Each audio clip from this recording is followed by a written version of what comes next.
It's time for Sleuthy Summer Smackdown! This is the Struggle Bus's 7th annual Nancy Drew Marathon. Instead of playing the games in order this year, NinaStruggles created a bracket to determine the Struggle Bus's favorite game in the series. Each week, they will put 2 games head-to-head to discuss the good, the bad, and the ugly of our favorite mysteries. Welcome to Smackdown number 15, Danger by Design versus Secret of the Old Clock. Fun and silly times ahead. Let's go. Hi, I'm Nancy Drew. Since you can tell a lot about a person by where he or she lives, I thought I'd introduce myself by showing you my room. As you can see, I keep it pretty neat. Of course, I don't spend that much time in here. I always seem to be off solving mysteries. Anyway, here's my center of operations, my desk. Go ahead and poke around. If you want to know the particulars of how I do what I do, take a look at the book titled How to Be a Detective. It's real helpful, especially if you're new to the mystery-solving business. And be sure to check out my scrapbook. I put memorabilia from all my past cases in there. A lot of them were pretty dangerous and at times really scary. But don't say anything about that to my dad, okay? He worries about me enough as it is. And whatever you do, read what's in the file called Case File. That will tell you all about the mystery I'm about to try to solve. If you think you're ready to dive into that mystery, just click on the plane ticket and you'll be on your way. Yay! Is this the one with our good friend Ned? I don't know which games have it. Let's actually check, since we're here. There's a thing in the tutorial section that talks about Ned. Wouldn't you know it, in this game the airline loses my luggage and with it my cell phone. See the chapter called What's New to learn how to make phone calls while you're in Paris. It might be Secret of the Old Clock. We can check it too. Questioning suspects is something all detectives need to know how to do. In the game, to get people to talk to you, all you have to do is click on them. Let's say I've clicked on Mr. Woogle Woggle here. Oh, yay. Our conversation will appear in the text box below the scene, with his words in blue and my responses in white. Click on a response and see what your suspect says next, like this. Excuse me, Mr. Giant Person, but you seem to be pretty nosy, especially for someone who hardly even has a nose. I mean, compared to mine. Excuse me, Mr. Woogle Woggle, but I'm not nosy. I'm just very curious. If there are a lot of words in the text box, use the scroll box on the left to move the text up and down so you can read along. Nancy thinking I can read. Crazy. Never seen this before. I stand by that if you are a Nancy Drew fan, you need to play the tutorials, because they're so fun. They're great. And I can't remember which game it is. Games, plural, probably. There's a page that's like, I can talk to the Hardy Boys and my good friend Ned. And it's so funny to me. Alright, the scrapbook. Who is mowing in Nina's apartment? Hope you're trying to play. That's outside Nancy's window. Whoever is mowing the lawn in Nancy's neighborhood is so ridiculously loud. Alright. We only have, well, today and next week, so 4 games total. Let me not, like, try to make it sound sadder than it is. We've got 4 games total. Bro's got a V8 engine in the mower. It's always so loud. I always feel like I'm yelling over it. You guys let me know if the game gets too loud. We were playing Thalassa before and I had to turn it up, because that game is really quiet. But Nancy, she loves to scream. Alright. Onward. Oh, she's not gonna read for me today, so I have to be literate. Cover assignment. Travel to Paris and work as an assistant to Manette, an up-and-coming American fashion designer whose behavior has lately become alarmingly bizarre and erratic. She's been firing people left and right, throwing temper tantrums, refusing to return phone calls, running dangerously behind schedule, and wearing a full face mask all day, every day, even while working. The real assignment, though, is discover the reason for Manette's strange behavior and report back to Amy Grunhild, a client of Dad's and Manette's biggest financial backer, who wants to know, is Manette cracking under the pressure of trying to make her spring collection even more spectacular than her fall collection was? Will she have enough designs done for there even to be a spring collection? Is she up to something Miss Grunhill doesn't know about? Was investing in Minette a mistake? And is it time to pull the financial plug on her? Then our additional info is Minette has one other assistant, an American named Heather, with whom I will be working. Her studio is in an old windmill in the section of Paris called Montmartre. She designs clothes primarily for plus-sized women. I took 2 years of French in school, so I should be able to get by. All right, that's fine. I took 8. I don't think that I understand half the things in the game. Dad made me promise not to go anywhere in Paris at night by myself. No matter what, I cannot let Minette find out that I'm here to check up on her. According to Miss Grinhild, she could really lose it then. All right, great. Off to Paris. Start the game. Let me flip our coin. Heads, junior, tails, senior. Flip, flip, flip, flip, flip. Flip a coin. Heads. Oh, thank goodness. Junior.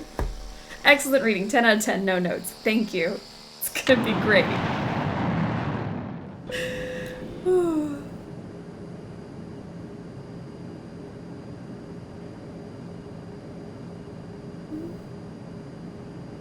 In preparation for our landing, please make sure your seatbelt is securely fastened. Thank you.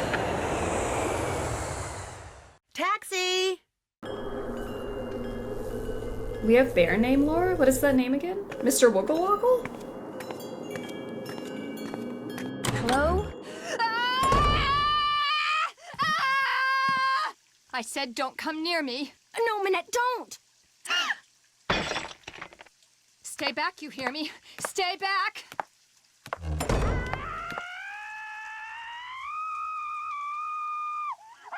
Bonjour, vous êtes...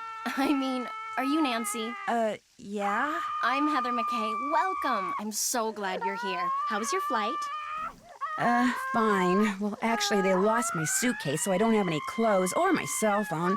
What's going on in there? Is someone hurt? That's It's Minette fine. throwing one of her tantrums. Don't worry. She'll stop screaming right now. They lost your suitcase? That's terrible. Well, at least you're staying with Jing Jing. She'll have tons of clothes you can borrow. Sorry, I missed some childhood Nancy lore. I'm scrolling back up. Hold up. What did I miss? I hate to admit this, but Child Me suggested on the forums that Nancy lose her cell phone for this game, and I guess the Hearst staff read that? That is so crazy. Childhood Nancy lore. Oh, is Minette okay? Me during the full moon. Minette is the worst. Is Minette the worst boss Nancy's ever had? Definitely top 3, for sure. Is she all right? Oh, you mean Minette? Don't worry, she's fine. At least she will be after Phase 3, which should begin right about now.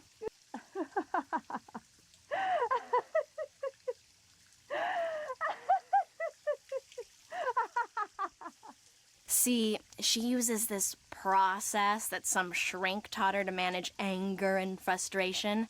First, she vents her rage for 10 seconds, then 6 seconds of sobs and tears, and finally, at least 4 seconds of robust laughter, all of which restores her positive flux. Huh?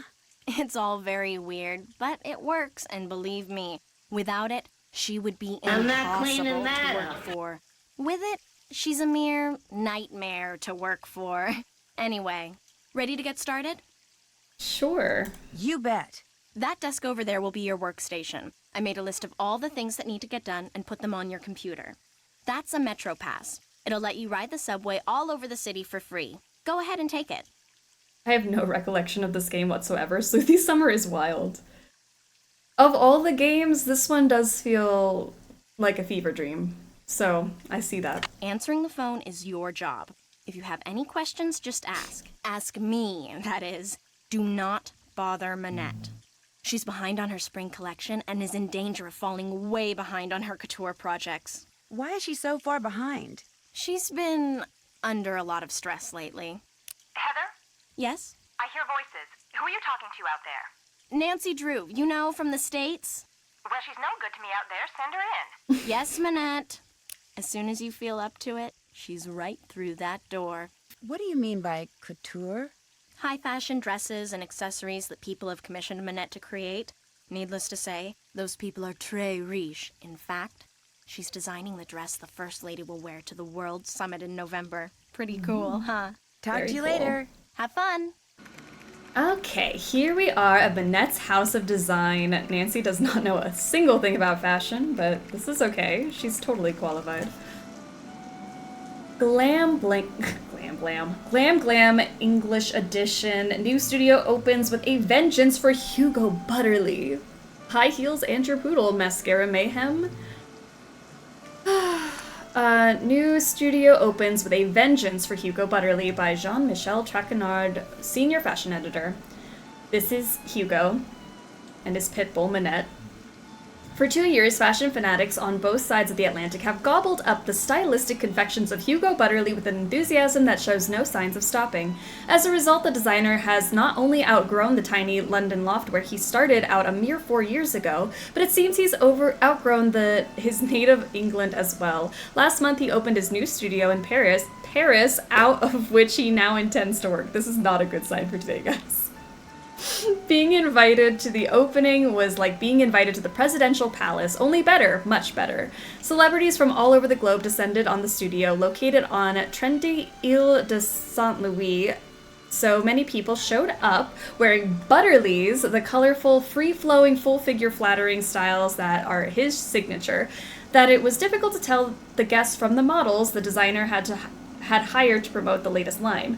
But as the night wore on, it became apparent that there were more people in attendance who didn't have invitations than people who did, a fact which infuriated the designer, who had deliberately limited the number of guests to reduce the risk of damage to his new facility. Although several people said that Butterly was practically purple with rage that night, he said nothing to any of his guests and had no one thrown out. But within a week, all the party crashers had gotten a bill for 300 euros, which, they were told, they had to pay or they would be charged with trespassing. Within another week, all had paid. When asked about the incident, Hugo just shrugged. They took advantage of me and they paid for it. I'm not very good at forgiving and forgetting. I may be the world's greatest fashion designer, but I'm afraid I'm not a very nice person. Famous talk show host and media mogul Begonia showing off her Butterly. Hugo and curvaceous and bodacious president Noor Ana Roxia. And Hugo's new studio before the party guests arrived. It's a nice studio. At least he's self-aware. I'm not a nice guy. Leave that alone, okay? Leave that alone, okay? I hate things I can't look at. Let me look at it. We'll just wait for her to leave, it's fine. These doodles sure look familiar. Don't they? What are all these Cocoa Crinkles doing in my studio? Which is more blinding, Jean's head or his medallion? It's like Sinclair's tie all over again. I'm Manette's only friend, Carol Rude. That's a clue. Rude. Get back to work, Sonny. Deliver this, order that. I told you no eating at the desk, blah, blah, blah. Stress. Crouching, Hugo, hidden, baguette, Minette. Zut alors, où est Carol Rude. Voila, Minette. Man, Carol Rude on every page. More dead flowers for Minette. Figures. Poor things probably died of fright when they heard they were going to her. Then we have... Thank you for your purchase of the Scarred 2 DV8 plotter. At times, your plotter may need to be recalibrated for optimal printing. Should the printer not print correctly, adjust the vertical or horizontal pitch as well as the ink intensity. When calibration is complete, select the print button to print out a test page. The Scarred 2 DV8 plotter's settings are very sensitive, and adjusting one setting may affect other settings. Okay, so we're gonna draw that little picture and fix the plotter at some point. Sorry, I didn't know I was supposed to do that yet. What am I talking about? I didn't know that. The phone.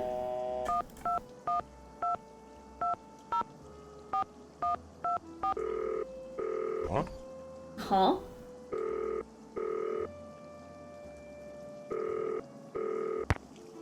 Okay, let's call Bess and George. 1, 5, 2, 3, 5, 5, 5, 4, 4. Well, this sound alerted so much. Huh? Hello? Bonjour. No! Nancy! George, go get on the other line, quick. It's Nancy. And remember, talk fast. She's calling all the way from France.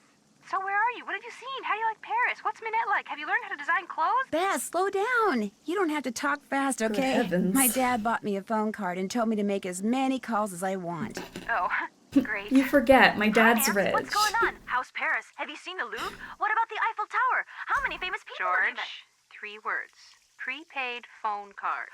Oh, great.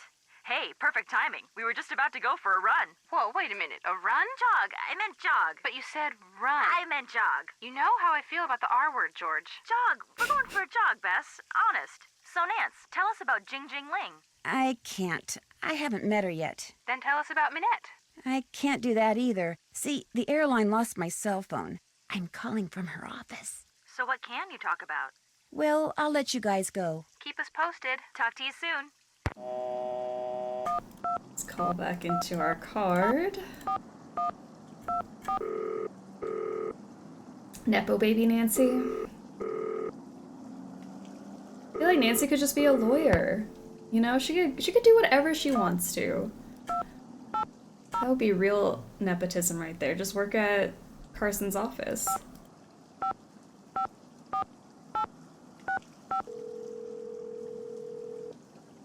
What can you talk about? Nothing. Hello? Hey, Joe, it's Nancy. Nancy? As in Drew? I thought you were in France. I am in France. Frank, pick up the phone down there. It's Nancy Drew calling from France. Everything okay? Everything's great. You said our full name Hey, like Nancy. that. Hi, Frank. Whoa, you sound out of breath. Not out of breath, out of shape. Me? Hey, you're the one who's been taking a break for the last 2 hours. Break from what? Carrying furniture upstairs. Carpet layers are coming to redo the basement tomorrow, so we gotta get everything out. And I use the term we loosely. Hey, I'm pacing myself here. You're in the kitchen eating jelly donuts, aren't you? Not anymore.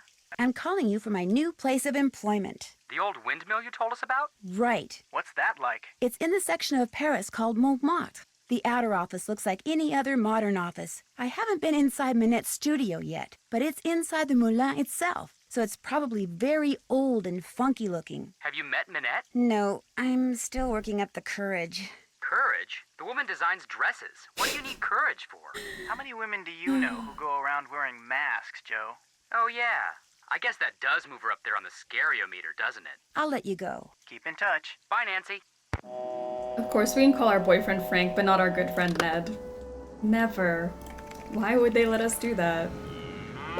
Sonny was here. Sonny June. That's why those doodles look familiar. Sonny June did them. He must have been Minette's last assistant. Wow, that guy gets around. This was my desktop background for like 5 years. I love this. It's so cute. Every time I play this, it makes me nostalgic that every time I pulled up my computer, this is what I looked at. Pick up envelope cute. from J.J. Ling. Pick up fabric photos from Dieter von Schwesterkrank. Deliver photos to Jean-Michel Traquenard. Fix plotter. Do whatever Minette tells you to do and do it fast. Water. Okay. Mail.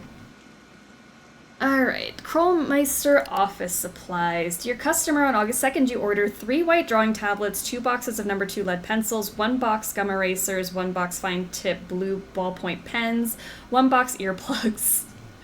Your order number is, please allow 6 business days for shipping. Thank you from your friends at Krollmeister office supplies. Hello, Sunny June. We have received the 2 bolts of Floral 302, which you returned to us and have credited your account accordingly. We are sorry that Minette found the material to be substandard. Rest assured that had there been any doubt as to its quality, to date we have received no other complaints about that particular lot. The material would not have been for sale. Thank you for your patience. We look forward to serving you in the future. Emily Griffin? Dear Miss Minette, I ain't never worn nothing like this before and I ain't too sure about this email stuff neither, but I saw a picture of a dress in a magazine when I was working the library shift just now, and I mean, it was just so beautiful it stopped me in my tracks. Maybe it was because the gal what was wearing it was kind of shaped like me. I ain't huge or nothing, but I ain't exactly skinny neither. Or maybe it was because all the colors in it reminded me of those Purdy bottles I got back home on Moon Lake. But anyways, I liked that dress a bunch, and when I looked at the other dresses on the page, I liked them too. So I read the article that came out with them and found out you was their designer. So I thought you should know you make good dresses and you shouldn't pay no mind to anybody what says you don't, especially that Butterly fella. Sounds like a first-class jerk to me. Your fan, Emily Griffin. Cuties. Should have been like 8 boxes of earplugs. Did they not order enough? When will we get to call our girlfriend Dee Dee? That's the real question. I miss her. Ginger Lizard, how are you doing? Now, what would those doofus nerds know about fashion? The only one less qualified for this job than the Hardy Boys is Nancy. So why can we call them? 3 out of our last 4 attempts to deliver pizza to your place of business have resulted in screaming tirades that cause my delivery persons to fear for their lives. As you know, one of them quit on the spot. I realize that Minette is an artist with little tolerance for interruptions, but such outbursts are uncalled for and are detrimental to my employees' emotional health. Therefore, we will no longer do business with you. I'm sorry if this causes you any convenience. My employees, however, are not. What a great boss. He's like, I'm gonna stop sending my delivery drivers over to Minette because she keeps yelling at them and I need their mental health to be well. Ugh. I love that email. Emily's sending an email from prison. Your dresses are real nice. Real manager. So good. Hello, Heather. Like everyone else in France, we at L'Interrogateur are eager to know why Minette wears that mask. Since we all know that Minette goes through assistance like a horse goes through hay, I can only assume that the real reason Minette hasn't fired you yet is because she trusts you. Therefore, I'm assuming that you know her secret. I am prepared to pay you a large sum of money for that secret. It will be the easiest money you ever make. I will call you soon. I hope we can do business. DeSalle Security Services. To Miss McKay, in anticipation of the final fitting for the First Lady's evening gown, please be advised that 2 of our agents may visit your premises in the near future to ascertain and assess security risks and to interview any and all employees. Thank you for your cooperation. All right. Jane's game portal.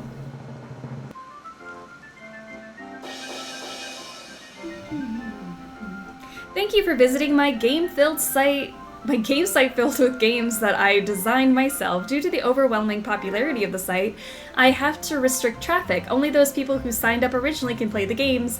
Everyone else will have to wait for my uncle to get me more storage space on the server. TTFN. JP. Jane Penvelin.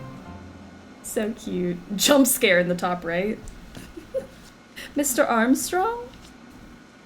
So Carol, Rude. Do you think Brady Armstrong is cute? All right. So we got Model Match, Brady Bowl, Lulu's Loopy Lupine, Go to Seed, Bull Oni. Cute. Jane, the baby who did nothing wrong. That's true. Alright, here's the plotter we have to fix. That's the plotter. It's broken. Fixing it is one of your jobs.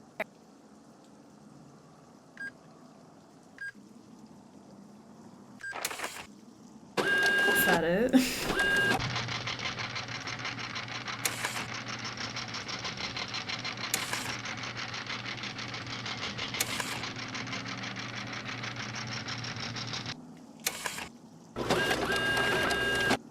See if that fixed it. Oh, done. Easy peasy. Hold on. Bonjour, Minette's House of Design. Bonjour. My name is Lynn Manrique. I'm with the Modern History Department at UC Kearns in the States, and I'm following up on the letter I sent to Minette about 2 weeks ago concerning Noisette Tornade. One moment, please. Heather, someone named Lynn from UC Kearns is following up on a letter about Noisette Tornade. Tell her we're sorry, but Minette is extremely busy and won't be able to get back to her for at least 6 weeks. I'm sorry, but... I heard. Well, 6 weeks it is then. Thank you anyway. Okay. Okay, Dan, don't tell me what's wrong or anything, jeez. Yeah, just fix the plotter. And yeah, we just printed some letters, but now it's fixed. That was pretty easy. What's in this folder? That's a project I'm working on. Well, supposed to be working on. You better go in there and meet Minette before you talk to me anymore. Can't put it off forever, you know. Fair. Let's go and get yelled at. Well, there you are. I was just about to call Amy Grunhild and tell her that this internship thing she'd arranged for you was off. It's bad enough Amy foisting you on me like this. The day I become financially independent and can tell people like her to buzz off will be the happiest day of my life. Well, you're here, we've met, so get to work. Heather did give you a list of chores, right? Yeah. Heather looks like she uses a bump it. I feel like Heather's pink and brown color combo with the tie means she probably has a bump it in. For sure. Could I ask you a couple of questions first? No. One more thing. See that form over there? The one I've just started to drape? Don't touch it. Oh. Don't even go near it. Okay. That's the dress I'm designing for the First Lady. Now go. Actually, make me a pot of my special tea first. It was custom blended by my tea therapist, so make sure you follow the directions. When you're done, pour me a cup and leave it on the table. A nice big boost of herbal energy never fails to get my brain cells firing. The First Lady of where? You know, the First Lady. The lady who's first? That's who. The First Lady of First Ladies. Clearly. What happened to your wall? You're not really talking to me while I'm trying to work, are you? Sorry. Wow. This is a mess. Just a First Lady. The First Lady. We got another magazine. Minette the Masked. The First Lady ever? Like Eve? Could be. Bought some chamomile tea from the store for my cold and also for this game. There you go. I wish her interactive sold Minette tea. I would buy some Minette themed tea. Minette the Masked by Jean-Michel Traquenard. At the conclusion of Minette's fall show, the audience leapt to its feet and applauded for a full 5 minutes, electrified by her latest wily and wild creations, calling for Minette to join her models on the runway and acknowledge their adulation. And at last, join them she did, wearing a mask that she is yet to remove. Why the red-hot American-born designer whose 24/7 line, casual clothes designed to be worn all day, every day, set a worldwide trend last spring, has taken to covering her face as a fashion mystery as odd and perplexing as Nehru collars. But then, conventional has never been a word that applies to Minette. Shunning the mainstream from the start, she is committed to designing clothes for normal-sized women, size 12 and up. Her curvaceous creations never fail to be flattering yet flamboyant, practical yet playful. Minette, were she to use her favorite word to describe them, would say they are simply and totally rude. How has she managed to come so far so fast? She attributes her success to hard work, stubbornness, and the efforts of a gifted psychotherapist. Looks like this picture was taken before someone splashed paint on the wall over there. She's referring to this photo right here that you can't see. Employees say she's very difficult to work for, calling her temperamental, egotistical, demanding, and extremely rude, and not in the way Minette uses the word. Minette does have one loyal subordinate. Carol has been with her since the day she arrived in Paris, and Carol never complains, nor does she let the fact that Minette considers her to be her lucky charm to go to her head. Of course, this is undoubtedly because as a dress form, Carol doesn't have one. This is one of Minette's newest confections, unveiled for the first time in Paris. When asked why she wears the mask, Minette simply says, "I'm a fashion designer." Why is not a question I need to answer. Some of Minette's rudest creations started on Carol, her favorite form, seen here awaiting its next Minette named her draping. favorite dress form Carol. Carol. Okay. Minette in her Montmartre studio, an old windmill whose round exterior mirrors her curve-happy designs. Who knows? Perhaps the public will follow suit. Perhaps wearing a mask will soon become a fashion statement, de rigueur at balls and benefits. Stranger things have happened in this business. Remember plastic barrettes? Nancy, stop interrupting. Nancy just likes to say her piece, you know? Okay, we read that whole thing.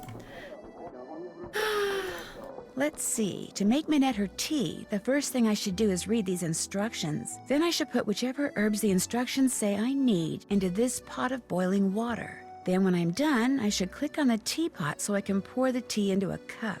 If I make a mistake and need to throw out an herb that I chose, or the tea itself, all I have to do is click on the sink. Okay, I think I'm ready. That sounds not fun. This can wait. Yeah. Danger by Design predicted COVID. See, I feel like we missed the opportunity to go full face masks. We should have all been wearing what Minette was wearing. Interesting material. You're not touching that, are you? I was just looking. What kind of material is this? It's a brand new blend. Doesn't even have a name yet. Don't you have work to do? Just curious. Well, I will leave then.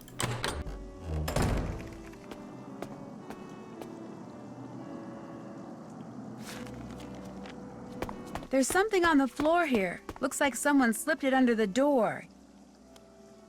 It's for Minette. Go ahead and open it. Make the most of what little time you have left. Soon it will all be over. Oh no, not another one. Minette's gotten other letters like this? Letters, phone calls. They started sometime in April, then they stopped, then they started up again in July.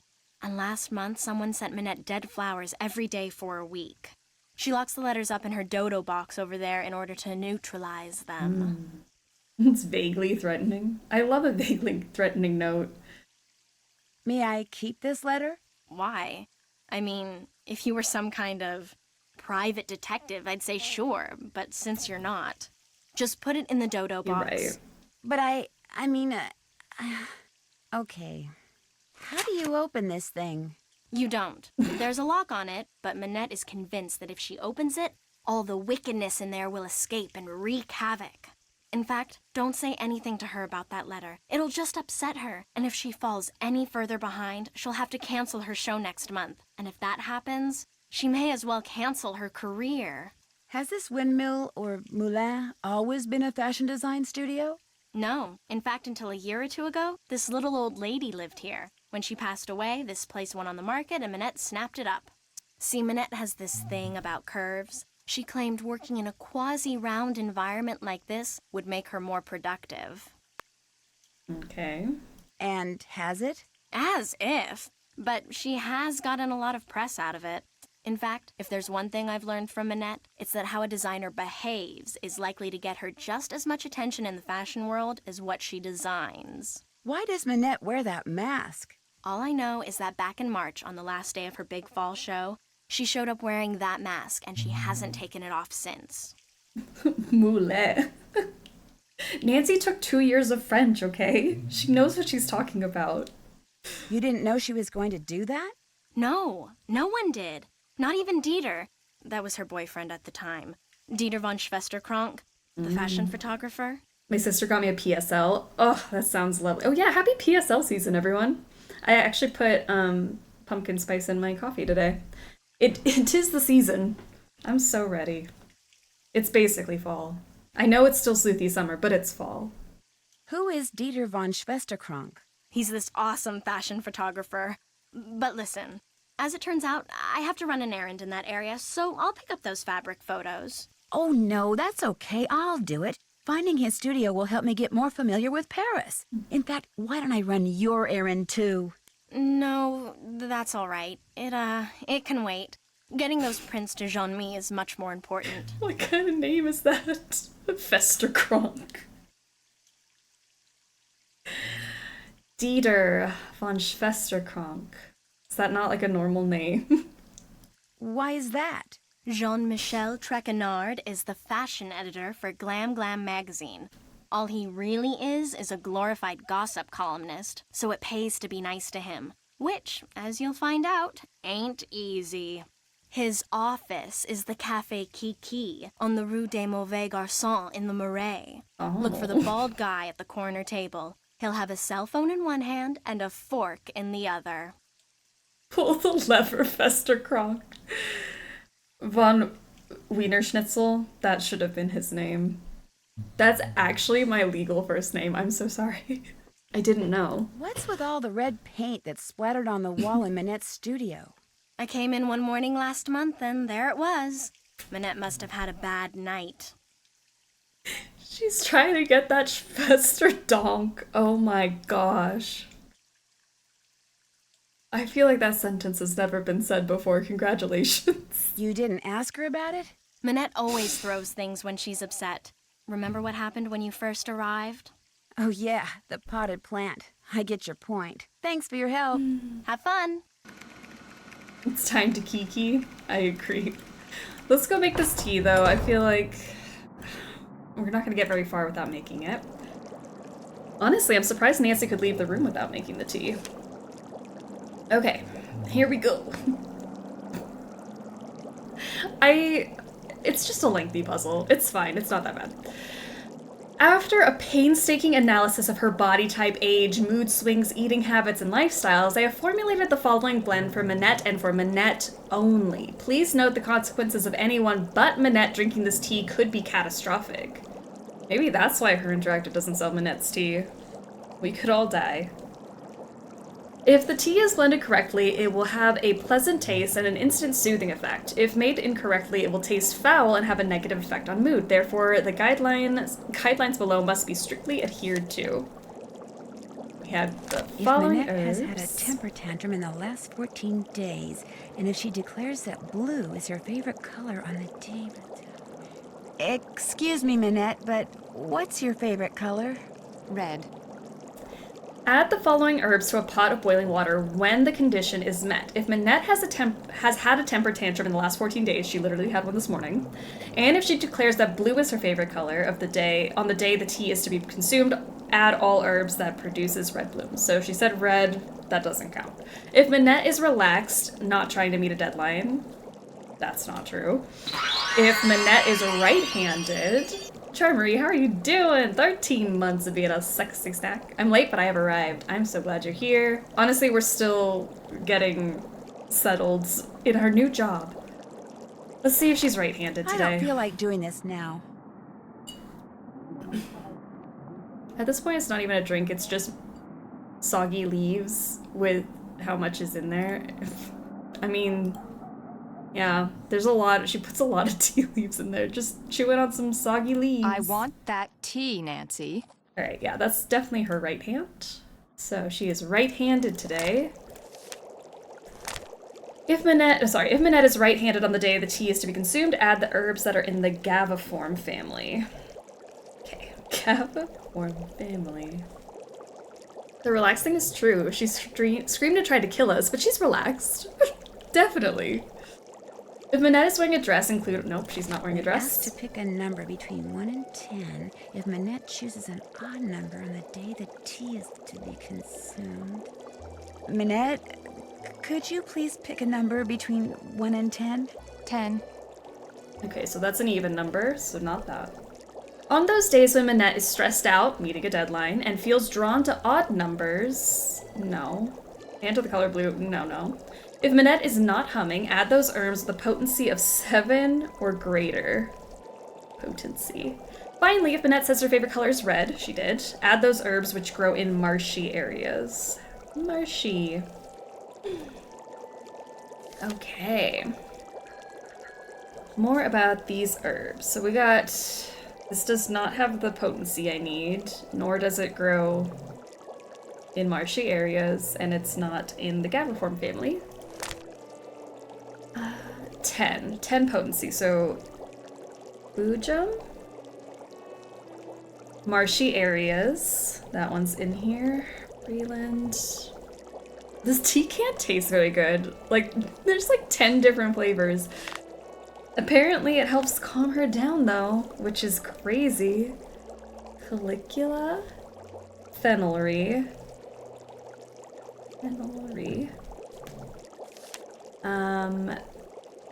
Gibbering? Not that one. Hogbone. Macro.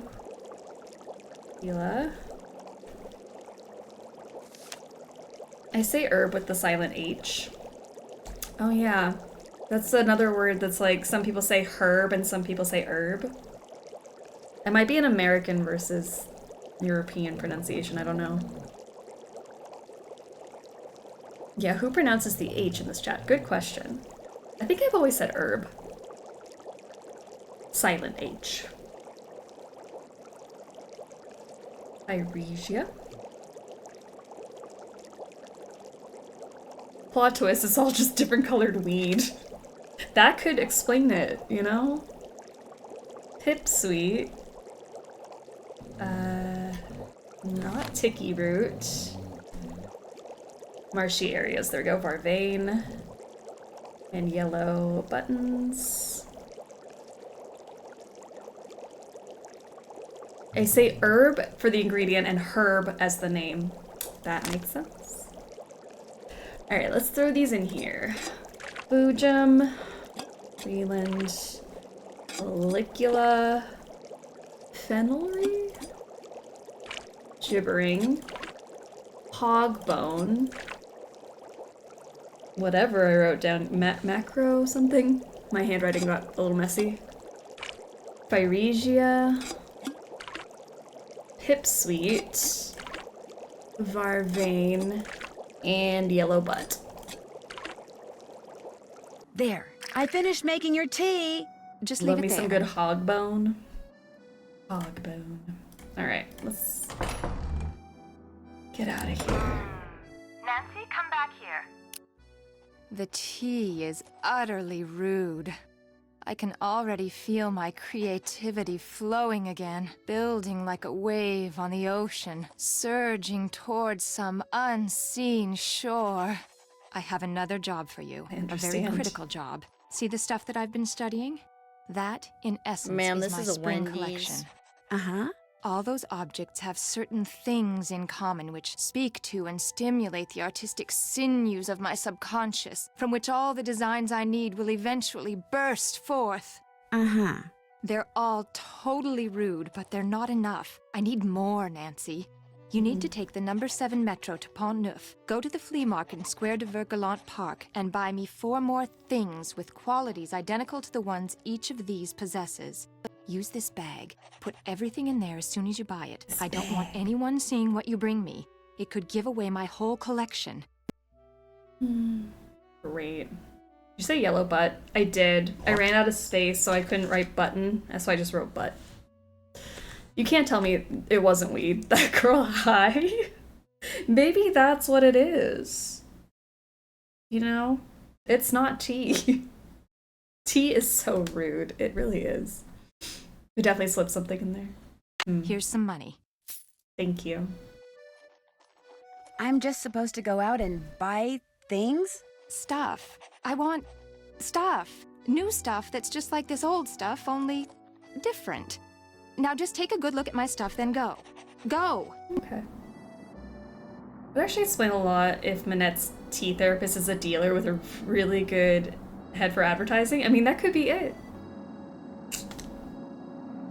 She just like me for real. I'd totally get high with Manette. I mean, she seems chill now after her tea. Forget something? I don't... Did I click on you? Thanks for your help. Allez, bye-bye. Okay, I was just trying to spin around. Alright, let's go start our to-do list. We're supposed to go meet JJ. Got a lot to do. A lot. We fixed the plotter, so that's already done. New stuff that's like my old stuff. Relatable. But different. Come in. Set your things down and come on over here. Hi, JJ Ling. I'd shake your hand, but I get flour all over you. Oh, and Heather called and told me about your luggage. No worries. I have plenty of clothes in every size imaginable. Your bedroom's down that hall. The airline lost my luggage once, told me it was gone for good and paid me $100. Then 5 years later, my suitcase shows up on my doorstep. And a bill for the $100 they'd paid me. Plus interest. It showed up 5 years later. What? You don't believe me? Actually, no. Ooh, you're honest, you're smart. You and I are gonna get along great, Nancy Drew. You were right not to believe me. I made it up. See, to be a good model, you kind of have to be a good actress too.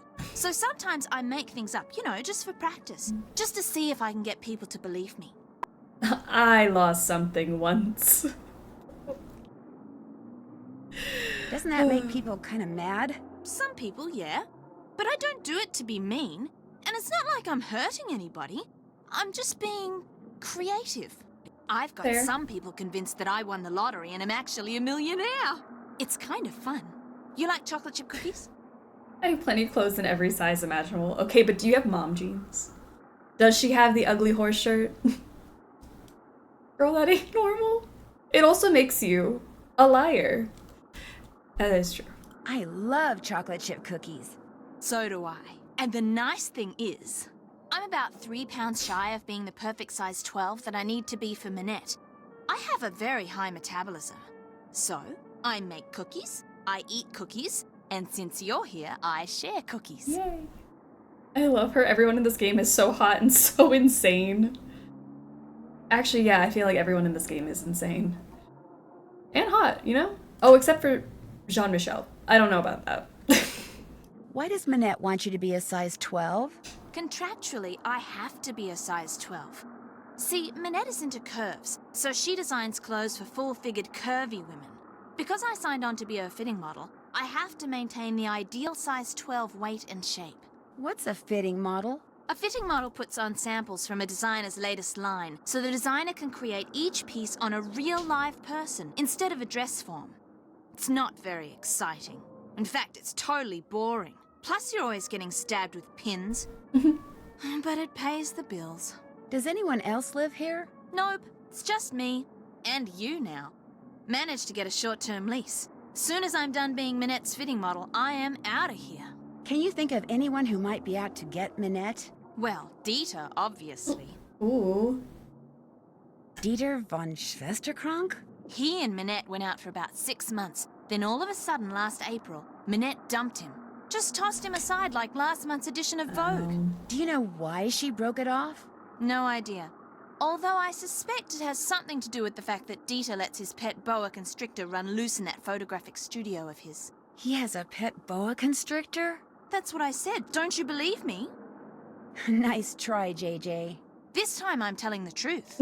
Dieter really does keep a snake in his studio. Hardly anybody knows about it. I think it may be illegal. If you happen to be in there, be careful. Heather wants me to pick up an envelope from you. Oh yeah, it's right over there. Heather needed a bunch of personal information so they can pay me, but I refused to give it out over the phone. I'm real paranoid about that sort of stuff. Don't ask me why, I just am. Go ahead and take it to her. Okay. I'll let you get back to your cookie dough. See ya. Well, I mean, it's a nice place she's got. Good intentions. They have more power than you think. The European dream. It's about belonging, not belongings. A cure for poetry phobia? And focus on organics. Organic labeling. What you need to know. Radical middle to the rescue. Paris, according to Zoo. Ask the young Frenchman who calls himself Zoo what his favorite part of Paris is, and he'll say without hesitation, the part you will never see. He is referring to the tunnels and chambers that comprise the city's catacombs, not to the 2 kilometers or so that are open to tourists, but to the 300-some kilometers which are supposedly off limits to the public. For Zoo, who spends all his time exploring them, the catacombs are home. The catacombs were created in 1785 when it became clear that central Paris was in danger of being contaminated by its overflowing the cemeteries. The remains of their former residents, 5 to 6 million in all, were dug up, carted to the network of depleted limestone quarries that lay beneath the city, and stacked in its empty caverns in huge, artfully arranged, carefully labeled piles. Because of safety concerns, the authorities have sealed off the vast majority of these ossuaries. Anyone caught trespassing faces a hefty fine, but for Zoo and his fellow cataphiles, the threat of capture only raises the volume on the catacomb siren song. Why do I do it? Mostly because of the quiet, Zoo says. The quiet and the dark. The real catacombs are pitch black, you know. Makes you hyper aware of everything. Down there, you're as wide awake as you're ever going to be. For Zoo, going down there means donning waterproof boots. It's been an extremely wet summer in the catacombs, coveralls and a headlamp, but when it comes to finding his way, he packs nothing more high-tech than a hand-drawn map. I don't get lost anymore, he answers with a twinge of regret. At first, I'd get lost all the time. I'd wander around for hours, terrified I was never going to find my way out. Talk about wide awake. But then I started making a map and keeping track of everything I saw, and now? He raises his hand and pats it. I know those tunnels like the back of my hand. Zoo claims to be an expert not only on the layout of the catacombs, but on the hundreds of mysterious marks and symbols that have been etched into the tunnel's stone walls and floors. Some were left by ancient quarrymen, some by the 19th century surveyors, and a few by criminals on the run. But everything down there, he says, has a meaning. By necessity, Zoo is also an expert on quick escapes. The tunnel police can and often do show up when least expected. Zoo once eluded them by wriggling out of the tunnel through a 10-meter-long rabbit hole that was less than 2/3 of a meter in diameter. Fortunately, he smiles, I don't eat a lot. The fact that he eats at all is due to the fact that he has a job in his other life, although he refuses to elaborate, reasoning that the less people know about him, especially the authorities, the better. However, he is willing to give out his phone number. Great. 0101614560, which he is confident cannot be traced. And encourages anyone who thinks they know something that he doesn't to call him. I know probably more about the catacombs than anybody else in Paris, he allows, but I certainly don't know everything. Yet. The hell is an other life? What is his other life? No, is he a criminal? Could be.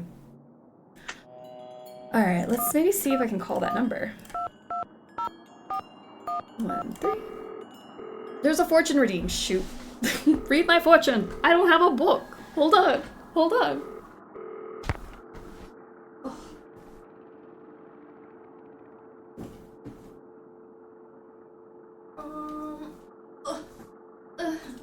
I'm coming. I'm coming. Hold on.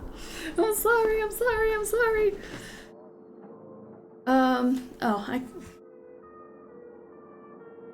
I guess I can call Zoo later. Maybe Zoo pops up later. But, alright, hold on. Fortune. Jeez Louise.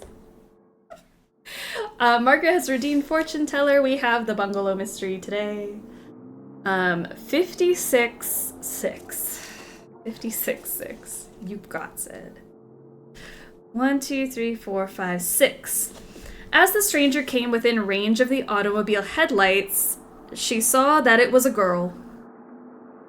As the stranger came within range of the automobile headlights, she saw that it was a girl. So, a girl coming into your life, a girl. I don't know, it's a stranger, so maybe you're just gonna meet someone new. Please don't run over anyone in traffic. Maybe you're in the car going to meet somebody new. I feel like that's the fortune? Does that make sense? Is it the vibe? You'll have to let us know if you meet somebody. A girl will enter your life. Quarrels, we are going to steal the moon. There you go. That's absolutely what it is. The book says your car headlights are in good condition. That's always nice. Maybe that's the fortune. You've got great car headlights. Great stuff. Makes sense? Maybe something there. You'll have to keep us updated if it comes true.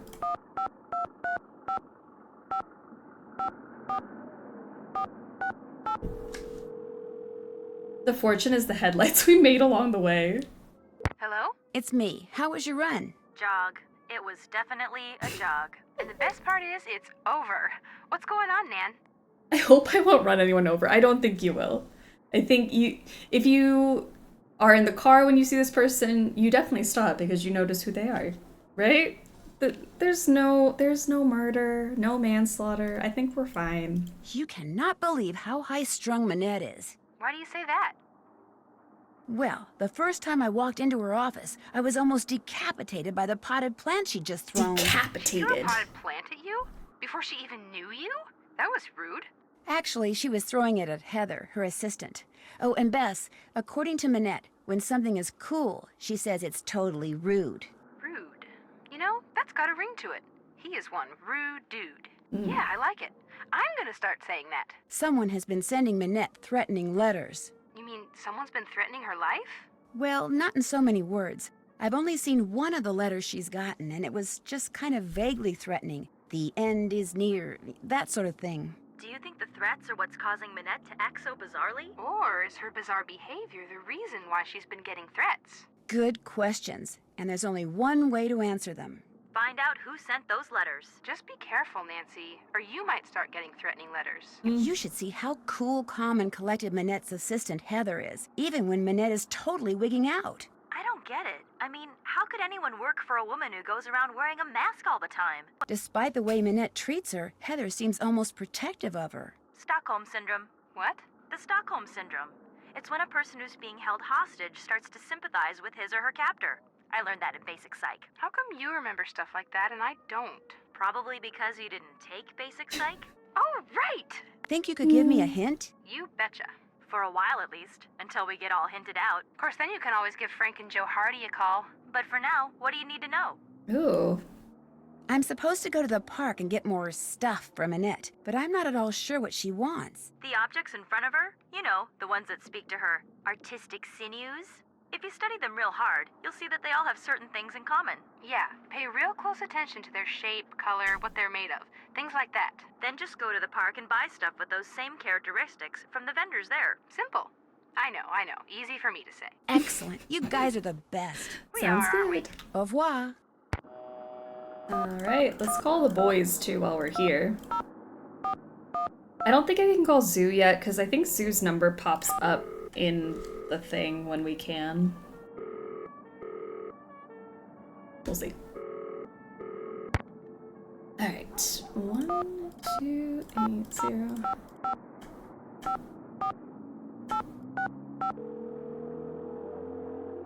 Okay, girls, then you go do it. I know. Hello? It was not Hey, helpful. Joe. Hey, Nancy, what's going on? I finally met Minette. So what's she like? Very temperamental. It's like working around dynamite. One false move and she goes off. And I mean she goes off.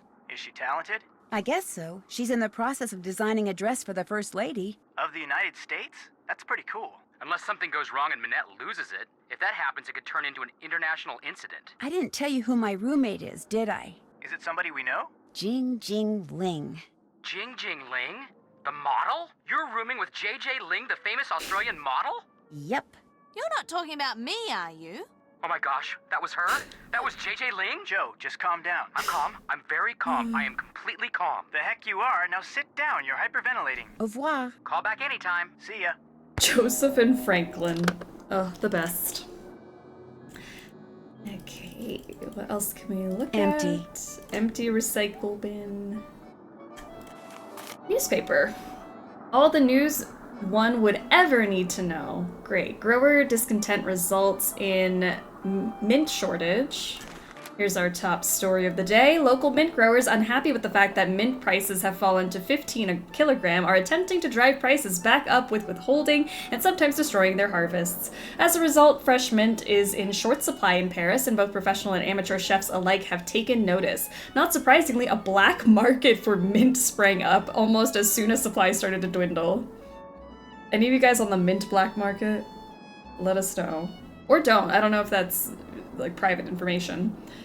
Enterprising vendors do a thriving business in local parks and on street corners, sometimes charging €5 for a single sprig.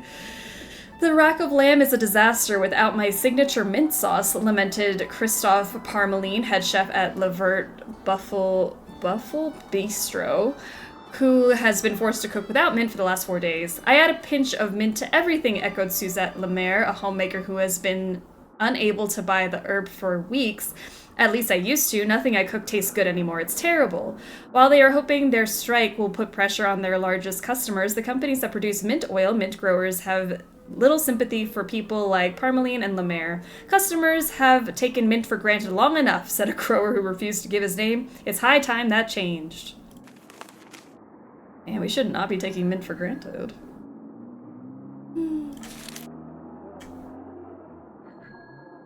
What a neat piece of local politics. I sure am glad it doesn't interfere with our job as fashion designing.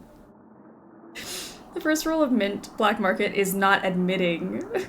Don't admit that you're on the mint black market. I'll be back in a bit. See ya. All right. Go off, French farmers. All right, where to head next?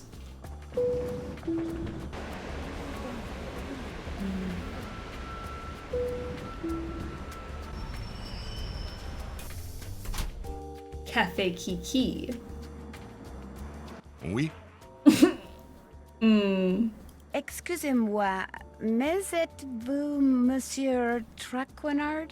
Please, in English. I do not wish to hear my native tongue butchered while I eat. As for my name, not Traquenard. It is Jean-Michel Traquenard. Jean-Michel Traquenard. Traquenard! Traquenard! Traquenard, Traquenard. Enough! What can I do for you, Mademoiselle? Drew. Nancy Drew. I've just started working for Minette as an assistant. Oh? What happened to Ezer? Ezer? Ezer Mickey. Huh? Oh, Heather McKay. No, Heather still works for Minette. I'm kind of working for both of them. Our Lady of the Mask has fired 3 assistants in the past 5 months. I hope you are not next. In fact, that Ezer has managed to avoid the axe for this long is truly remarkable. So, do you, like Ezer, hope to leave your mark on the world of couture? I have no desire to design wild and crazy dresses, if that's what you mean. Then you are an intelligent young lady, Nancy. In the world of couture, a single creation worn by someone famous to a high-profile event, such a dress can be worth a fortune in publicity, which makes it a desperately competitive world. A dog-eat-dog world. A world where bad things can and do happen to good people. You must order something. I insist.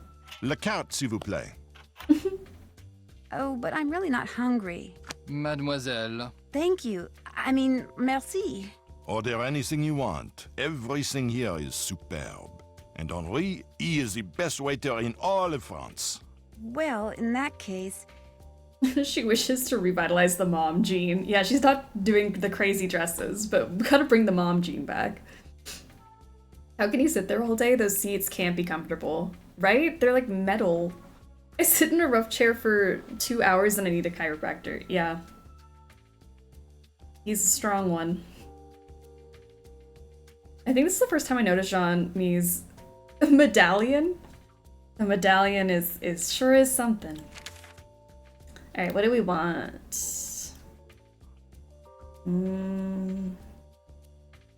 I'd like the steak haché et pommes frites. Très bien.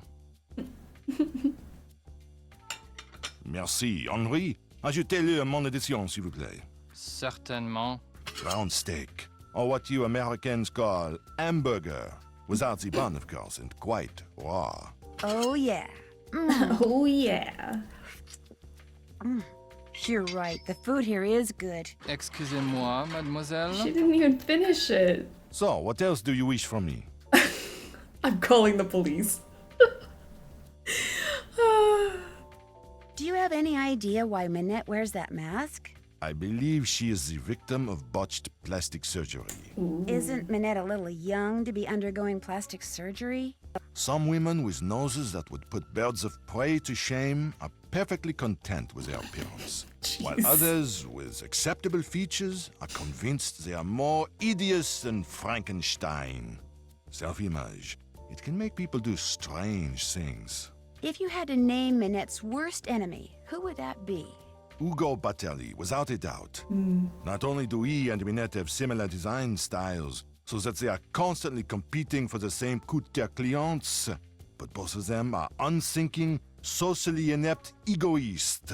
It is a rare week that goes by without one of them insulting the other. Has it ever gone beyond words? Not to my knowledge. You ask very curious questions, Mademoiselle Drew. They make me think you know more than you are saying. And as a member of the press, I'm not sure that I like that. Acceptable features, wow. Do you have a real office somewhere?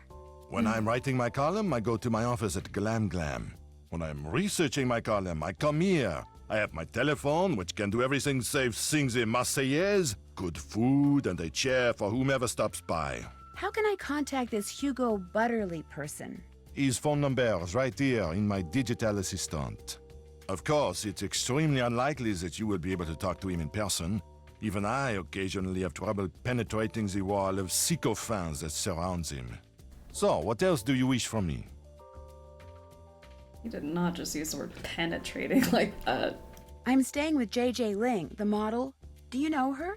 But of course, I know everyone who is anyone when it comes to fashion. And Gigi, she is a breath of fresh air. But what about JJ Ling? You mean Gigi Ling? No, I mean JJ. Gigi. JJ. This is so painful. En français, you pronounce G like J and J like G. She may very well be JJ in America, but in France, she is Gigi. How well does she get along with Minette? From what I hear, very well. Which is surprising when you consider all things. I assume she told you how she was tricked into a current contract with Minette. Nancy, please, you're causing me physical pain. Nancy's an embarrassment. Nancy really does embarrass me in this game. Like, please stop. No, she didn't. Minette tricked her? If you do not know, you will have to ask Gigi. Just because I know everything that happens in the world of haute couture does not mean that I repeat everything. I'd better get going. Au revoir, mademoiselle. Okay. Let's go meet, Mr. Wiener Schnitzel. Let's go. Exciting.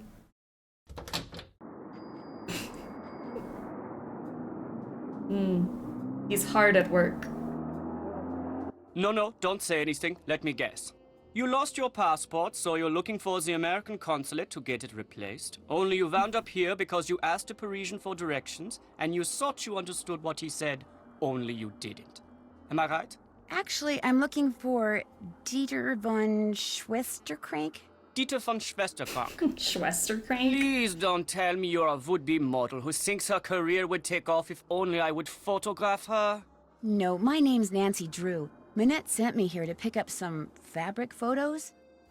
I regret to say I have not printed them up yet, nor will I have time to do so for quite a while. Had I used my digital cameras, there would be no problem, but unfortunately, the essence of those fabrics was better captured by film.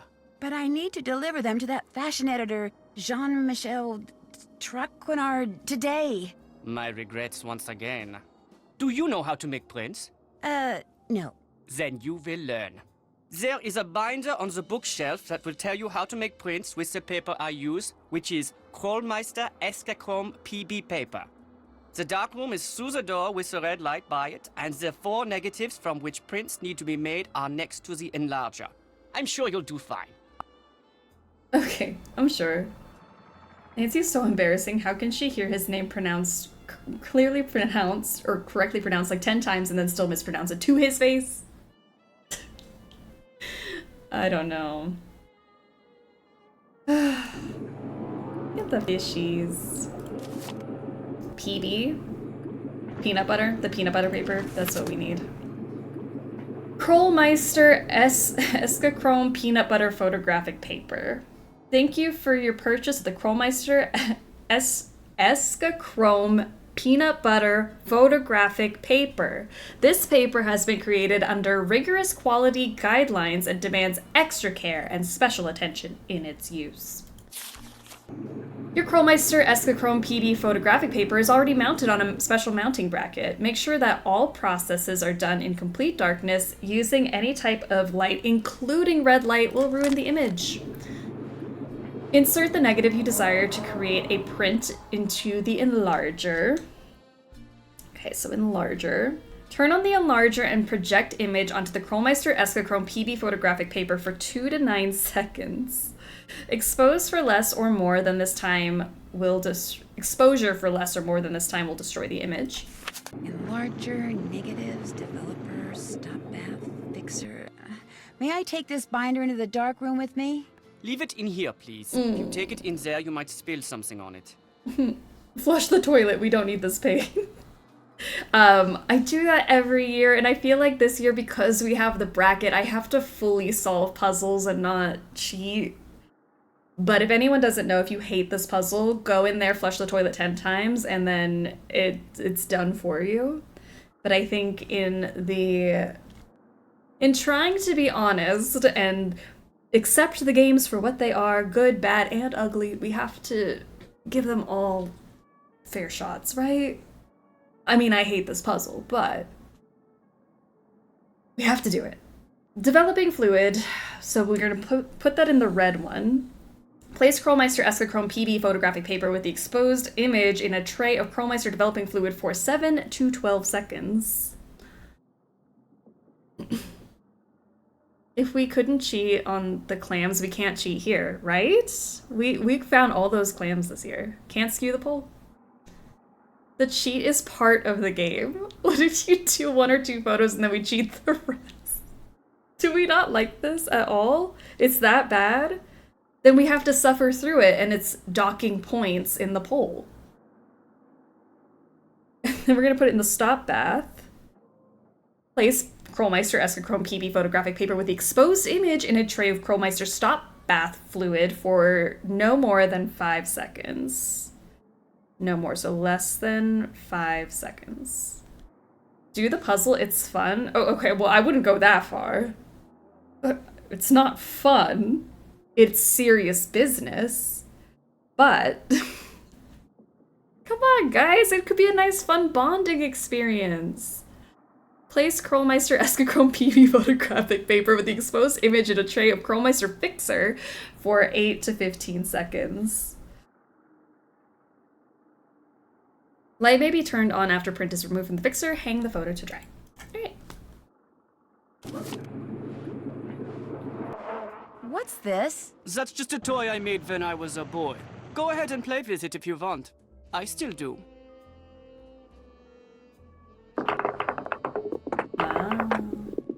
You could explode, that's fun. Guess killing Nancy is pretty fun. You don't even believe that yourself. I mean... Nice camera. Is it digital? Yes, very high res though. Very limited capacity. Would you like to borrow it? I'd love to. Thank you. You're welcome. Thanks, that's awesome. I'm a resident Nancy Drew idiot, so what's bad about this puzzle? You're about to see. You're about to find out why people don't like this puzzle. I don't even think oh, I do! I have sticky notes. This is my cheat. Just make sure you don't knock over anything in there. Some of those chemicals are extremely volatile. Okay. Just do a nice little fun arts and crafts over here. Okay. So this is the toilet. If you flush it 10 times, we don't have to do this, but... Whoa, look at all those bottles of chemicals. One false move and boom. Girl, what are you doing? I'm taking some Post-its, and we see we have our enlarger over here. So I'm gonna put my enlarger thing there. Then this is going to be the red bath. We're gonna put that there. And then this one is going to be the white one. Wait, is that white? I guess so. I'm hoping I'm right. And then this one, I'm gonna stick it on my monitor right there. Boom. And now I won't get lost. All right, lights off, everyone. Oh my gosh, it's pitch black in here. With all those chemicals around, I'm going to have to be real careful. Real careful. Okay, let me grab my photo.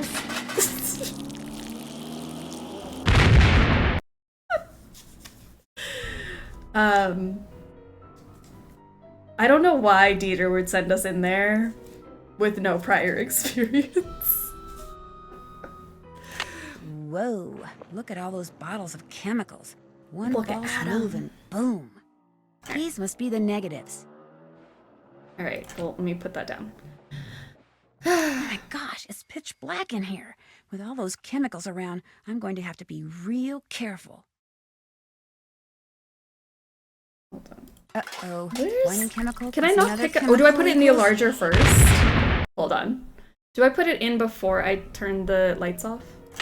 I think maybe that's what I do. I stick it in here, and then I turn the lights off. It's pitch black in here. With all those There we go. chemicals around, I'm going to have to be real careful. All right. So then I turn it on. 2. Sorry, I think that was 2 to 9 seconds. I don't know. And then we have to do 7 to 12 seconds. 1, 2, 3, 4, 5, 6, 7, 8-ish. And this has to be less than 5 seconds. 1, 2. 1, 2, 3, 4, 5, 6, 7, 8, 9, 10. There, all done. 1 down, 3 to go. Beautiful. Not very interesting, but beautiful. Cool. It's fabric, Nancy, but... Alright, cool. I forgot I had to put them in before I turn the lights off. Hopefully I have the right one. I feel like you can accidentally redo them. Alright, lights off. 1, 2, 3... I broke my 1, so you'll 2, have to count to yourself. 3, You know, 4, 9, 8, 5, 7, 6, 6, 7, 8, 9. 1, 2, 3. 1, 2, 3, 4, 5, 6, 7, 8, 9, 10. There, all done. Finished another one. That It's a was so picture of mean. fabric, all right. Oh, I hate him. Okay, let's put this one in. 1, 2, 3, 4. I forgot he talks to you. It's the worst. 1, 2, 3, 4, 5, 6, 7, 8, 9. 1, 2. 1, 2, 3, 4, 5, 6, 7, 8, 9, 10. There, all I like that it done. gives you a I'm wide getting there. range. Looks like fabric to me. Okay. I feel like I did this one already, but I don't know. 1, 2, 3, 4. 1, 2, 3, 4, 5, 6, 7, 8, 9. 1, 2, 1, 2, 3, 4, 5, 6, 7, 8, 9, 10. There, all done. Yeah, definitely did that one already. So, oops. Next up, 1, 2, 3, 4. We are in a dangerous situation by our own design. So true. 1, 2, 3, 4, 5, 6, 7, 8, 9. 1, 2, 1, 2, 3, 4, 5, 6, 7, 8, 9, 7, 5, 6, 12, 10. 15, 1, 4, 3, 89, Pennsylvania, 1478, 420. Not Pennsylvania. Oh my gosh. There, I'll just put them in an Mean. envelope and I'll be all mean. Mean, mean, mean. Thank goodness I was on that last tub otherwise. Who, me? Who else? Evil. Alright, sticky notes to the rescue. See, that wasn't bad. Crimes. Oh my gosh. You're lucky we were on the last one. Ah, you made the prints. Now you get to have the pleasure of delivering them to Monsieur Traconard. I've met him. He seemed okay. He's a conceited nixnut who thinks far too highly of himself and far too little of everyone else to do his job fairly. What kind of dealings have you had with him? Unhappy. I refuse to bow and scrape when I'm in his presence, and he resents me for it. He's not used to that. You see, most people are so afraid he'll write something bad about them that as far as they're concerned, whatever Jean-Mi wants, Jean-Mi gets, no questions asked. I did time it so you'd be near the end. I waited on that one, and I appreciate that, because it was a good joke. It really was. I mean, not evil. It's not that bad. The cheat that's gonna suck to skip is the magnet maze in Shadow Ranch. If we can't cheat, we can't cheat? You're telling me that's not a cheat. That's... Is that a cheat? Removing the wooden bars on the magnet puzzle, is that cheating? Yes or no? I think that's a cheat. That's so a cheat. Can I remove my cheating rule? Next week, we will be here for a long time, my friends. Why does Jean-Mi need those prints? Heather said that he wants to use them to illustrate an upcoming story about modern fabrics. What's your opinion of Minette's assistant, Heather McKay? Heather's a bright girl. Her crush on me is unfortunate, but I can handle it. So is using the phone glitch. See, the phone is definitely a cheat. Using the phone glitch so you can have reception. That's definitely a cheat. But I don't think removing... Okay, fine. If it's a cheat, we can't do it next week. She has a crush on you? It's obvious to me that she does. Dealing with models the way I do day in and day out, I've gotten pretty good at knowing what women are thinking and feeling. Does Heather know that you know? I've said nothing to her because although there is no chance that I will ever reciprocate her feelings, I see no point in hurting her. Let her have her crush. Eventually she will set her heart on someone else and I will be forgotten. I hear that you used to date Minette. That is correct. But you're not dating her now? No. Ooh. Because... You would have to ask her. She broke up with me by leaving a message on my cell phone, and she hasn't said a word to me since. It was an unforgivable outrage. I don't claim to be a paragon of virtue, but even I didn't deserve that. You've had no contact at all with Minette since she broke it off? None. All my dealings with her now are strictly professional, with Heather handling any and all communication between us. Maybe you should write her a letter. For your information, I've written her dozens of letters. I've just never sent any of them. How well do you know J.J. Ling? As well as I care to. The way she's always pulling out that annoying word game and begging people to play. And did you know that she won a lottery back in the States?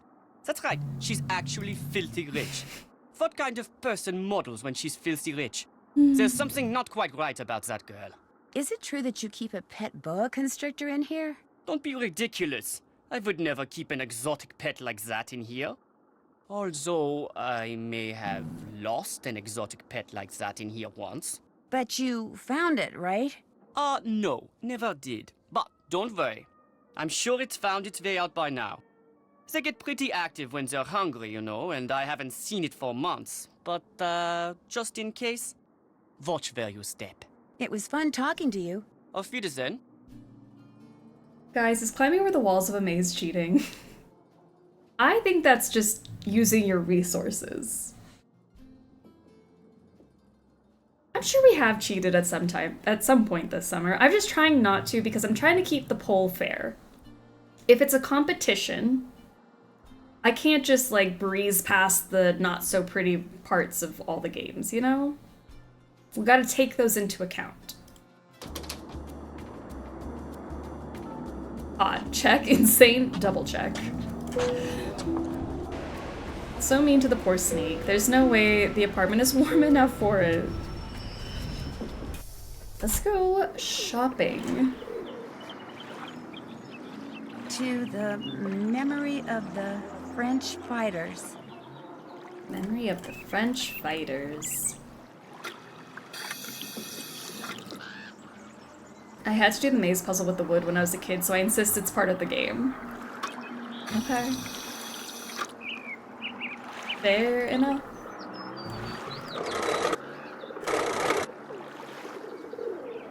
Bonjour, mademoiselle.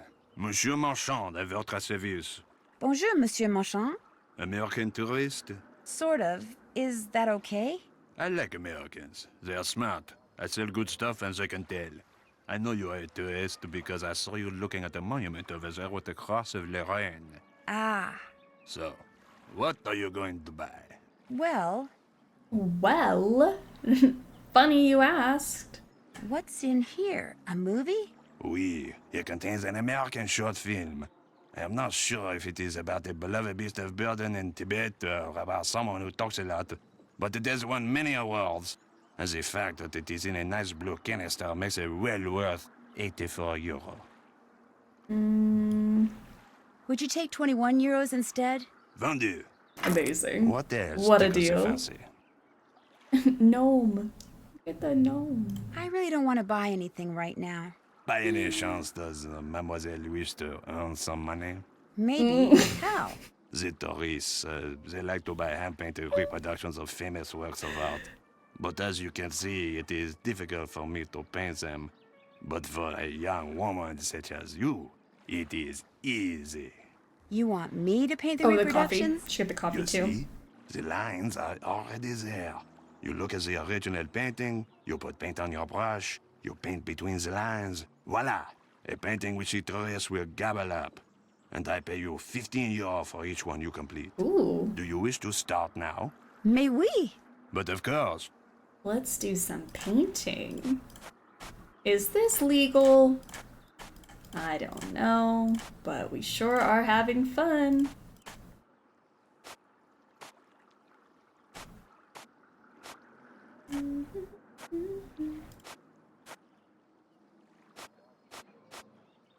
Let's do your hair.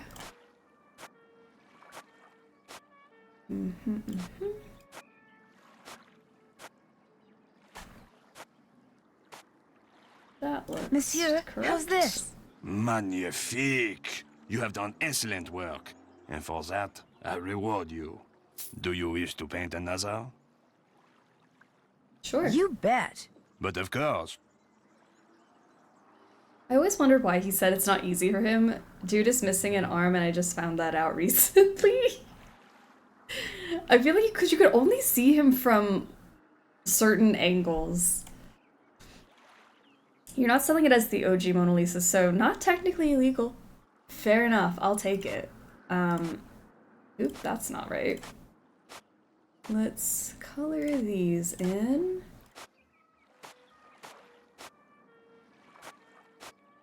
I wish there were more than just 2 paintings we could do, though. I do like this as a mini game. This one.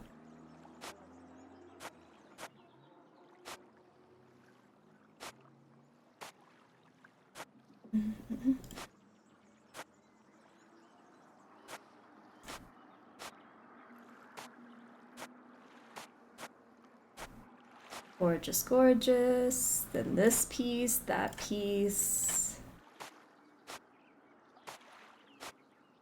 Get my hot pink in here. Yellow.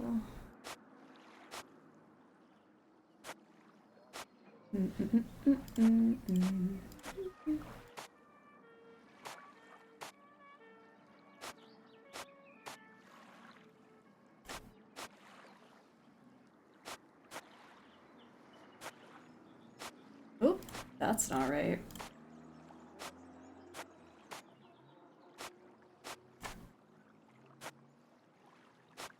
Monsieur, how's this? Another fine job. Here is your money. Do you wish to paint another? Not right now. Maybe later. Very well. Au revoir, mademoiselle. Au revoir. Alright, Bonjour, let's get mademoiselle. the, What do you wish to the buy? coffee can, too. Well, let's see. Can never have too many of these, I guess. It is an excellent coffee can. I practically give it to you for €7. Would you take €4 for it? Vendu. What else tickles your fancy? What even is the blue thing? It's Spook number 10's arm from the Haunted Carousel. Can't you tell? I really don't want to buy anything right now. I get new things all the time. You must come back. I may just do that. Goodbye. Au revoir. A lot of the stuff on the tables are just fun callbacks to other games. But yeah, he only has one hand. Do you see his hook hand? You can only see it from this angle. Obvi, it's Spook 10. Clearly. How dare you disrespect Spook number 10 like that? I believe I introduced myself as a Nancy idiot moments ago. It's fair, it's fine.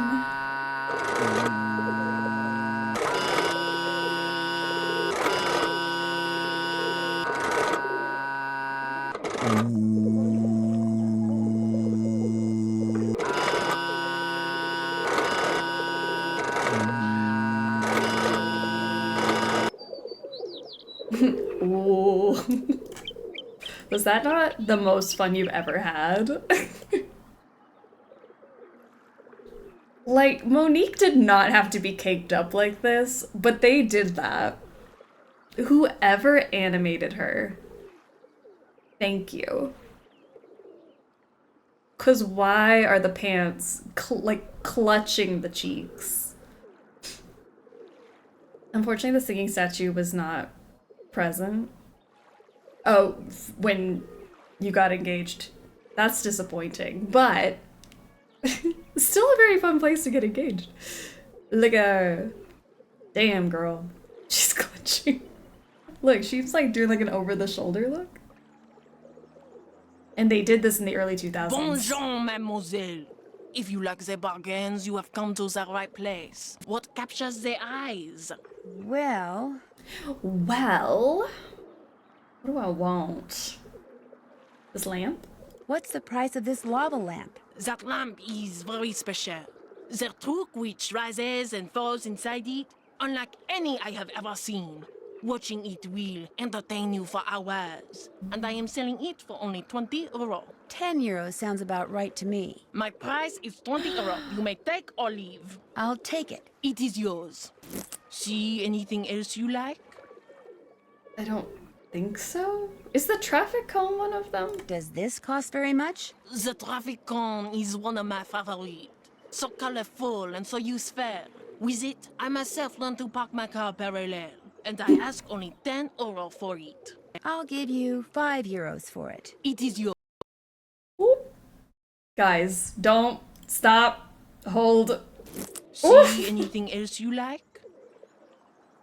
I'm gonna need a moment because this game has traumatized me in past Sleuthy Summers as crashing and save now. You know what? We should.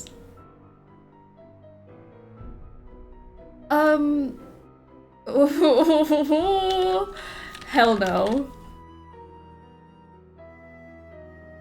I would say save, but that didn't work well for us last year. Do you think it's gonna let me save? Was this the one that it wouldn't let me save and like crashed the whole game because I tried to save? Oh no, oh no. I'm worried.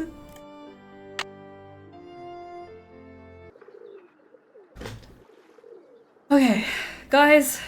Actually, I don't see anything else. We made it out alive. Yeah, new things come and old things go all the time.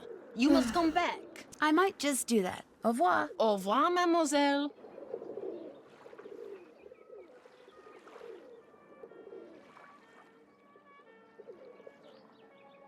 We fixed Cheeseburger Gate, so by that logic, it should work this year, and we won't enter the multiverse.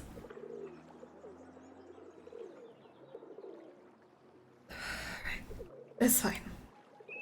That was just terrifying, but it's okay.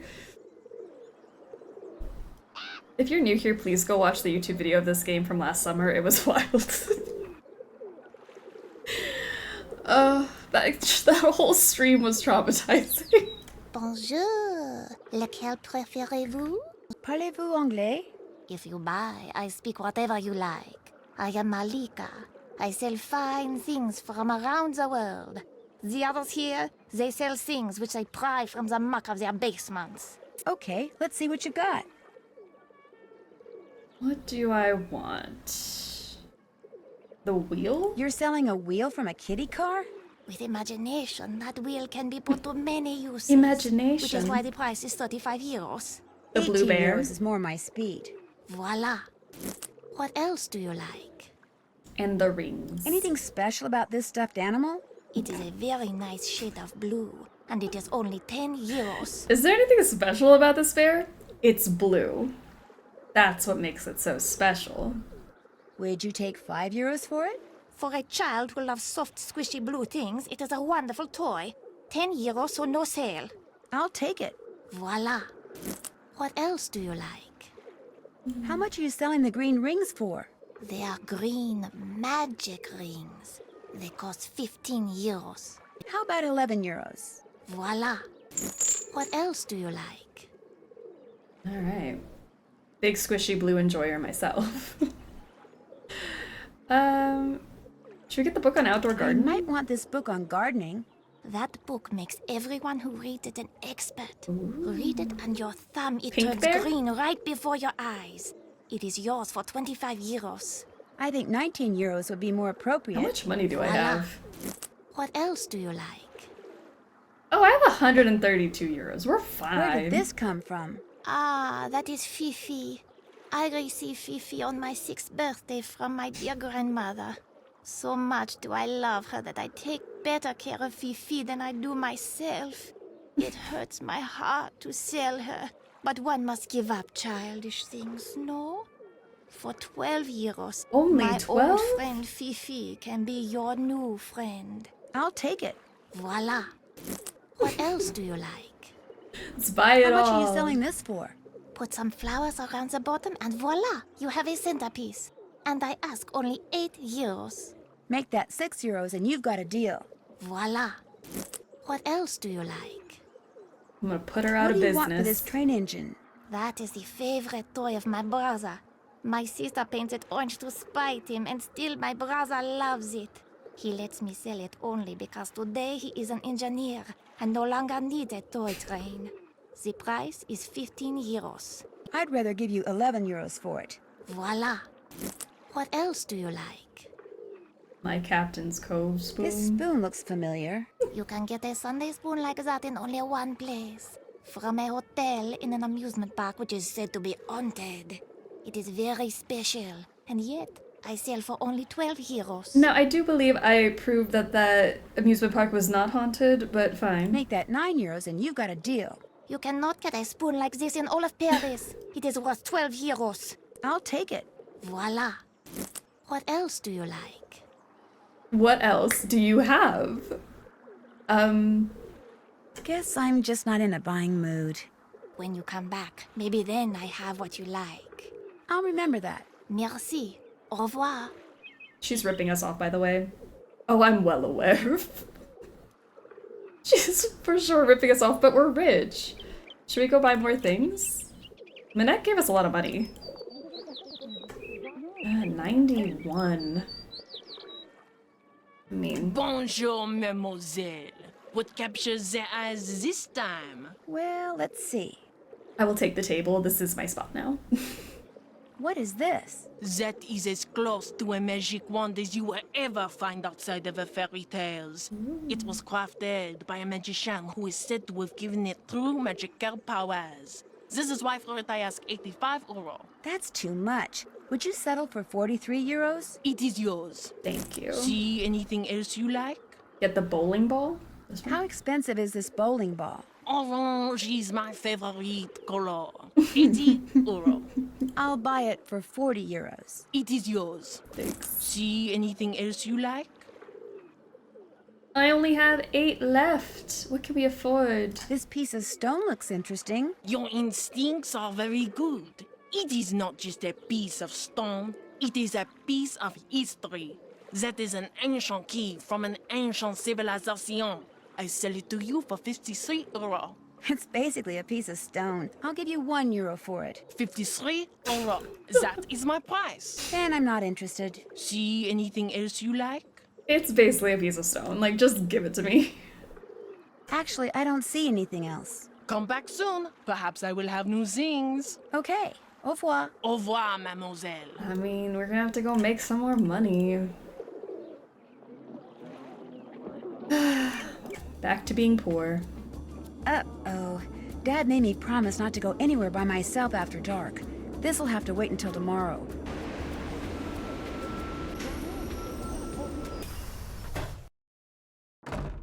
Are we gonna buy everything in the park? Because I'm on board. I mean, should we? I'm down. We're gonna have to do a lot of painting.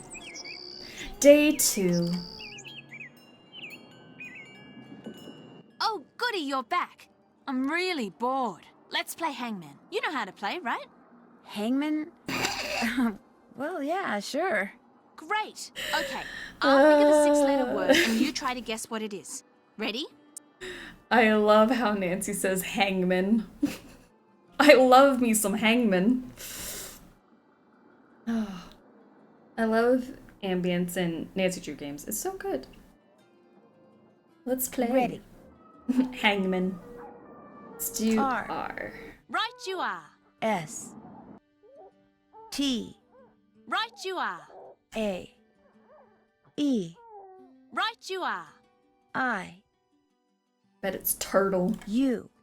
L. You won. Play Yay. again? No thanks. Anytime you want to play, just let me know. I'll be back in a bit. Take care. Wordle in the Nancy Drew universe. That's it. Hangman. Soggy summer brings deluge of flooded basements. Today's top story: an unusually wet summer has caused water damage in a record number of homes throughout Paris and vicinity. More than 300 millimeters of rain have fallen in the area since June 1st, almost twice the average amount, resulting in hundreds of complaints to the sewer district. There's really not much we can do, says District Director Pierre Rubin. The system can only handle so much rainwater. When our maximums are exceeded, the extra water seeps into the ground and unfortunately makes its way into people's basements. Insurance companies estimate that damage done by summer rains in and around Paris so far total close to €1 million. Homeowners are urged to repair any obvious cracks in their foundations immediately and to use sandbags to divert groundwater away from their houses. Also, homeowners would be wise to avoid entering a flooded basement until it's absolutely certain that the electricity has been turned off. If it's any consolation to my fellow citizens, Ruben added, my basement was flooded too. She didn't even set her bowl down to play hangman. I know. She's busy. Alright, so we've recycled yesterday's paper. Another local news story that does not impact our current job. So glad we are avoiding these inconveniences. Let's go back to work. Oh, I forgot to deliver my photos. Hold on.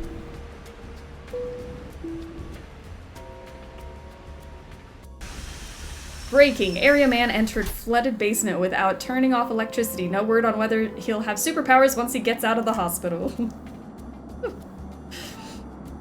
I'm sorry, I didn't go... Yeah, that's where I'm going. I gotta go talk to Jean-Mi. Drop my photos off. That was on my task list from yesterday. Ah, are those the photos Minette promised me? Yes. In fact, they came straight from Dieter von Schwesterkrank's darkroom. I printed them up myself. You are quite doué as a photo developer. Bravo for you, Nancy Drew. Merci. I was afraid Ezer had forgotten. So, you had the pleasure of meeting Herr von Schwesterkrank, eh? He seemed very nice. Dieter is a very enterprising young man, which in most cases is good, but when arrogance enters the picture, pfft. So, what else do you wish from me? Area man, I beg of you to be careful. Area man, my favorite off-brand superhero. Love him. Do you think I could order something? Order anything you like. But know that this time, you will pay for it. Oh. No problem. With my own money? In the cart?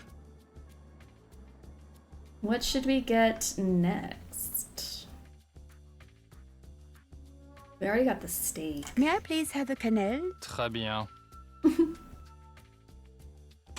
10 euros. The price is 10 euro.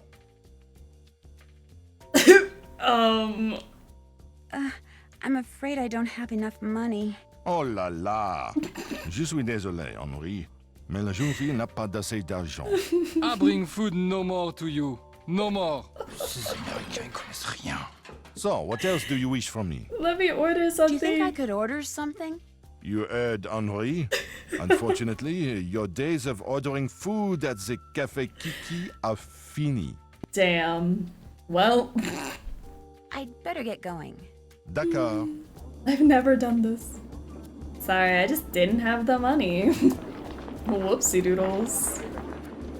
So you can't get mint this way now? Oh no, our cheap mint. We're gonna have to go buy like full price mint now.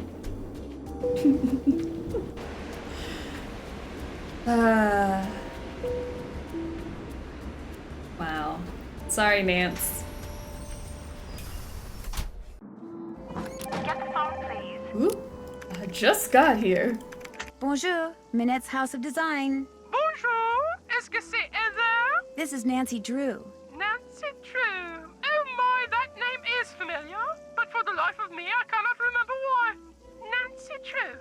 This is going to drive me mad. May I ask who this is? Prudence Rutherford. Prudence Rutherford. Oh, shoot. I know you. I talked to you when I was working at the Beach Hill Museum in Washington, D.C. I'm Nancy Drew, remember? You sent me a copy of your fire ruby necklace. You know, the one that had been stolen. Oh, good heavens, yes, of course, Nancy Drew. Why, as I understand it, it was largely because of your investigatory prowess that my real necklace was recovered soon thereafter. What on earth is a nascent detective like you doing answering the telephone for Minette? Get down from there. Excuse me, dear. Nancy, tell her the designs are done and will be shipped to her by the end of the week. Then go to the work table and finish them. You want me to finish them? The instructions are all right there. Piece of cake. Are you? Why my husband insists on sitting here in my study in his soggy tennis togs when he has the run of the whole villa is beyond me. Oh dear. Thanks to that scallywag, I've quite forgotten what we were talking about. I was just about to tell you that I'm working for Minette because I'm interested in fashion design. Fashion design? You? Yes. See, the more I learned about the way ancient Maya dressed, the more interested I became in how modern people dress. Oh. That's just silly, dear. Yes, well, in any case, we'll be sending you the finished designs for the ensemble very shortly. Wonderful. I'm sure they're going to knock my socks off and blow me away, as you young people like to say. Lucille, get the deodorizer, please. Philip's been in here again, I'm afraid. Goodbye, dear. Or shall I say, à tout à l'heure. Prudence response is absolutely the correct one. Yeah, that's just silly. I don't understand.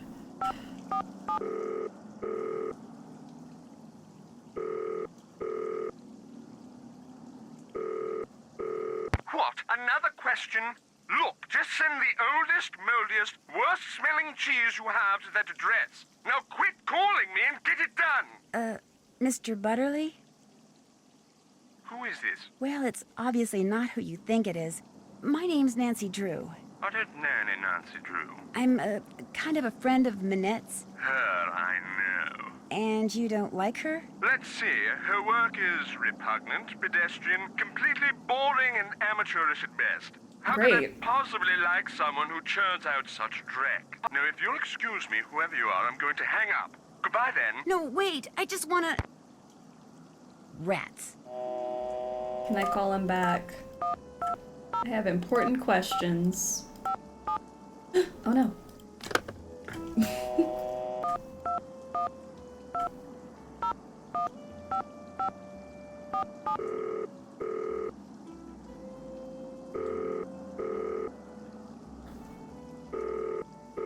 You have reached the Paris studio of Hugo Butterly, world-renowned fashion designer. As you might expect, I'm very busy right now creating my spring collection, about which I'm very excited. Regretfully, I'm far too busy to answer the phone, and as we all know, returning calls is such a bore. May I suggest you peruse my website, www.hugobutterley.mod, and use the link provided to contact me via email. In the meantime, my luscious fall line is in the stores, ready to be bought, worn, and enjoyed. Goodbye, then. Yay. Do we think the Zippy calling card is related to the gas station? I think so. It's gotta be, right? Alright, so I did pick up that envelope, I picked up the fabric photos, I delivered the photos, I fixed the plotter. So we've done everything.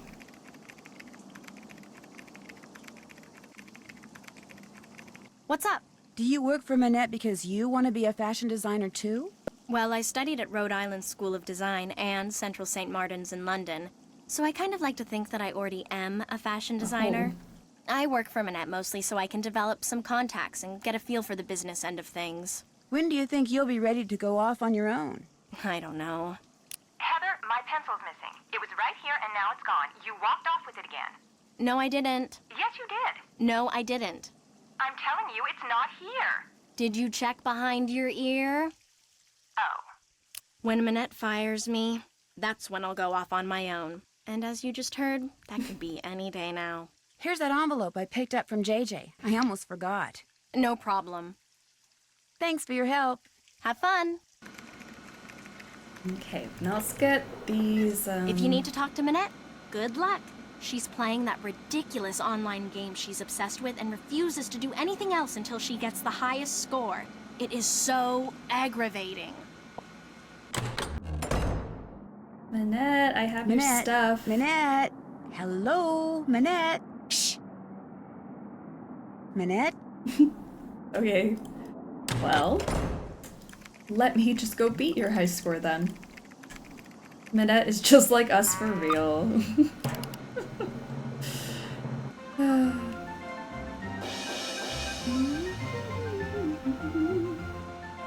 Alright, we got the high score of 1,000. We gotta get over 1,000. We could do this. I'm just gonna match up the pictures, which is easier said than done. Alright, you guys look the same. We got Jane over here.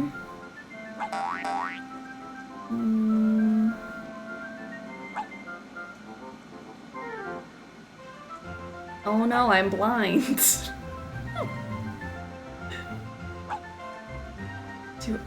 Are there any that can make 3? I swear I'm really bad at this.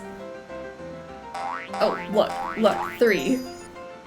Oh, 3. Got Brady.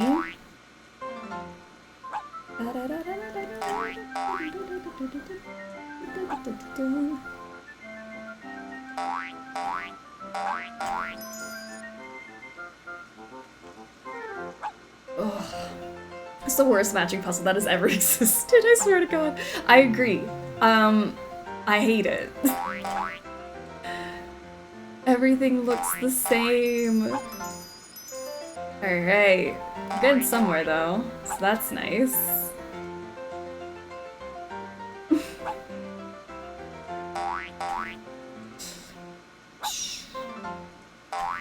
Yeah. And you can go up there. Great. Those go together. You guys go together. Oh, we're over the high score now. We're good. We won. Oh, Jane.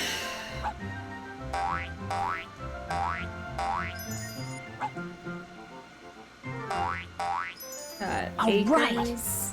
Good stuff. 1950. I got the highest score. Or should I say Carol did. Oh my gosh, I did it. Heather, I won. I got the highest score. Send Nancy in here. We've got work to do, and I am on a roll. You're a genius. Now get in there before she decides she has to beat that score. In we go. Why was there debate between this and Old Clock again? I don't know what I'm voting for today. I feel like they're both kind of like middle of the road games for me. I am having a really good time with this though. Ah, you have some stuff for me. Let's see it. How absolutely positively rude. The lava lamp, the rings, the canister, the cone. They're perfect. I adore them all. I'll take care of this other junk you bought. Now go away, I have work to do. She took our junk.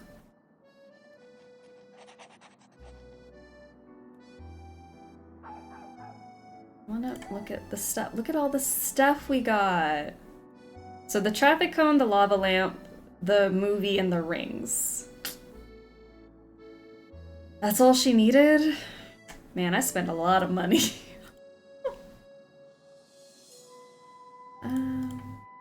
I know I'm supposed to look at that photo at some point. I'm hoping Nancy knows to do that. So now I've done all that Minette wants. I said I have work to do. Give us back Fifi. She took it. All of our things. Aww. Look at her hard at work. Forget something? Well, I'll see you later. Allez, bye-bye. Alright, let's go finish Are the up designs Prudence I'm stuff. supposed to finish for Prudence Rutherford under here? You got it. Okay, Sunny, I've selected the clothing and accessories for Prudence Rutherford but forgot about her rules for each season's outfits. Please read through them and assemble the correct outfit. Start with the summer and then move on to cruise and then fall season. The outfit should include something for the head, face, bottom, top, feet, and an accessory to hold. Also, Prudence firmly believes that patterns or prints not be considered as colors for her rules. When you correctly assembled an outfit, Heather will tell you right away. If she ignores you, you didn't make it right. I wanted to describe some of the more interesting items I designed for your personal collection. I realized that you have very strict rules on your styles, but also wanted to give you a wide assortment of clothing and accessories which I feel will complement your personality. This one-of-a-kind Prado pineapple purse will add a splash of erotica. Exotica, excuse me, to your ensemble. I recently oversaw the coloration of these faux leather pants to complement your skin color. I recommend using primary colors red, blue, and green for the majority of your ensemble. These green galoshes are the perfect rain gear for a classy lady on the go. Will Minette give us back our teddy bear friends? It is certain. Oh, good. Maybe we'll get our teddy bears back.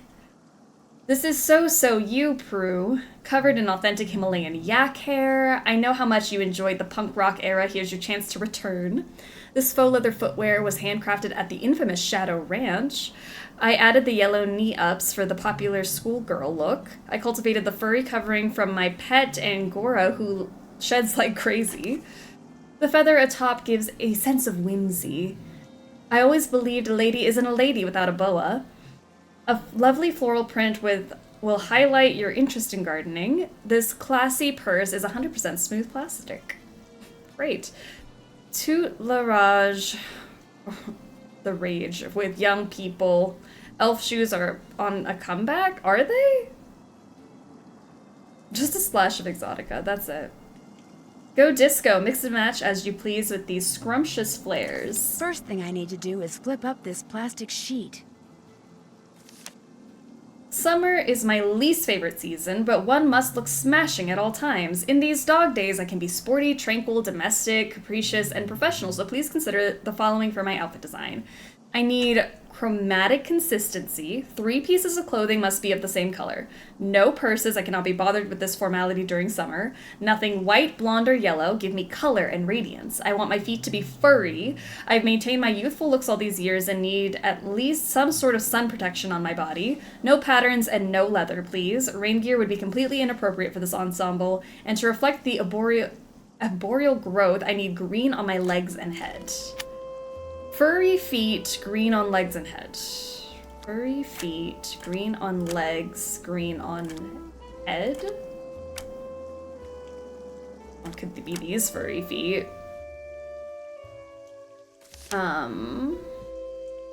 No white, blonde, or yellow.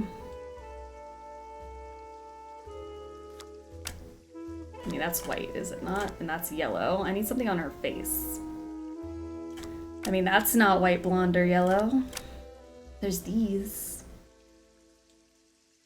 We need sun protection.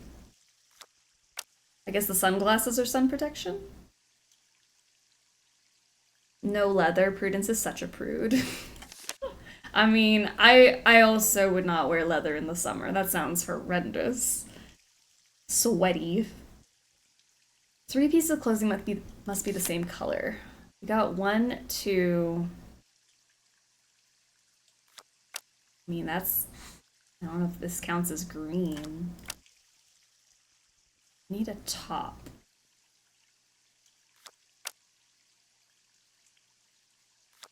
That seems too much. Pink. We can do the pink shoes. Because we don't want white, which makes sense now. Do I have a pink something something?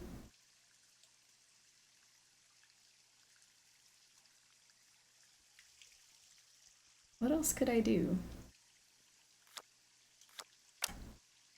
Go, well, she doesn't want yellow, just kidding. I'm thinking these. And then the boa for the pink. Excellent. There. I love my silly little dress-up girly games. Me too. They're so fun. My crew's wear must speak to my aura and challenge the boring and pretentious mindsets one often encounters in these arbitrary but necessary meetings with my peers. No skirts. I want to show as much skin as possible. Must not include any clothing or accessories for my summer outfit. No jeans. It's so last year. My head and face must be consistently themed. No primary colors or yellow. They don't reflect well in the sea. To reflect my environment, I need 1 item that's tropical, nothing black. I want to be seen. So this is gotta be tropical, and then face and head are themed. And we don't want any skirts, so... no jeans. Nothing from the summer outfit. Want skin showing.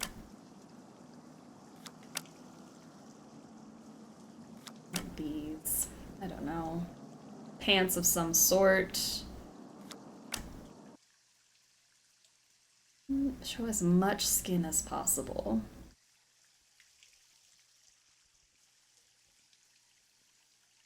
How much more skin can I show, Prudence? Those are long pants. And you don't want jeans or skirts. No primary colors are yellow. And nothing black. Is yellow not a primary color? I think the previous page said red, blue, and green.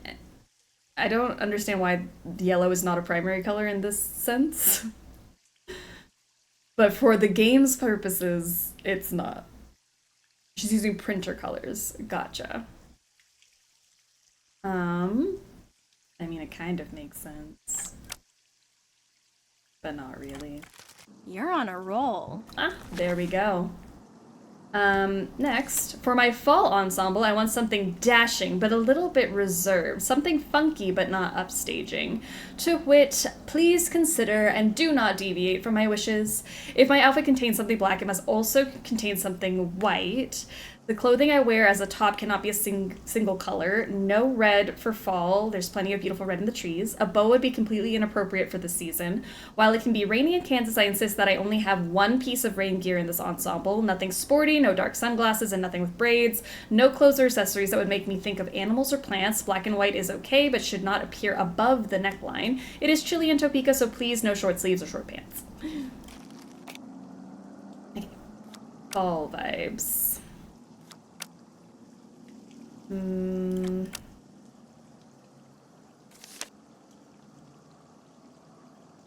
If it contains something black, it must also contain something white.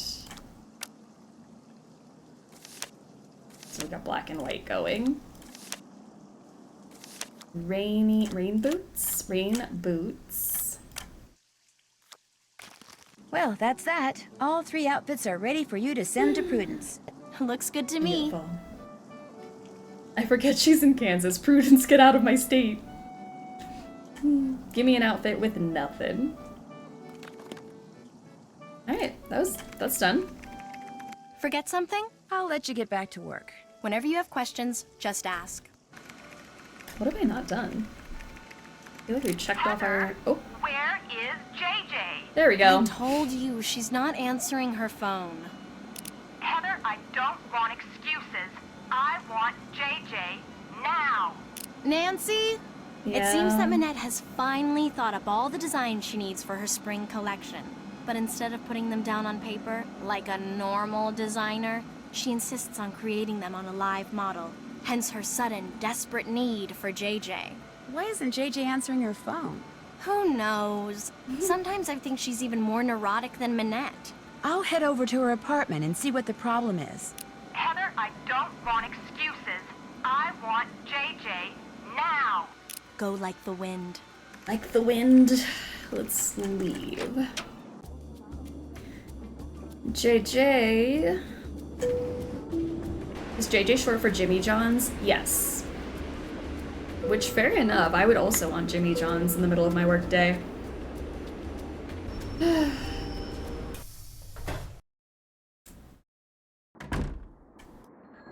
Hey, Rumi, how's it going? Let's play hangman. Okay.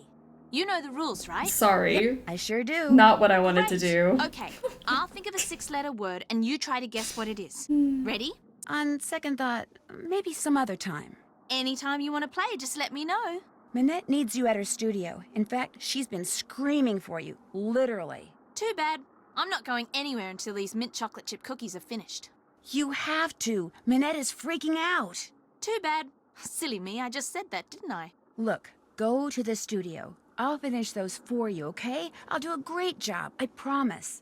Well, I'll head over there. But I'm going to call you before I set one foot inside Minette's studio. And if those aren't done, or if you try to lie... I never lie. Ask anyone. Yeah, well, definitely. All right. Everything you need is right here. Recipe, baking sheet, mixing bowl, measuring cups and spoons, ingredients, and if you mess up and want to start over, just turn around and dump it down the sink. One problem though, the recipe calls for fresh mint. Only I had to toss the sprig I had because it was moldy. So you're going to have to go out and find some more. Great. Which could be hard because there's some kind of mint shortage thing going on. Oh, and I'm also out of brown sugar. I think there's a way to substitute for it using molasses somehow, but that's your problem now. Remember, I'm going to call you when I get to Minette's. If those cookies aren't done, I'm going to go shopping instead, and Minette's going to go bonkers. Ta-ta! Alright guys, time to hit the mint black market because we're gonna need to make some cookies. Excited to get mint? We're about to get ripped off. What are books doing in here? What in the world is JJ doing with books on electrical engineering? God forbid a girl have hobbies. Well, here's some molasses. We need the mint. The local news is affecting us. Alright, let's, well, we don't have everything. I need to figure out how to make a substitute for brown sugar. We got molasses, and I gotta go get some mint. What is this girl doing with books? She can't read.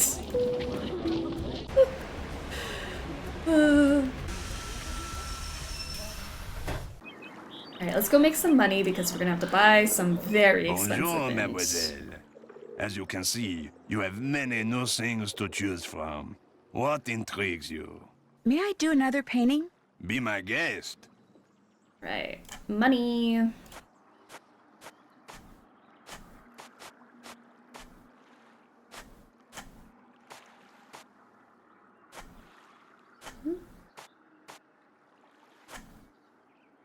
Okay. Let's get the lips done. Eyes.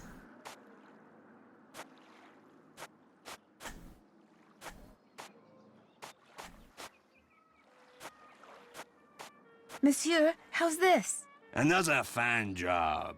Here is your money. Do you wish to paint another? I'd love to, if that's okay. Be my guest.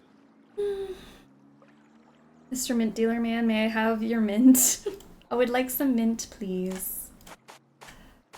I know there's a shortage happening, but it's crucial to the mystery.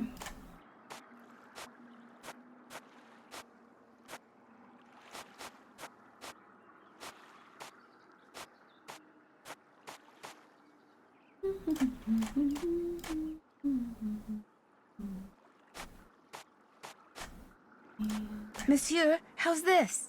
Another fine job. Here is your money. Do you wish to paint another? Not right now. Maybe later. 30? Later, yes. Is that gonna be enough? Now you buy something. Alright. What's in here? If you are cooking and you run out of an ingredient, that book tells you what you can use in its place. So if you must cook, you must have that book. Fortunately, I charge only €8. Would €4 do the trick? Vendu. What else tickles the fancy? What's this book about? That is a very good book about codes which are commonly used. Need It is that. a mere €15. How about €8? Vendu. What else tickles the fancy? Nancy approaches a shady man in an alley. I'll take some of your finest mint. Oh, you have 26 Is this left. pie tin very expensive? Very cheap. €15. For a pie tin? Would you take €4 instead? Vendu. Thank you. What else tickles the fancy?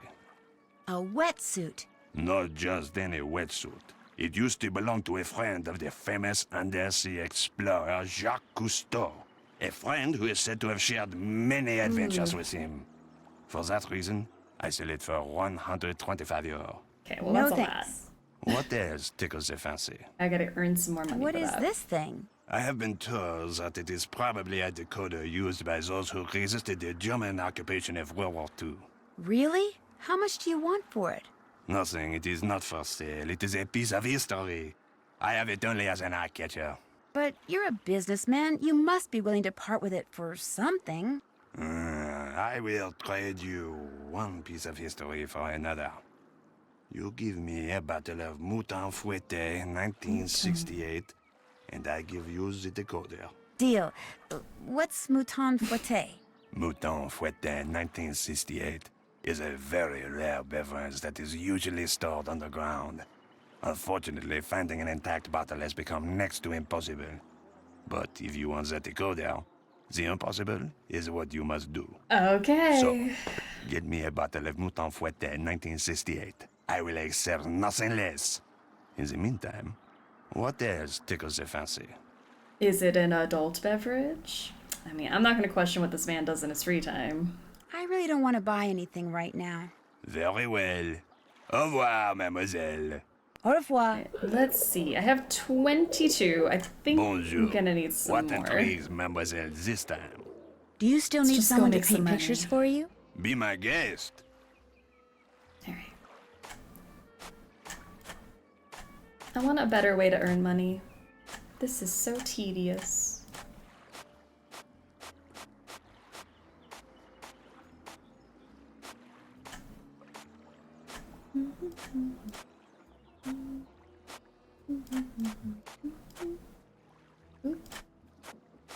Monsieur, how's this? Another fine job.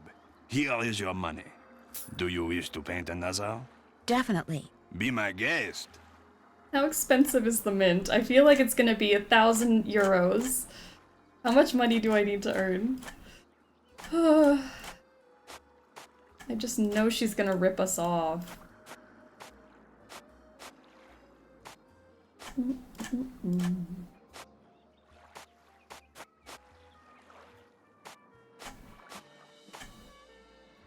And boop, boop, boop. And your face, sorry. Monsieur, how's this? Another fine job. Here is your money. Do you wish to paint another? Yes, please. Be my guest. Wish there were more paintings to choose from. Same. Because I do this one over and over because this is the fastest one. But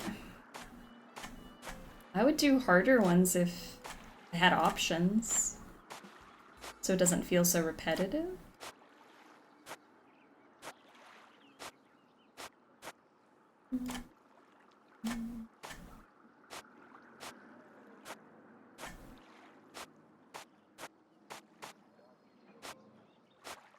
Monsieur, how's this? Another fine job. Here is your money. Do you wish to paint another? Not right now. Maybe later.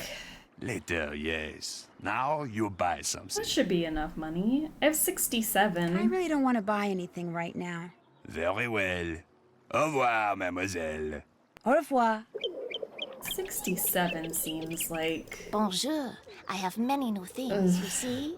Wow, you sure do. You are sure to find something you like.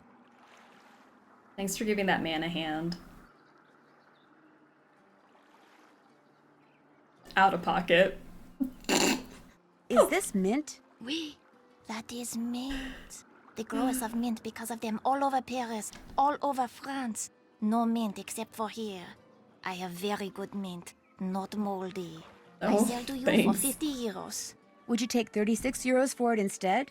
No one has mint but me. You want mint, you must pay 50 euros. Highway robbery. I'll take it.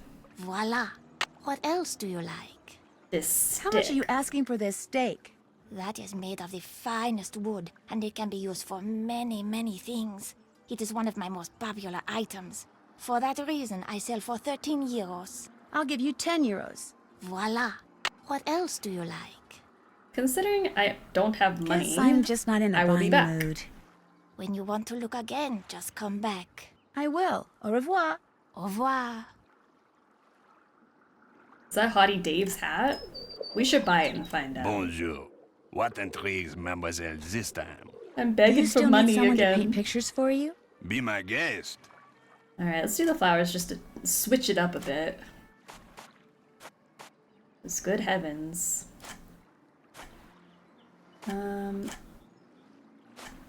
Purple.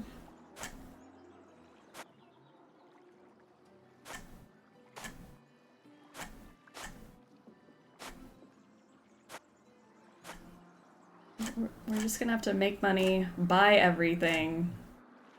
Not a big deal. It'll be fine. But once we have everything, nothing can stop us. The mystery's basically solved. What that mystery is, I'm not sure. Alright, let's get our hot pinks in.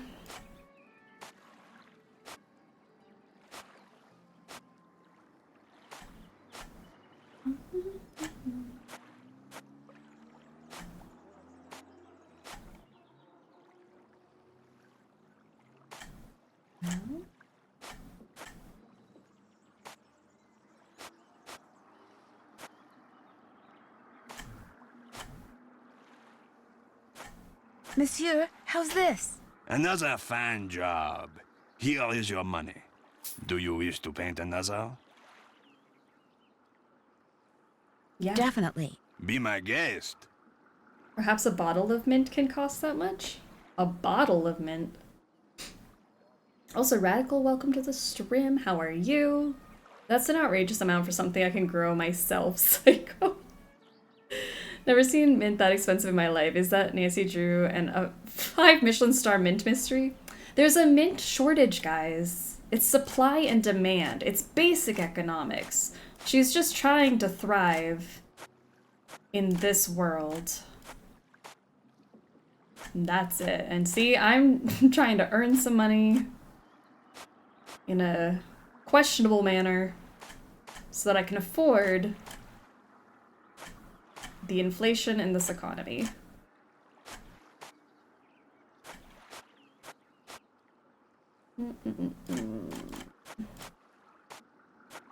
Monsieur, how's this? Another fine job. Here is your money. Do you wish to paint another? Nancy Drew cornering the mint market. You bet. Be my guest. It would also be nice if the more difficult painting, the more money you get. I know, I would love a complicated painting, but I get 15 for both of these regardless. The other one takes so long. Boop, Boop. Boop, boop, boop.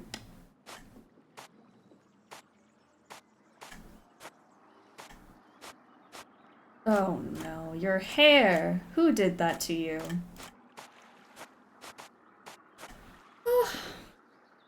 Oh, your eyes. Monsieur, how's this? Another fine job. Here is your money. Do you wish to paint another? The mystery is literally, is Minette insane? Mystery solved, yes. If you don't mind. Be my guest.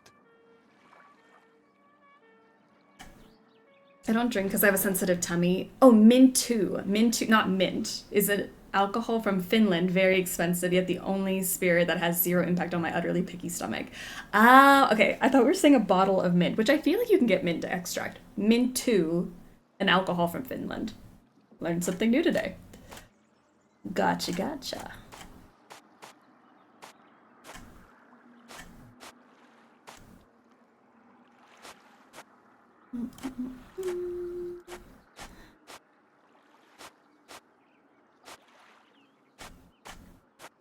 See, I guess once we get this over with, we'll start having fun, right?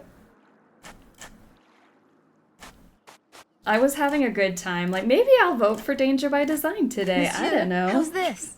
Another Until fine this. job. Here is your money. Do you wish to paint another? Not right now. Maybe later. I think that's... Later, yes. How Now much? you buy something. I have 82. I think I How can much maybe do you get want for away. this wetsuit? 125 euro. I couldn't possibly pay more than 63. 63 euros. Vendu. Great. What else tickles the fancy? Shoot, I have 19 left. I really don't want to buy anything right now. Very well. Au revoir, mademoiselle. Au revoir. Nina waiting for the fun. Like, when does the magic begin? I just forgot how much money I have to make. mademoiselle. Welcome back. What do you like? Is this Ichido book any good? That book is very good. If you are around dangerous people, then you must get this Always. book. You pay only 23 euros. I'm willing to pay 17 euros for it. Voila. What else do you like? Well, ma'am, I only have 2 euros. Guess I'm just not in a buying mood.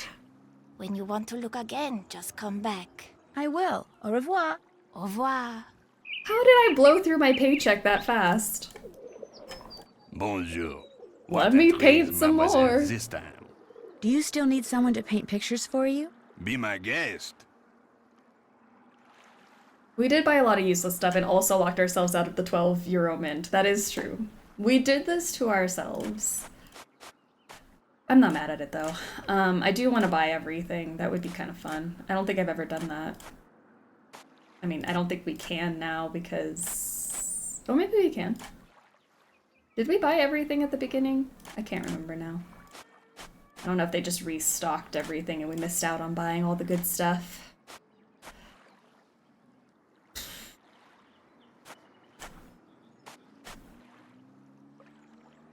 Why do you look wrong? I think... never mind, we got it. Everything looked Monsieur, off. how's this? Another fine job. Here is your money. Do you wish to paint another? Yeah. If you don't mind. Be my guest. We could have bought the mint for 12 euros. We could have gotten the ice cream at the cafe, and it has mint on top, and you can just take the mint off, and Nancy will put it in her pocket for later, and it only costs 12 euros.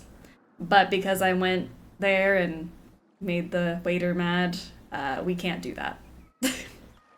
He refused to serve us, so...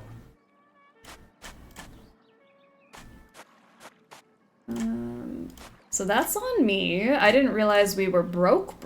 I thought we were just kind of like cutesy broke. We were not. We had no money. That's not your lip color now, is it?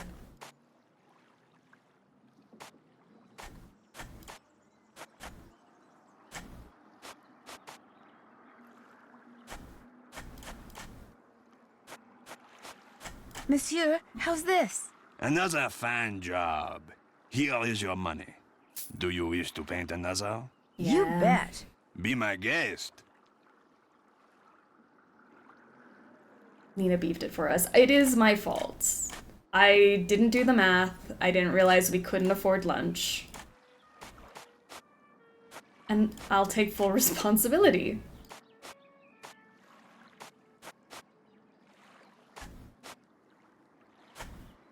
I mean, I also blame you guys a little bit because you had me buy all those bears.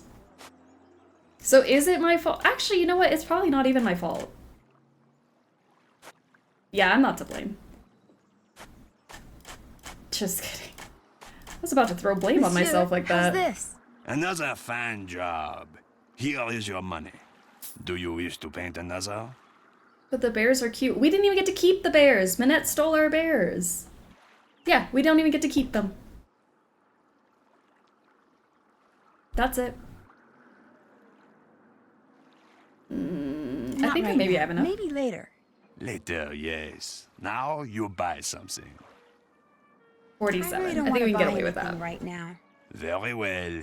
Au revoir, mademoiselle. Au revoir.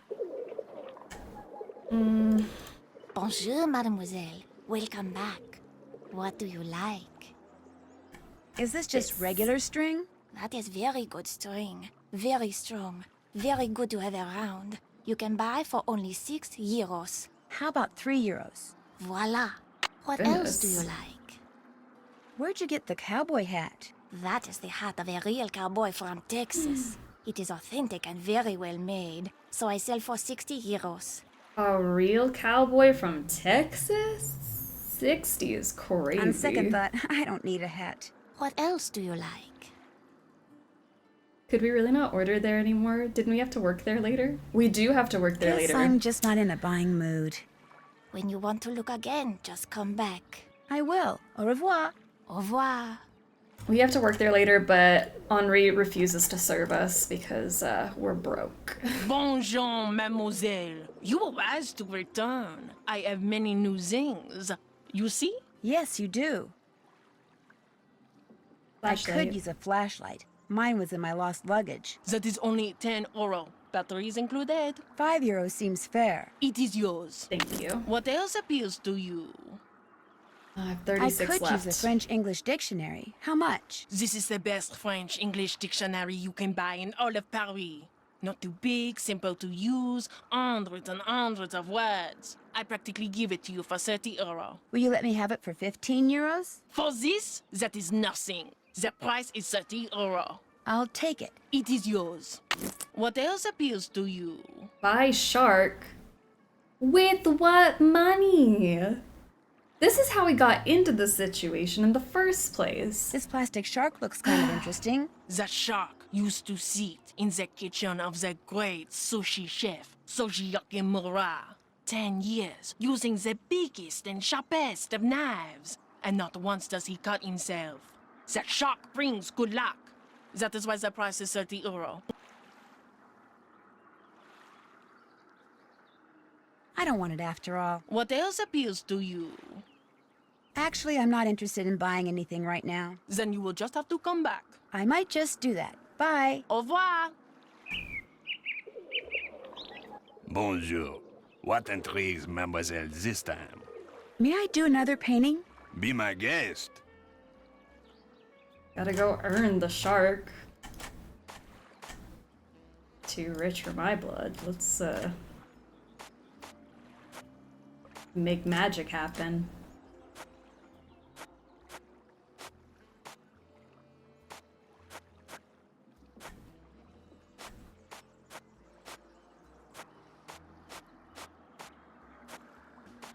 Monsieur, how's this? Another fine job.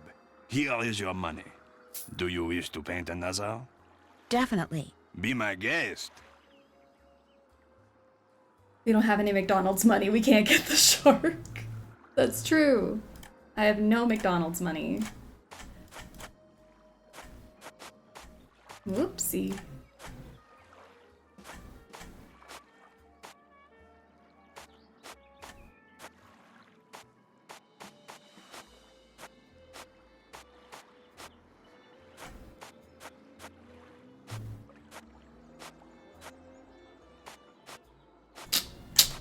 Oh no. Monsieur, how's this? Another fine job. Here is your money. Do you wish to paint another? Not right now. Maybe later. Later, yes. Now you buy something. I have I 36. really don't want to buy anything right now. Very well. Au revoir, mademoiselle. Au revoir. Does this mean we have to have Nina solve the awful sorting puzzle? Is it awful? Nina loves us and is getting us plastic shark. Everyone say Bonjour, thank you, Nina. mademoiselle. Merci What la you Nina, need, hun I am hun. sure to ask. Hon hon. Well, Alright, this is for you what did you guys. say you'd sell this for? 30 euro. I'll give you 23 euros for it. It is yours. What else appeals to you? Okay. No more complaints on the car ride home. Actually, I'm not interested in buying anything right now. Then you will just have to come back. I might just do that. Bye. Au revoir. Alright, thank you, Monique. So we have a book. We have lots of books, actually. Got numbers and colors and months. Vocab. Fromage. Yeah, it took us to McDonald's because we begged enough. Everyone enjoy your Happy Meal. Ichido. Introduction to Ichido. Ichido is an ancient, extremely simple yet highly effective form of hand-to-hand combat. Although it is, in truth, nothing more than a repertoire of 9 distinct, precisely delivered offensive blows, Ichido can, when executed by a master, vanquish a foe in seconds. Ichido has never enjoyed great popularity, largely because the Ichi practitioner is required to precede each move with a specific verbal salute or chi cry. Once an adversary learns which chi cry precedes what blow, he of course can respond to each chi cry with the appropriate block and thus defend himself indefinitely. Nevertheless, Ichido is still learned and practiced with great enthusiasm by people with a passion for power and a taste for novelty. Here's your attack stance. Form. Hands forward, raised to chest level, fists clenched. Everyone got that down? Always return to the position after delivering a blow. Then we have the up left attack, a reigning open hand chop striking from the opponent's upper left side. Hassa. Yeah? Got it down. Easy, my fists are always clenched these days. Then we have the up right attack, same thing. A reigning open hand chop striking the opponent's upper right side. Ha ha ha ha ha is the cry. Then the up center attack. Arm and wrist are bent like a flamingo with fingers forming a point or beak. The attack is a quick jab or poke to the face. Essa, essa. I imagine that this book is so random, it'll never be relevant for the game. It won't. This is such a random, fun little Easter egg book. This will not at all come in handy. Mid-left attack, left side closed fist punch, knuckles are up, ika, rate. Mid-right attack, right side closed fist punch, knuckles are up, got it. Mid-center attack, open-handed palm attack to the chest, shira. Then lower left closed fist kidney punch, knuckles turned down, kila. Lower right attack, lower left closed fist kidney punch, knuckles are turned down, shaza. Then we have the signature attack, both arms pulled back and then open hand palm strike with both hands to the opponent's stomach, shita, low center attack. That's it. Everyone can protect yourself now? Is this Cobra Kai? Yes. I feel protected now. Good stuff. Then we have common codes and deciphers. Forming information so that it can be understood only by a specific audience is a process that is thousands of years old. Codes hide information in plain sight so that even if the wrong people see it, only the right people will understand it. While some codes simply allow information to be condensed, such as the barcodes which modern-day computerized retailers use to keep track of inventory, most codes are associated with secrecy, a way of keeping X from finding out what Y is up to. Technically, a code results when every word or phrase in a sentence or piece of information is replaced by another word, phrase, or symbol, while a cipher results when every letter is replaced by another letter or symbol. Thus, to decode a message means to break it down into its original words or meaning, while deciphering a message requires figuring out its original lettering, although in popular culture, the terms code and cipher, as well as encode and encipher and decode and decipher, are used interchangeably. What follows are simple examples of codes that have been used for centuries and that will no doubt continue to be used in some form or another for centuries to come. A simple book code appears to be a string of seemingly random numbers such as 181-185-92411, or I guess in better terms, 181, 18, 5, 92, 4, and 11. In actuality, the numbers refer to words that are found in a book, the first word being on page 181, line 18, the fifth word from the left, the second word on page 92, line 4, the 11th word from the left. Obviously, the encoder and decoder of such a message would have to have the exact same edition of a certain book and would have to have agreed that the lines would be numbered from top to bottom and the words from left to right. The code can be varied by changing these orientations and, of course, by changing the book upon which the code is based. A simple shift cipher encodes a message by shifting its letters a given number of spaces to the right or to the left according to the alphabet. For instance, if the message to the encoded is arriving Tuesday and the agreed upon initial shift is 3 spaces to the left, the encoded message would be Zuvskdkurvapov. Make sense? To decode the message, the recipient would look at the Roman alphabet, then reverse the process by shifting the letters of the message 3 spaces to the right. Notice that to encode the letter A, the sender assumed the next letter to the left would be the last letter of the alphabet, so that the 3 letters would be left to the left would be an X. The date shift cipher is a variation of the shift cipher. It uses a date expressed as a series of numbers to determine how many spaces each letter in a message is to be shifted. For instance, if the message is yellow coat and the date which will encipher the message is 1853, then the encoder would line the 2 up as shown on the next page, yellow coat. Looking at the Roman alphabet, the letter would then shift the Y 1 space to the left and get X. E would be shifted 8 spaces to the left so that the next letter in the code would be W. L would be shifted 5 spaces to make G, and so on. This process would result in a meaningless string of letters.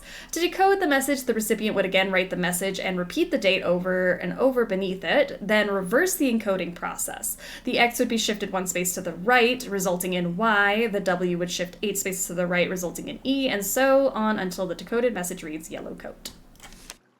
Some codes, such as the dot cipher, involve the juxtaposition of 2 or more objects. The dots below seem to be scattered in a random pattern, but if the grid below is applied to them, the position of each dot becomes significant. When the grid is juxtaposed on the dots, each dot is associated with a letter or number. And if the rows and dots in them are assumed to be numbered from top to bottom, then a message results Agent 29. A is dotted in row 1, G dotted in row 2, E is in row 3, etc. During World War II, machines were often used to encode and decode messages concerning troop movements and battle plans. The German Enigma machine was the most famous, but less sophisticated devices such as the M380 decoder were also used to encrypt wartime intelligence. Does that not look familiar? We learned goodly today. Thank Nina for read good. Welk. These machines were similar in that they churned out polyalphabetic ciphers, scrambled messages consisting of shifted letters generated from constantly shifting alphabets via a system of rotors. Messages encoded on one of these machines could only be decoded by turning the rotors on the same machine or on one identical to it to a specific setting, then entering the encoded message via the keyboard. And that's all there is to it. Great. And we also have brown sugar. Brown sugar. All right, so in order to get brown sugar, half a cup of brown sugar, that is going to be half a cup of white sugar, and a teaspoon of molasses. Yeah. Easy peasy. And we have our mint. And we have our toy shark. I think we're good to go. It's late. I can do this tomorrow. We spent so long painting. It's already tomorrow. I don't know if that's a substitute, that's just how to make it. Is that not in turn a substitute? Day 3. Alright, so now First I have thing I should everything. do is get out that mint and chop it up. I'll just chop up this mint. Chop up this mint. There, I'm ready to start cooking. Okay. Mint chocolate chip drop cookies. Oh man. This always brings back memories. One of our like first cooking streams ever, I made these cookies and they were chalky. They did not come out great. 3 cubes butter, 1 cup white sugar. Okay, so then the half a cup of brown sugar, so we're gonna add another half cup of white sugar. And then a teaspoon of molasses to make that brown sugar. Then 3 eggs, 1 teaspoon of vanilla, 2 1/4 cups of flour, 1/2 teaspoon of baking soda, 1/4 teaspoon of salt, mint, and 1 cup of chocolate chips. Should we try for another cooking stream? I mean, I can't use this exact recipe because that's how they come out. Maybe if I tweaked the recipe a little bit, they would be better. Mix all ingredients in a large bowl, drop cookies on ungreased cookie sheet, bake for 12 minutes. Okay, sounds easy enough. 3 cubes of butter. 1, 2, and 3. A cup of white sugar. And then to make the brown sugar, we're gonna do half a cup of white sugar and a teaspoon of molasses. Then we're gonna toss in 3 whole eggs. We're not even gonna crack them, just throw the egg in. 2, 3. And then a teaspoon of vanilla. And then 2 1/4 cups of flour.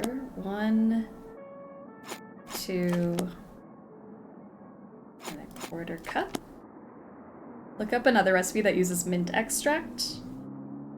The reason it isn't great is because fresh mint isn't strong enough. I think I used mint extract actually. I don't think I used real mint. But I mean, I could just look up a chocolate chip cookie recipe and do it again. I think it might have been the flour that was making it so chalky. I don't know. 1/2 teaspoon of baking soda. 1/4 teaspoon of salt. Then our mint. And then a cup of chocolate chips. Maybe it was you. It was me? I have never made a baking mistake in my life. I take comfort in the fact that I feel like anybody who's made this exact recipe has said the same thing about them not being good. But the true bakers know how to fix this recipe, and it's not me.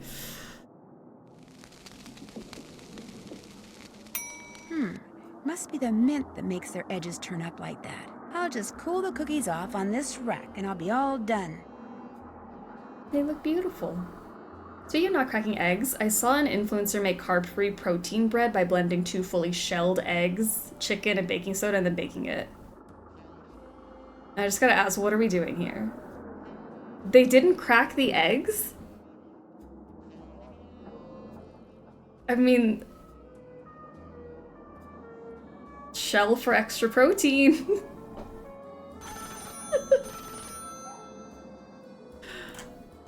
Hello? Well, are they done? They sure are. Describe them. Just full egg them? into the blender. Describe them. I've made them before, so I'll know you're lying if you fail to mention the one thing that makes them different from other cookies. Well, their edges curl upwards. Bingo! Nice going. Because of you, Minette is about to become a very happy camper. They had to up their calcium intake, I guess so. That's wild. Okay, so we've got the cookies done. I want to eat some, but Nancy won't. Disappointing. I heard that JJ has books in the pantry because she's changing careers. That could be why she has those. Or maybe she just has a fun hobby, guys. I don't know. What else was I gonna do? I feel like I've done it all. I'm a baker, but I hate mint. Oh. Like the taste of it, or baking with, like working with it?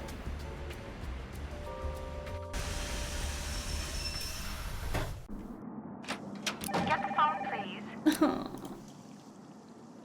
Minette's House of Design. I need to speak to Minette. May I tell her who's calling? No, just get her on the phone. One moment, please.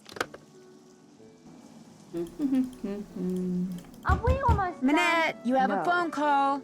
I do not want to be disturbed. Now go away. But he's very insistent.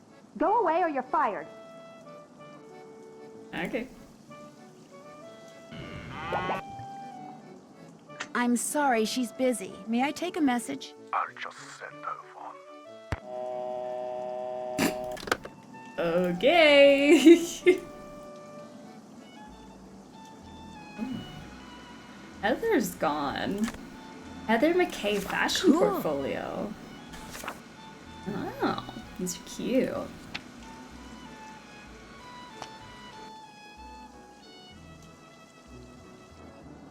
What if I just broke into this box?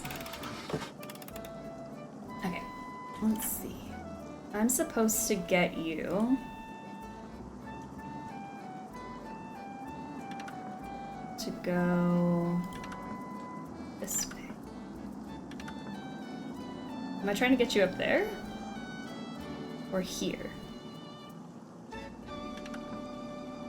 I feel like I never do this puzzle.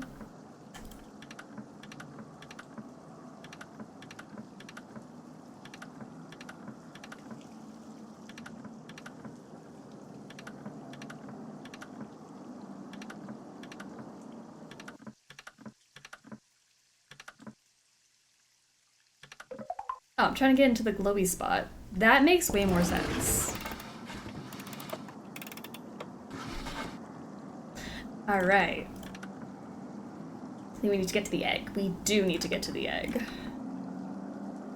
Away we go.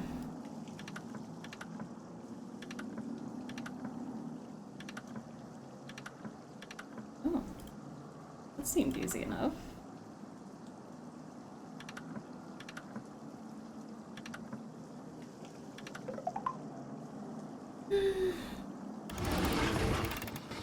I don't think I knew there was a dodo puzzle.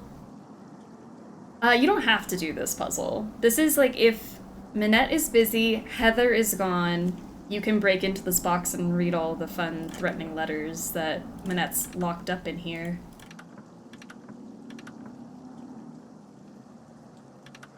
So, optional puzzle. Oh, no.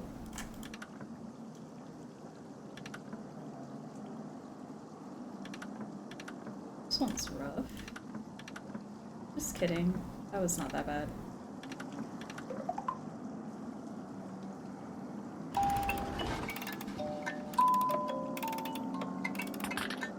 Ta-da! Alright, let's read all these ugly letters. Minette.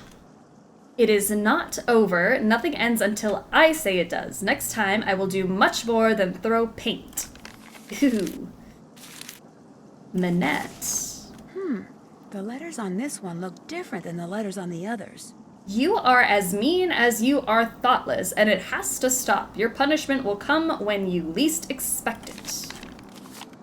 Yeah, that one does look different.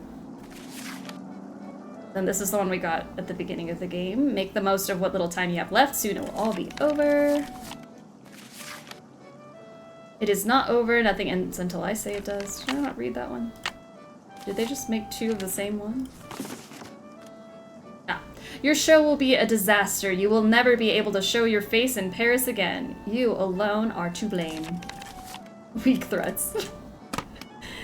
I mean, they really took the time to like cut those letters out, craft them, slip them under the door, and run away so they don't get caught. It's pretty impressive. Are we almost done? No.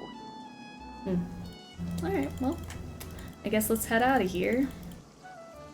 I don't know what to wear.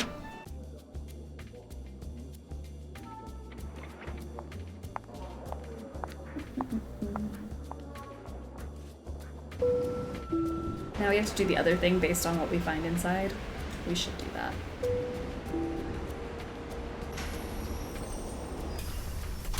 Okay. Mademoiselle Drew, what is it now?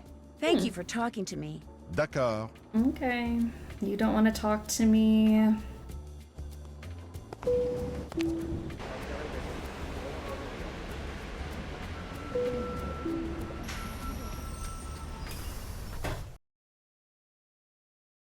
Dieter. What is it now? I'd better go. Auf Wiedersehen. Oh. Well, that's unfortunate. Does no one want to talk to me?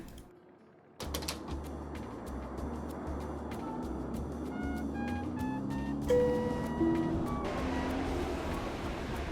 don't think I found anything that I haven't used yet, but I don't think so. Yeah, she's done now. Alright, Heather's still not back, but Manette is finished with the dress. Look how beautiful! What? Why do you wear that mask? This mask is a statement, Nancy. It's my way of telling society that it pays far too much attention to the face. I design clothes for the person. I'm telling society, forget the face. Look at the person. Look at my creations. The colors, the fabrics, the lines I choose. They are meant to enhance the person, not the face. The person. The face is inconsequential. You don't really expect anyone to buy that, do you? Whether they buy it or not is their problem. Any more questions? I hate how her neck floats like that. Yeah, her cape thing is like staying in place, but the rest of her body moves. Someone with a German accent called for you when you were fitting JJ, but he didn't leave a message. Oh? He sounded kind of angry. I'm sure it wasn't important, so don't worry about it. What else? Why did you break up with Dieter? That is absolutely, unequivocally, 100% none of your business. And if you ever ask me anything about Dieter again, you're fired. Now go away and let me work. I said go away. Oh, sorry, I misunderstood what you meant by that. Alright, Heather's still gone. I'm gonna make a save here. I'm actually kind of scared to save. What now? Okay, I'm gonna leave you guys here for just a second because I gotta go walk bugs. It's about that time. But we're making progress. We're getting far. I don't know what else we need to do though. I guess when I get back, we'll talk to everyone again, run around, go crazy. But I will be right back. Let me go take her out and stretch my legs. Okay, let's go walk around.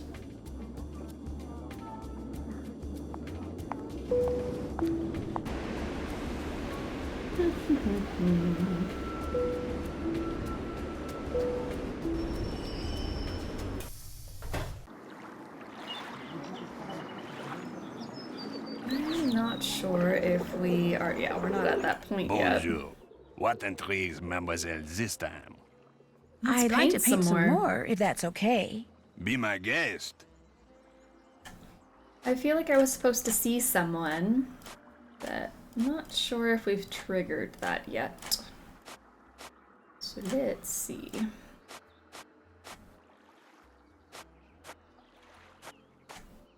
Always nice to have our wallet lined.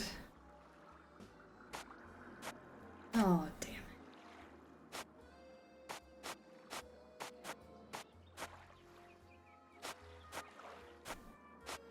Monsieur, how's this? Another fine job. Here is your money. Do you wish to paint another? Not right now. Maybe later. Later, yes. Now you buy something. I really don't want to buy Maybe we anything talk to right JJ. now. Very See what's well. going on there. Au revoir, mademoiselle. Au revoir.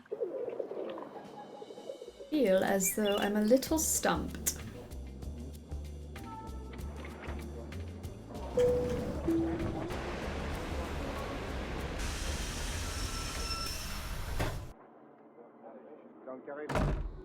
Oh, she's not here. Interesting.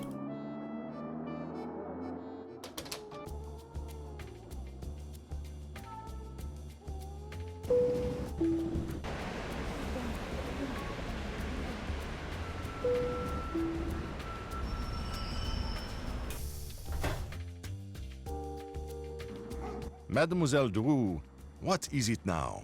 I'd better get going. Au revoir, mademoiselle. We checked our desk. Ah, you know what? I think I know what you're talking about. I don't think we have. That would make sense.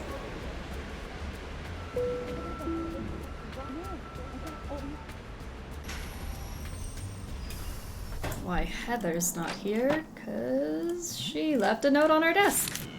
Thank you. A stuffed Nancy. parrot? Nancy, please go to Square du Vergalant and buy a stuffed parrot. One of the vendors just got some in. I'd do it myself, but Minette just gave me a ton of errands to run on the other side of town. You rule. Thank you. Alright, now we go see a mysterious person in... I almost said the woods. The park. I believe that might have triggered it, and we're off. We're going.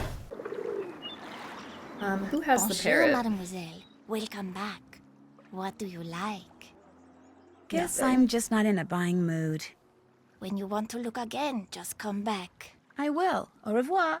Au revoir.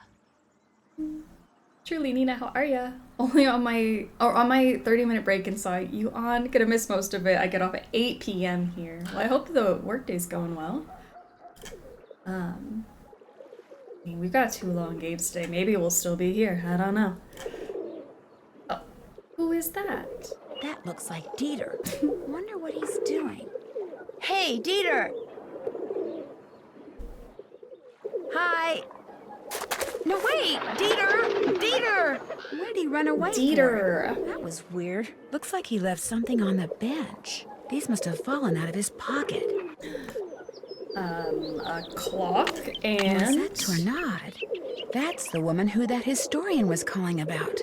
Why would Dieter be carrying this around? Hope you'll still be on. I hate missing Strim and being part of the bus. Well, hopefully. I don't know. We've got ways to go. We yap.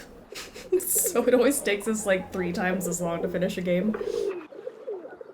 Alright, in memoriam, Noisette Tournade, 85, who served as Paris's Director of Public Works for more than 2 decades, died peacefully in her sleep last Monday evening. A gifted linguist, she spoke fluent English, French, German, and Italian by the time she was 16.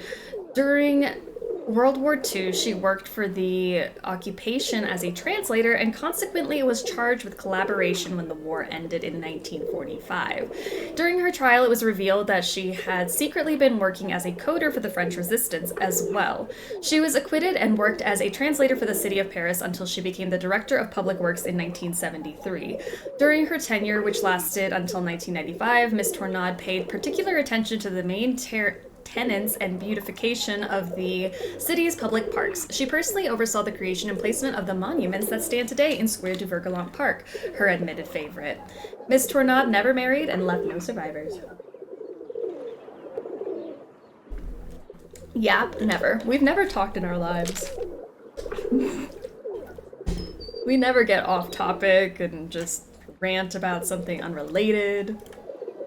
Couldn't be us. What intrigues Mademoiselle this time? Well, let's see. Let's get that Is bird. this parrot very expensive? The price is very reasonable. 20 euro. I'm willing to pay 15 euros for it. Vendu. What else tickles your fancy? Left no survivors sounds sus. I don't know why they worded it that way. Left no survivors. I really don't want to buy anything right now. Very well. Au revoir, mademoiselle. Au revoir. Okay. So now, I believe we can go talk to Dieter about what he was doing in the park. Insane behavior. Going to a park by yourself? We never yap or get dirty or anything after dark. Nope, never. Absolutely not. Mr. von Schwesterkrank? Are you in there? Who's there? Nancy Drew. I just wanted to ask you some questions. I'm very busy. You'll have to come back. I just wondered what you were doing in Square du Vert Galant Park. I was just taking a walk. You dropped an obituary about Noisette Tornade. Shall I leave it for you? There's no need. I don't want it. Why were you carrying it around? Because I was going to send it to my grandmother. I thought she knew the woman. Turns out she didn't. You also dropped some kind of trinket. Looks like a miniature clock. That's something my great-uncle Hans gave me. It's actually a key. It opens the panel over there to the right of the bookshelf. He lived here during the war. The place has been in the family ever since. What's behind the panel? Go ahead and see for yourself. Just be prepared to go a little cuckoo. Okay.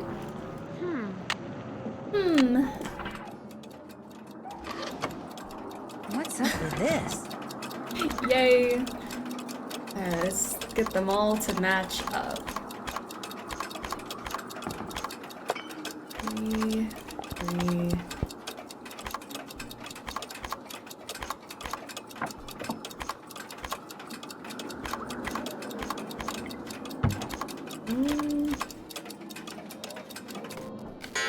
Did I do it?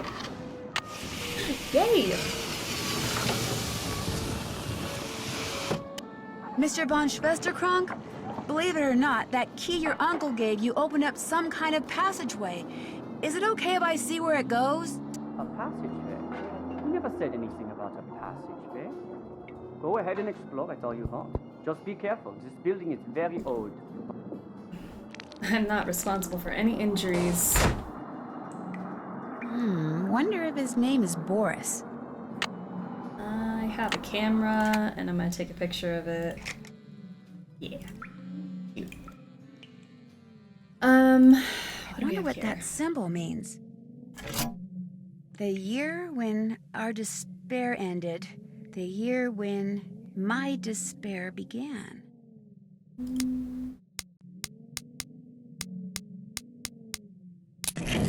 1945.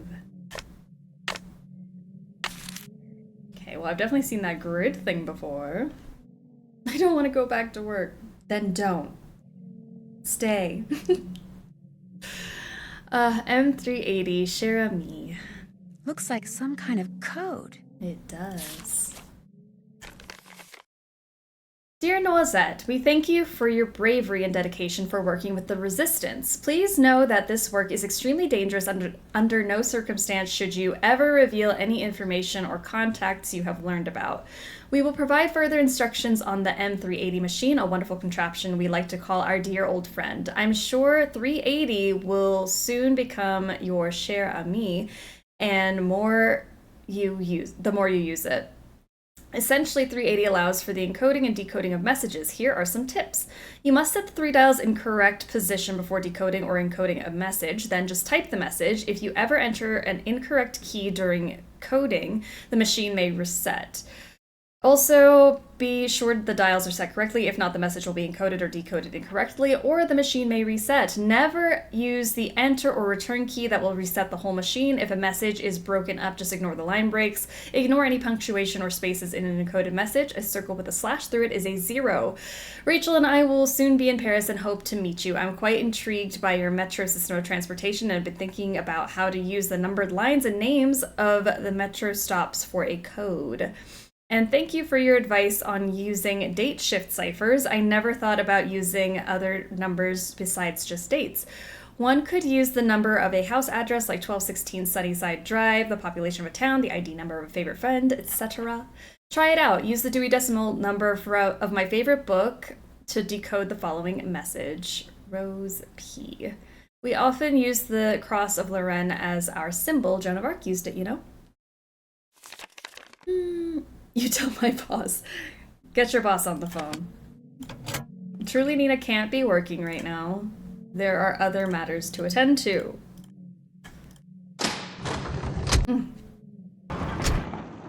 Okay.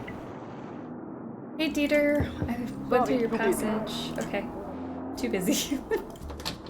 Fine.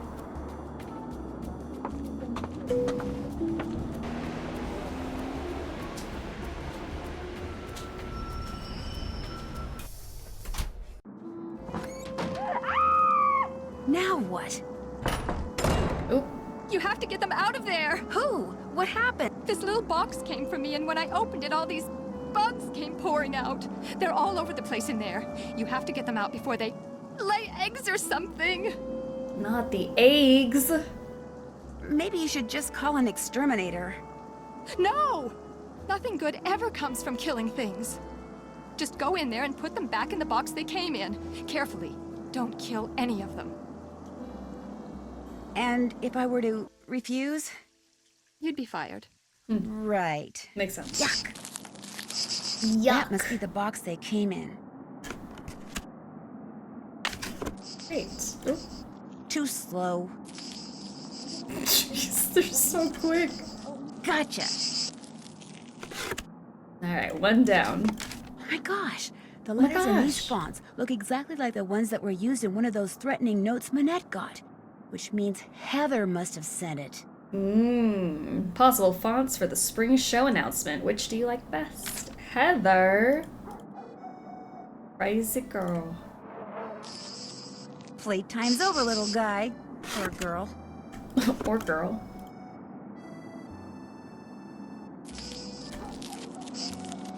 Too slow. Too slow. I told this lady when she called that you were too busy to respond, but she's very Dear Miss persistent.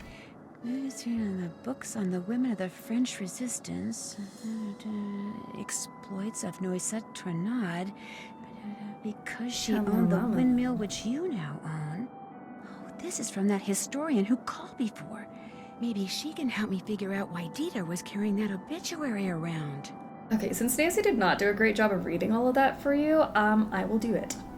Dear Miss Minette, as your assistant hopefully told you, I am researching a book on the women of the French Resistance. Lately, I have become particularly interested in the exploits of Noisette Tornade, who, as you probably know, recently passed away.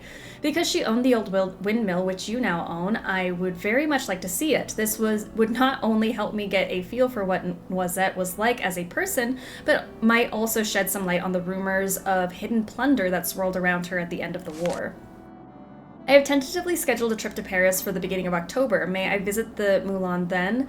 I understand that you are very busy, but please know that you will not have to entertain or even talk to me. I wish only to see and hear what Noisette saw and heard for so much of her remarkable life. A timely response to my request would be greatly appreciated. Yours truly, Lynn Manrique.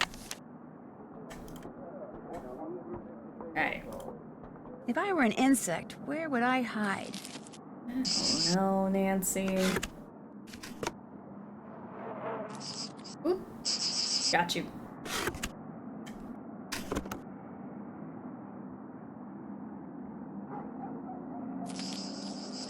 Oops. Look too fast. Let's go backwards. Here, buggy, buggy, buggy. Alright, there's 4 more. We can do this. Ew! I thought working for a fashion designer was going to be glamorous. Ew. Here, buggy, buggy, buggy. Sweet, sweet.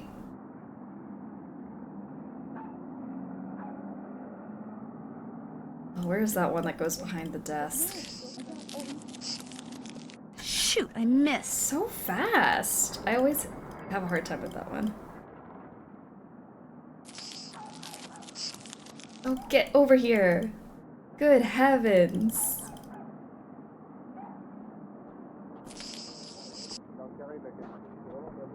Backwards we go. Here, buggy, buggy, buggy.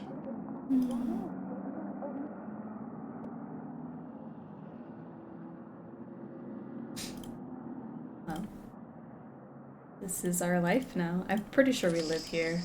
Good God, let me grab you.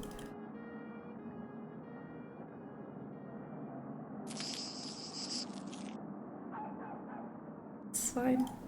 It's fine. Spin around again. Say goodnight, Gracie. Oh, this part annoyed me so much. It's just, they're so quick. Alright, there's one more. Somewhere. There, found you. That was one wild roach. That has got to be the last bug. Well, that's it. You can open the door now, Manette. Did you get all of the bugs?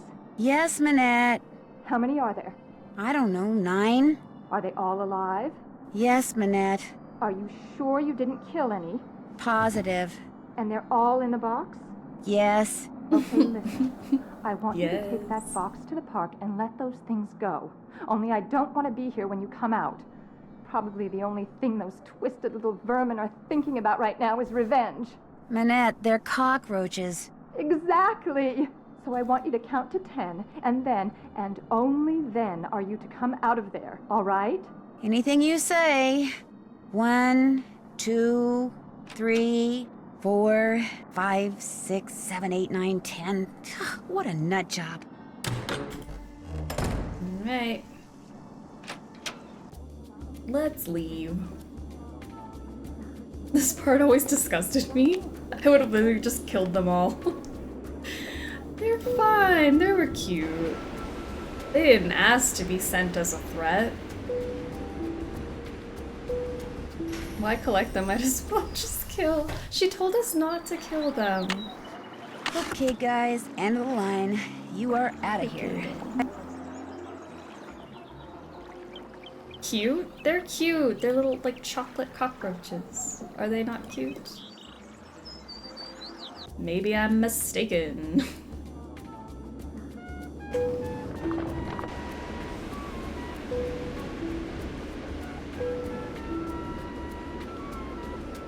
It's one of the few times we hear Nancy really criticize someone, and I love it. It is great. Did you get the stuffed parrot? Here you go. What's it for, anyway? It's a Manette thing. You wouldn't understand. No one would. Okay, so do you want to tell me why you're threatening her? Why did you write Manette that threatening letter? What? You think I wrote those letters? I think you wrote at least one of them. Can you prove it? Then you did write it. Okay. A couple months ago, I got so fed up with her that I just had to get back at her somehow. I'd seen how upset those other letters made her, so I sent one of my own, but just that one. And I never intended to really do anything to her. I just wanted her to suffer. You know, emotionally. The way she made you suffer when she started going out with Dieter. You really don't miss a trick, do you? I thought when she dumped him like that he'd finally come to his senses and realize that I'm the one he should be with. But even now, even after she broke up with him, she still has some kind of weird, sick hold on him. Look, you're not going to tell Manette about this, are you? There's really no need. It'll just upset her all over again. And she's so far behind as it is. And there's no telling how she'd take it out on me. Or on you, for that matter, just for telling her. So don't say anything to her, okay? I'm gonna have to think about it. I'll see you later. What should we do? We have options. Thanks for your help. Have fun.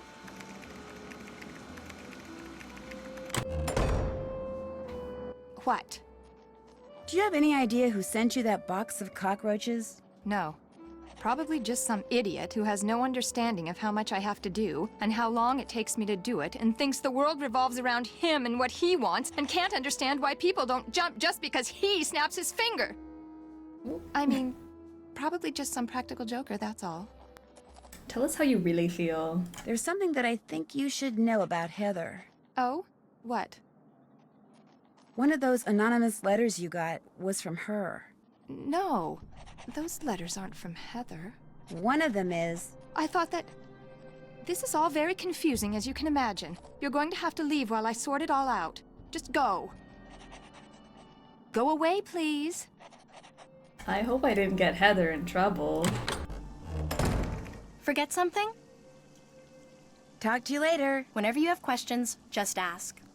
Bye. I'm gonna call my good friend.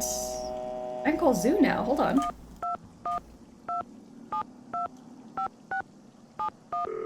was gonna call Lynn, but Zoo's number popped up. Hello? I know you are calling for minutes. Please, tell me. Is this Xing Xing? No, I'm afraid not. But I know Jing Jing. In fact, I'm staying at her place. You are the most lucky person in the monde. I am a big fan of Xing Xing. No. I call her house and leave massage. I call Minette because I know she works there, but she will not talk to me. She is too... what is the word? Paranormal? You mean paranoid? Yes, paranoid. So, if you are not Xing Xing, why do you call me? This is Zoo, right? Yes, I am Zhu. Well, Zoo, my name is Nancy Drew, and I saw a symbol on the wall when I was in an underground passage not too long ago. It looked like 2 leaves with 2 nut-type things attached to them. And I just wondered if you could tell me what it meant or why it was there. Yes, of course I can. But first, you must have Jing write something for me. Write something for you? You must have her write something that I can keep. Have her write, Zoo, my love, Jing. Then, take the metro to the Denfert Rochereau station, enter the catacombs, find the bones from the Magdalene Cemetery, and put the autograph in the skull below the plaque. Have her write, Zoo, my love, Jing, go to the catacombs, find the Magdalene Cemetery bones, and leave the autograph in a skull. Yes, exactly that. Don't worry about desecrating the person whose bones they may be. The skull, it is a fake. My friend and I put it there. And so, after you deliver it, you call me and I tell you all about the symbol you saw. But what if Jing Jing refuses? Then, Nancy Drew, it seems we will both be very disappointed. Yay. Why does Nancy enable a stalker? One of the worst things Nancy ever does. 'Cause what do you mean? You're gonna just enable this behavior. It's not safe. My dog is so cute. I just woke up from a small snooze and he was laying on the couch where I was because it's warm. So cute. Nancy enables everyone and everything, honestly. If it gets to the bottom of a mystery, you know? Gotta do what it takes. 6838.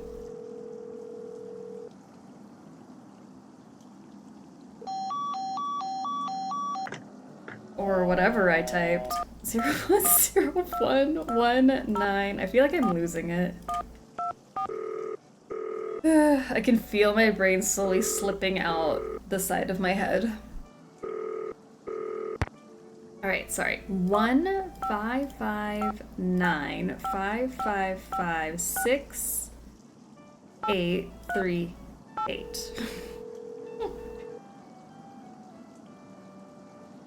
Modern European History, Lynn Manrique. Hello, my name is Nancy Drew. I'm calling from Paris. Actually, I talked to you earlier when you tried to call Minette. She's finally calling me back? Wonderful. Please, put her on. I'd like to, but I'm afraid she's still too busy to talk to you. Oh. But if you don't mind, could I ask you a couple of questions about Noisette Tornade? Certainly. I was taking a stream nap as usual, and I started having wild dreams incorporating what I was hearing. I love, like, when you're listening, because I also fall asleep to videos and stuff, and, like, it just seeps into your dream and looks the wildest scenarios. Nancy should have asked you about dead relatives. I feel like that would have been great. How long did she live in the Moulin, where Minette now has her studio? She lived there for 55 years, from 1949 to 2004. She sold it when she moved to Provence, which is where she passed away. She never married, you know. Very private person. She served as Paris's Director of Public Works for more than 20 years, yet not one person has been able to tell me what her favorite color was. What did she do during the war? From 1942 until the liberation of Paris, Noisette worked as a translator for the Germans by day and an encoder for the French resistance by night. This, as you might imagine, made everyone suspicious of her, both French and Germans alike. And after the war, things got ugly. Especially when people found out she was romantically involved with a German soldier. His name was Hans von Schwesterkrank. You're kidding me. What happened to him? Hans left Paris right after the war and never returned, leaving Noisette to fend for herself. She was tried as a collaborator in 1946 and acquitted, but the experience left her quite bitter.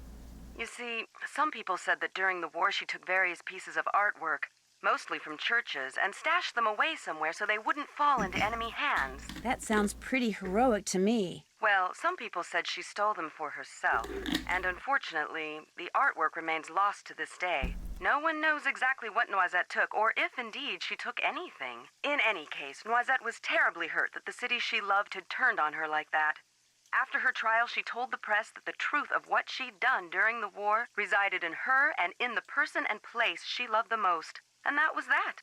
She never spoke of her wartime activities again. I assume that the person she was referring to was Hans von Svesterkrank, who passed away a year or two ago, and that the place was her beloved Moulin, which is why I'm hoping Minette will allow me to visit it. Now, I've got a question for you. In the hours before she died, Noisette was said to have constantly muttered 3 words. Red, left, green. Is there anything inside the Moulin that has to do with red, left, green? Anything at all? No, but I'll keep that in mind and let you know if I see something. I'd appreciate it. Red, Any left, other questions? What was the French resistance? That was the name given to the various groups of men and women who did their best to undermine Germany's military occupation of France during World War II. Some would engage in strikes and sabotage, while others would collect and pass intelligence along to the Allies. Needless to say, their operations were highly covert and very dangerous. Break's over. I'll be back if you guys are still on when I get off. Hopefully we are. I hope the rest of the workday is great. You guys didn't convince my boss enough. I'm sorry. Hopefully, not much longer for you. What else can you tell me about the German occupation of Paris? The German army entered Paris on June 14th, 1940, and after France formally surrendered on June 22nd, the Germans controlled the city. They took whatever they wanted, food, supplies, houses, artwork, and dictated how Parisians were to live their lives. Naturally, their presence was deeply resented.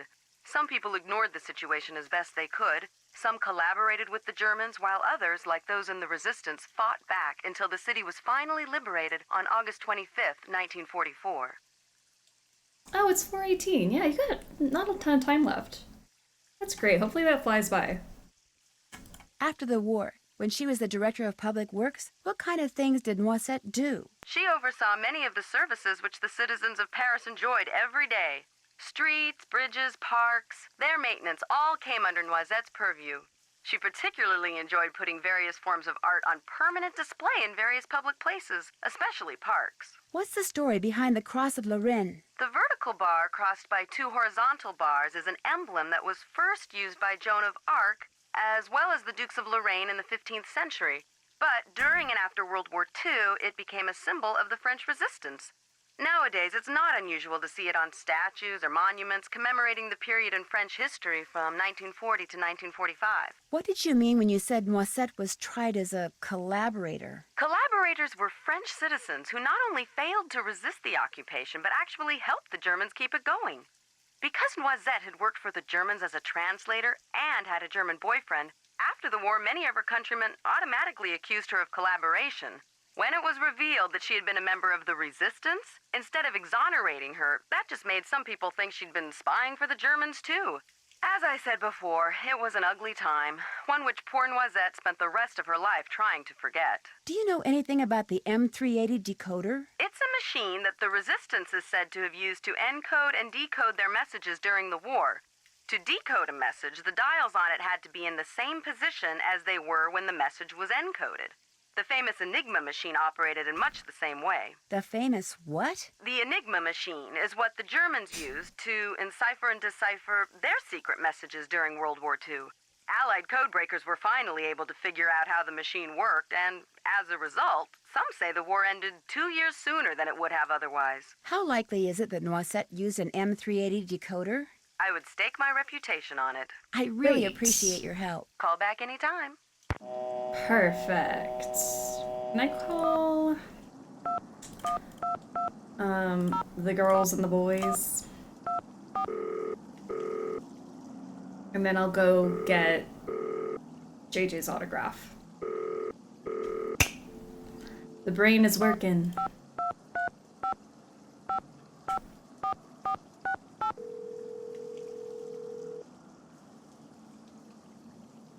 Hello? Me again. We're both on, Nan. What's up?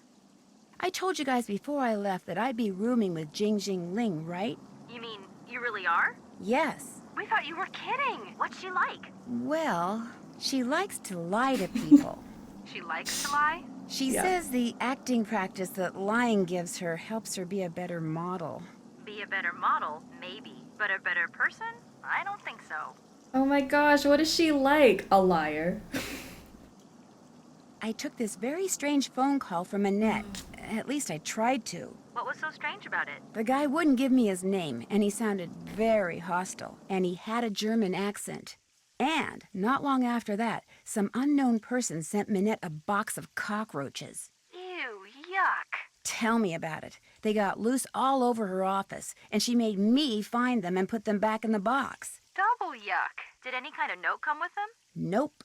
Sending anonymous letters is one thing, but sending live vermin sounds to me like things are getting personal. Yeah, let's just hope they don't start to get deadly. The windmill Minette works out of was once owned by a woman named Noisette Tornade, who used to be a resistance fighter during World War II. Was it like her headquarters or something? According to this historian in the States who's doing research on her, she lived there for some 50 years after the war, and she's rumored to have been involved in the theft of artwork that's been missing since the war, and... There's more? And a certain young German fashion photographer who used to date Minette has been carrying around the woman's obituary. Why? I don't know. Yet. That's it for now. Call us anytime, preferably Yet. soon. We'll find out.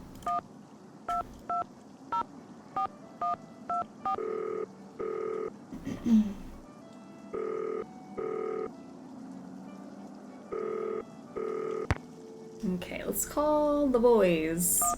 280554865.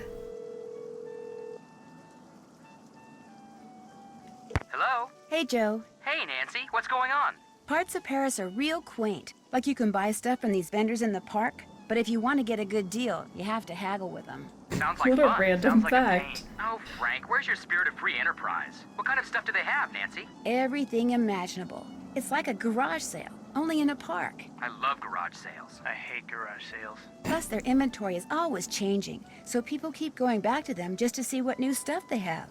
I wish haggling was common in this country. There's nothing better than feeling like you've gotten yourself a really good deal on something. And when somebody rips you off? Nobody rips me off, Frank.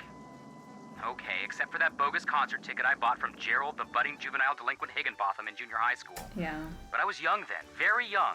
Would you guys mind giving me a hint about something? We thought you'd never ask. What would you like us to tell you? Do you know if their number, like Bess and George and the Hardy Boys, are the same throughout the games? They are. The Hardy Boys, Bess and George, and Ned, I believe, all have the same numbers in every game. And the last 4 digits of each number spell out a word, which is kind of fun.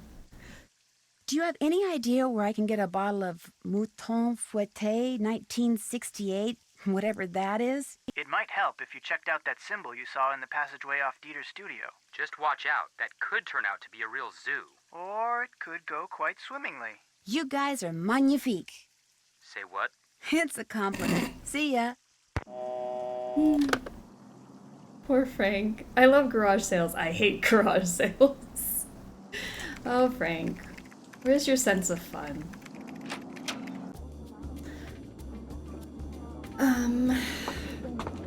Okay, so let's go get an autograph.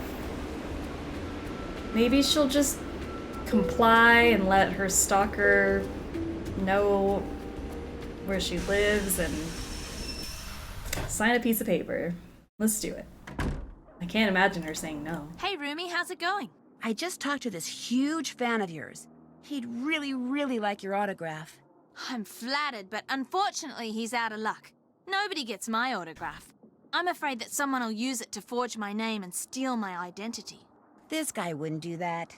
Stuff like that happens to people like me all the time. I'm just not gonna take the chance. Wanna play hangman? That'd be great. All right. Z. Wrong. U. Wrong. M. Incorrect. Y. L. Correct. O. V. E. That's a winner. J. Oopsie. I. That's a winner. N. I wasn't even close. May I have that piece of paper? Sure. A crime. This is a crime. Why does she do this? Oh, Nancy. Want to play again? No. Maybe later. Anytime you want to play, just let me know. I'll let you get back to your cooking. Ciao, Bella. Alright, let's go put it in the catacombs for her stalker to find. It's okay. I'm sure nothing bad will happen. Not us aiding and abetting in crimes. That's one less coin in my purse. I don't think we're aiding or abetting. We are just doing the crimes. Magdalene. This must be the place Zoo was talking about. I think And there's a skull. I need to leave JJ's autograph here. Right. Enjoy. Now let's call Zoo. It'll be dark in a few minutes. I'm going to head back to Jing Jing's. Nancy doing crimes, what else is new? Hate how they charge you 5 coins to enter, it sucks. Yeah, if you're broke. Couldn't be us. Day 4. Just kidding, we only have 8 euros. We should probably go make some money. Hey, Rumi, how's it going? Guess I'll be running along. See ya. Has chat not realized Nancy's the true criminal of the series yet? I think we've realized that, but we're very much in denial.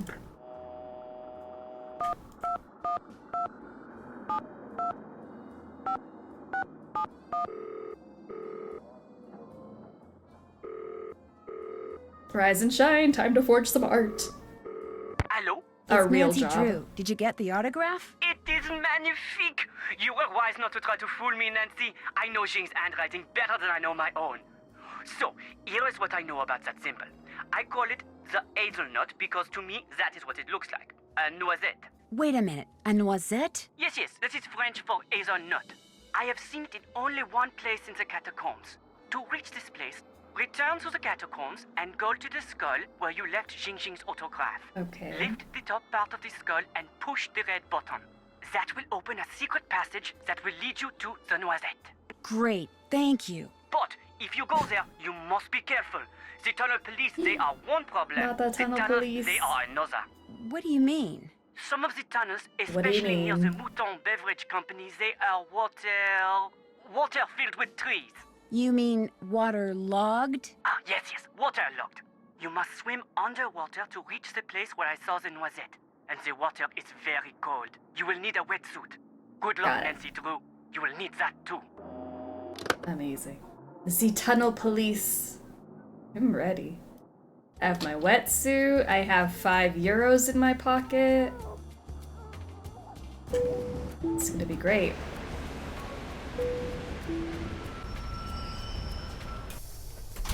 Une entrée, s'il vous plaît. Gorgeous.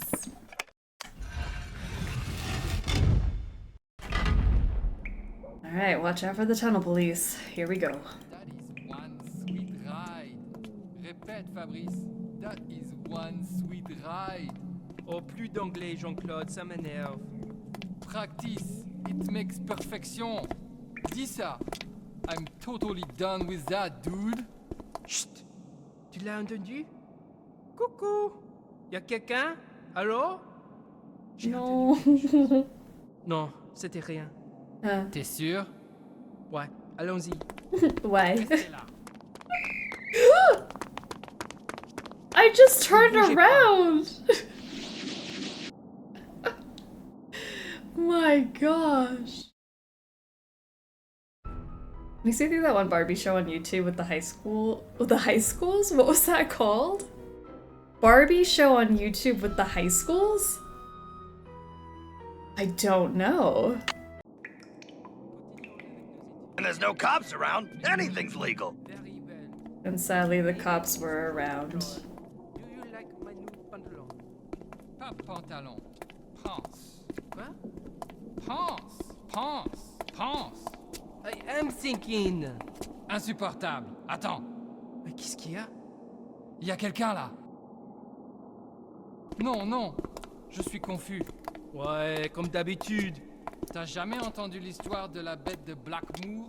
Ah oui, ça m'a fait très peur. The Beast of Blackmoor is what they're talking about. That's really funny. C'est le père Fouettard. Arrête.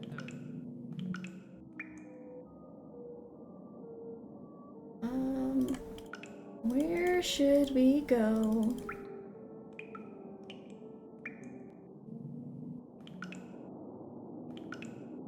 Ah. I hear the mice. I want to know what they're talking about, but I don't really know French. I'm sure someone has already translated it out there. They were talking about the Beast of Blackmoor. They also were asking if someone was there. And then I think they were talking about the guy's pants. Where someone used Barbie and created a whole show, and there was one French exchange student Barbie, and it was like, it's how you say bread. And the other Barbie was like, that's exactly how you say it. Why do you keep doing this? It is how you say bread. I need to see this now. I got sent home early because it's so slow. Look at that working out! Oh my gosh! It's a miracle. It's a Sleuthy Saturday miracle. It's time to put on the wetsuit. Hope it's more comfortable than it looks. Hey, I mean, I left my stuff out there. I hope the mice don't get into it. Ooh, this place is crawling with four-legged vermin. Hope they leave my stuff alone. Most popular girls in school. It's art. It's incredible. Okay, I have to see it now. Alright, let's head in. You have to watch. Drink and do some Nancy Drew. I feel like that's the best combo. Alright, let's go. I mean, we are looking for a beverage down here. I'm sure we'll find it. Oh my gosh, we did.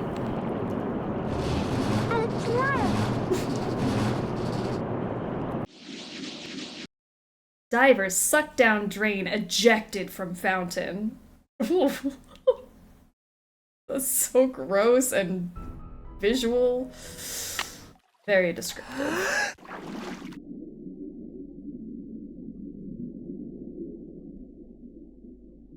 An underwater bevy.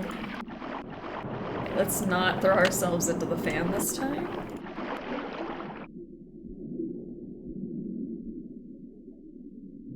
Big gasp.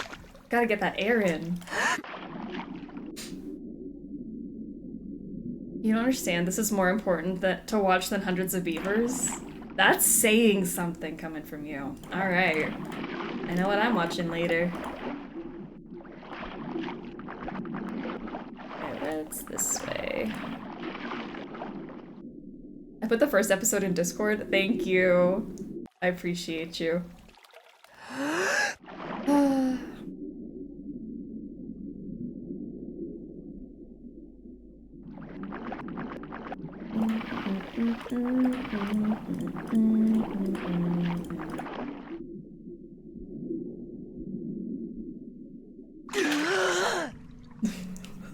Nancy can't hold her breath for more than 2 seconds.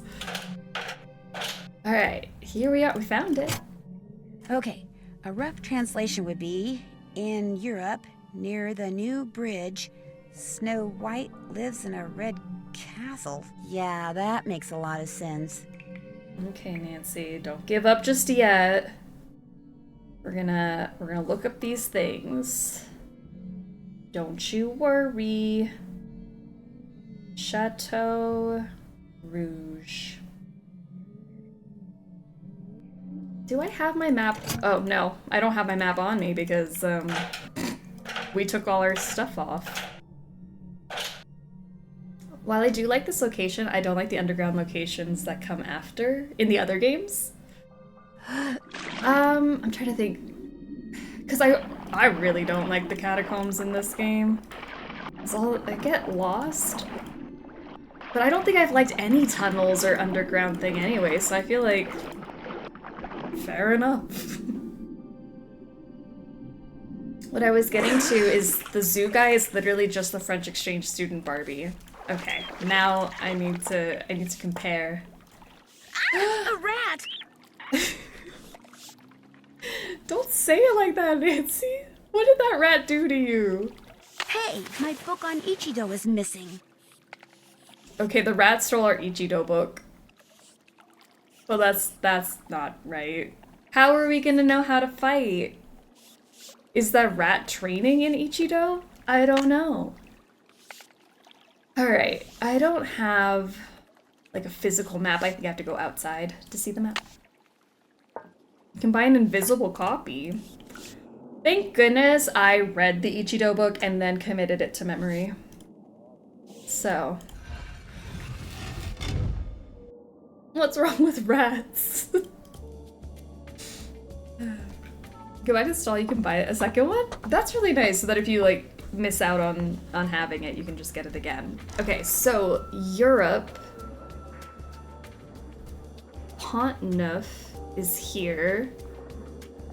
And it's red on the Pont-Neuf, so 7? I think I'm doing this right. And then there's Europe on this line, so 3, 3, 7. And then there's supposed to be a blue with Blanche on it, so that's a 2. And then Chateau Rouge. Let's see, Chateau d'Eau Rouge. There we go, 4. 3, 7, 2, 4. And now I gotta go make some more money because I can't afford to enter the catacombs again.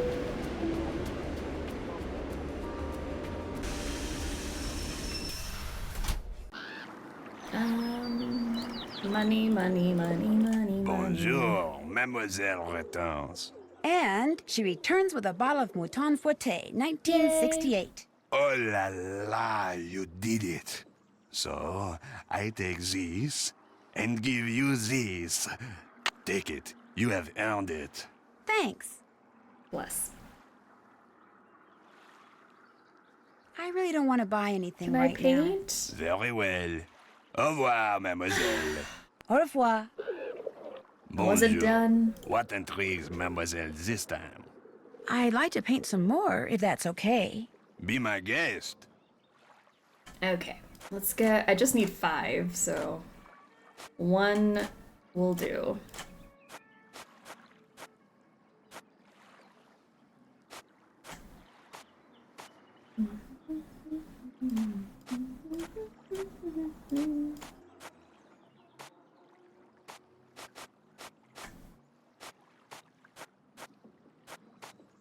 Monsieur, how's this? Another fine job. Here is your money. Do you wish to paint another? No. Not right now. Maybe later. Later, yes. Now you buy something. I really don't want to buy anything You have right now. 1 light bulb. Very well. Au revoir, mademoiselle. Au revoir. Okay. Bonjour, mademoiselle. Welcome back. What do you like? Wait, so does oh my gosh, it is invisible. How much did you say this book was? It costs 23 euros. That's crazy. So if you lose it, you can just click on the invisible book. I don't think I want it after That's all. funny. What else do you like? Guess I'm just not in a Interesting. buying mood. When you want to look again, just come back. I will. Au revoir. Au revoir. The invisible book. That's cute. Alright, back to the catacombs.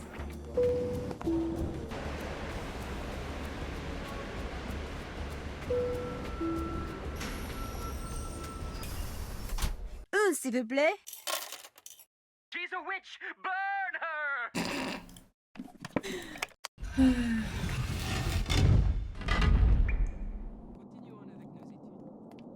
Oh no, the police. My name is Jean-Claude. Do you like my new pantalon? Pas pantalon. Pense. Quoi? Pense. Pense. Pense. I am thinking. Insupportable. Attends. Mais qu'est-ce qu'il y a? Il y a quelqu'un là. Non, non. Je suis confus. Ouais, comme d'habitude. T'as jamais entendu l'histoire de la bête de Blackmoor? Ah oui, ça m'a fait très peur. Ne parle pas de ça. Qui est là? Alright. Here we are. False. I am sinking. They're so cute. They're just having the same conversations over and over again.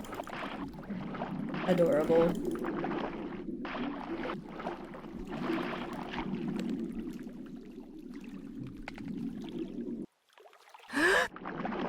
Alright, Nancy. We're gonna keep moving.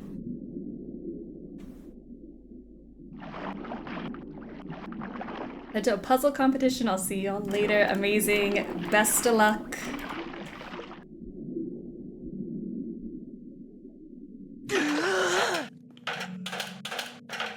Let's see if I got my numbers right. 3, 7, 2, 4. Amazing. I have no idea what this is, but after everything I went through to get here, I'm taking it. Theft. Alright. Now let's get out of here.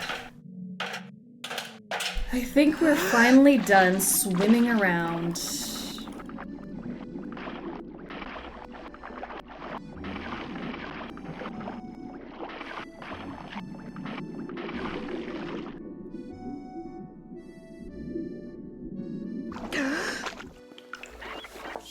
Hey, my book on codes is missing. They stole my code book! What do these rats have against me? I hate it. Also, here's our fun decoder we found. Looks like I should type a message using my own keyboard. Are both books invisible? I guess so. I guess you can go back and just hover over that spot on the table. But this is absolutely why I read them earlier, so that, because I knew it was inevitable that the rats would take my education away. Alright, so now that we have that, what was I doing? I have no idea.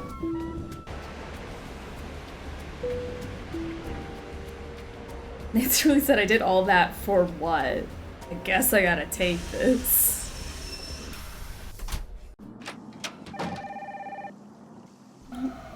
Phone. Well, I hope you're happy. Ooh. Heather? You told Minette about that letter and she fired me. So that's it. I'm history. Gone. Kaput. Got the big boot. All thanks to you, you think. You're the one that sent that letter, not me. Yeah, well, what's done is done. And for your information, I was going to have you be one of the models in Minette's upcoming show. That's right. You were going to be a runway model in a Paris fashion show. But now, on the off chance that Minette has an upcoming show, it's extremely doubtful that whoever books the models will consider, even for a second, hiring some corn-pone little blabbermouth from Podunkville, USA. So looks like you blew it, Nancy. For both of us. Wow, Podunk, USA?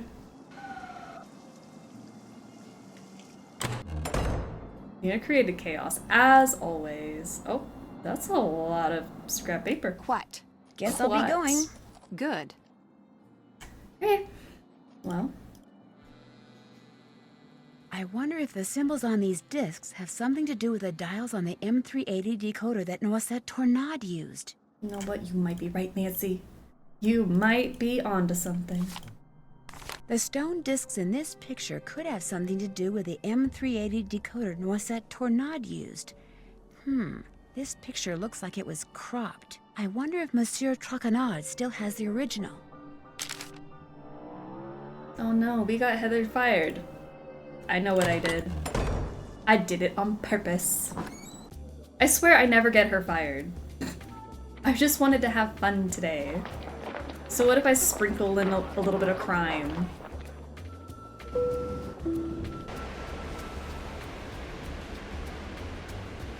Podunk has a long and storied modeling tradition, for your information, Heather. Don't talk down on Podunk, USA. Mademoiselle Drew, what is it now? The picture of Minette that was in the June issue of Glam Glam, was it cropped? Do you remember? I'm sure it was. Most photographs are these days. Why? Do you think I could see the uncropped picture? As it happens, all the pictures which I use in my articles are stored right here in my digital assistant. I will help you, mademoiselle, but only if you help me first. You see, the owner of this cafe, he faces a crise. The person who makes desserts for him has stepped out for his customary 2.5-hour break. Unfortunately, a bus full of American teenagers has pulled up, and all are clamoring for parfait. So, I will tell the owner that you will make the parfait, and when you do, he will be indebted to me and will allow me to continue using this table as my office. And I will be indebted to you and will allow you to see the picture. You see how it works? Yeah. I get to make parfaits? All right. Okay. All Looks like I've got right. chocolate ice cream, vanilla ice cream, strawberry ice cream, caramel ice cream, bananas, tapioca balls, berries, and whipped cream. Amazing. The first one I have to make is an XY. XY. Okay, so we're gonna put whipped cream on the bottom. I'll try to be quiet because I know how much you guys love the squishy noises. I know you thrive.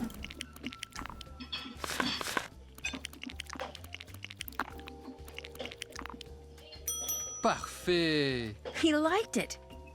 Now they want l'enfer.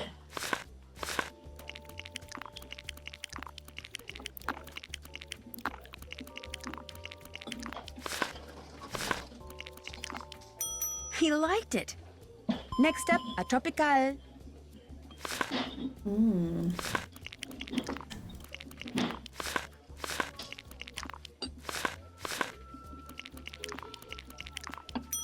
C'est bien.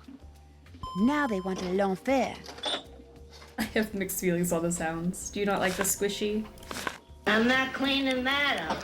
ASMR.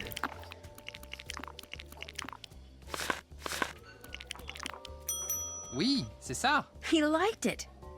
Next is a corbeau.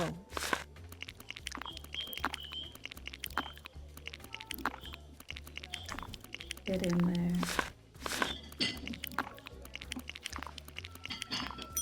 I'm getting there.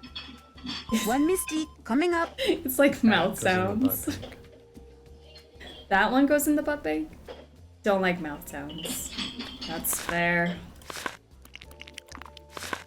And one of these, bananas, whipped cream, more tapioca. Oui, c'est ça. Here comes a fantasy.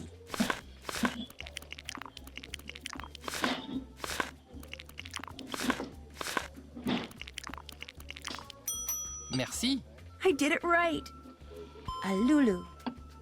A Lulu.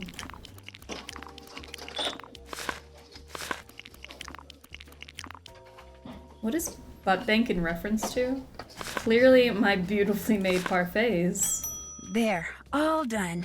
The owner, he tells me you did a good job. And so, as was our agreement, here is the picture you wish to see. Great, thank you. Alright, we got 9, 5, and 3. That would kill Lulu. Can we not give Lulu that ice cream? Imagine grabbing the orders from her and she's just like, wow, look at me. I'm amazing. My name's Nancy Drew. So, what else do you wish from me? Thank you for talking to me. D'accord. Alright, so now we have our thingamabobs.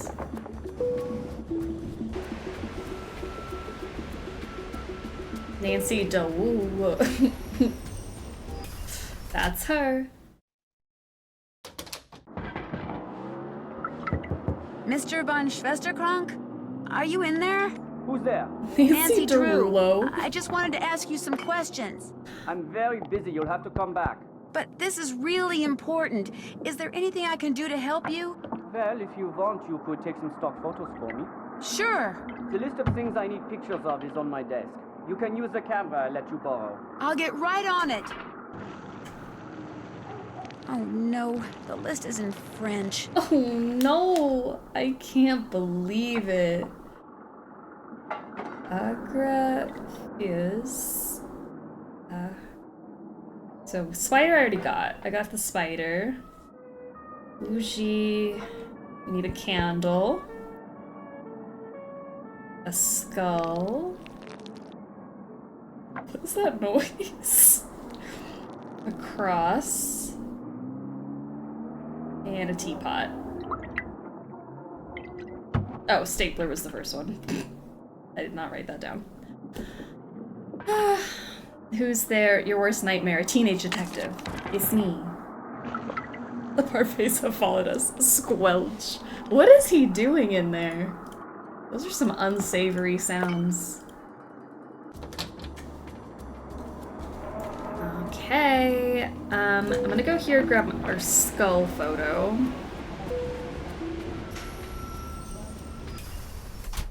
S'il vous plaît.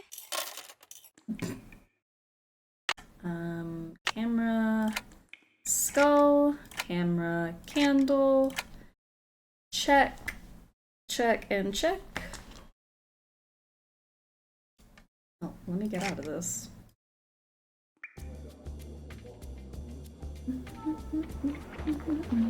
The cross is here, and then the teapot and the stapler are at the office. One might even say check. Check. We can check that off. Yes.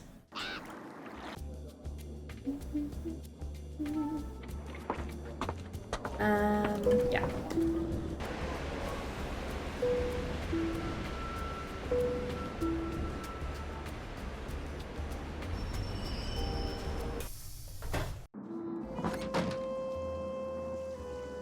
Stapler.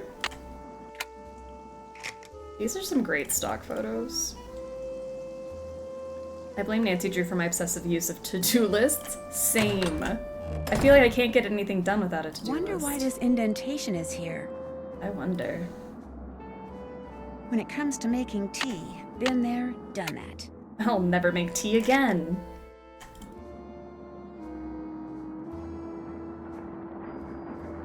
No, Manette's not here. Let me play around with her stuff. Wonder why this indentation is here.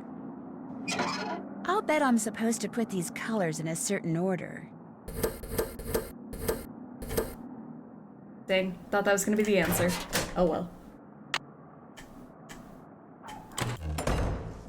Alright, Dieter, your photos are finished.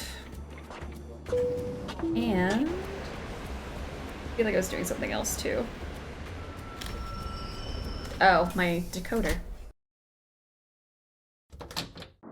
Did you take all those photos for me? I sure did. They're all right there in your camera. So, you had some questions for me?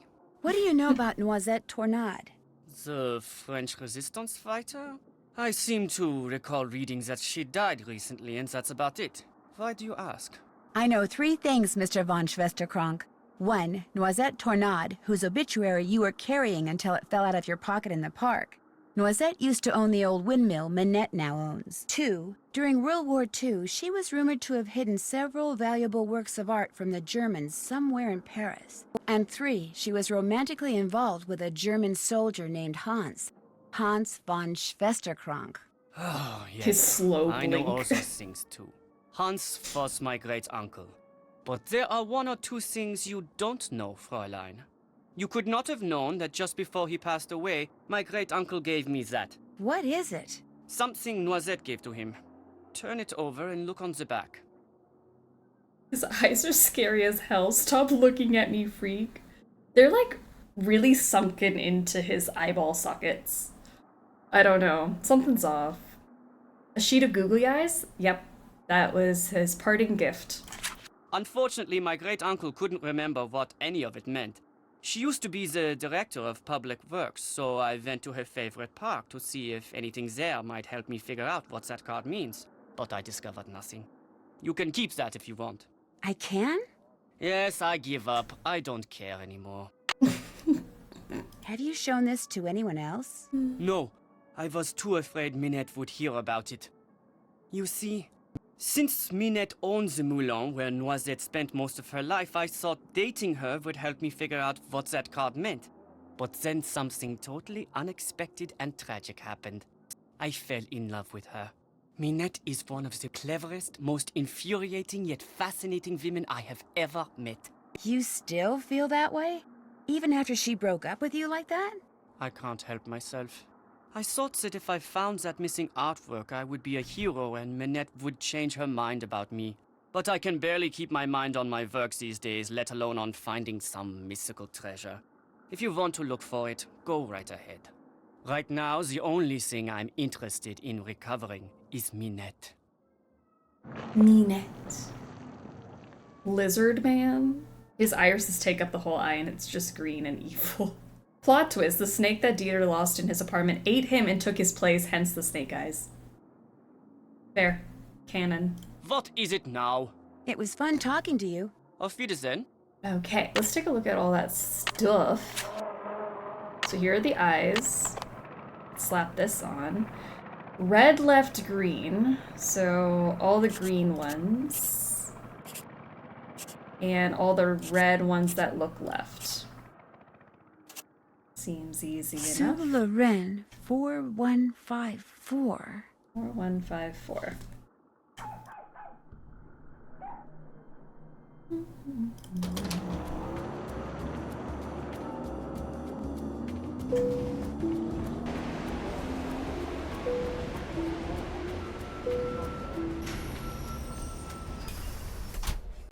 All right. I bet those numbers are movable. 4154. Great. I'm gonna make a save here because I feel like we've made a lot of progress and I'm scared. Progress. Alright. So we got like closed mouth, slightly open, big mouth, and then the purple thingy, and then the fish. Okay. We can do that.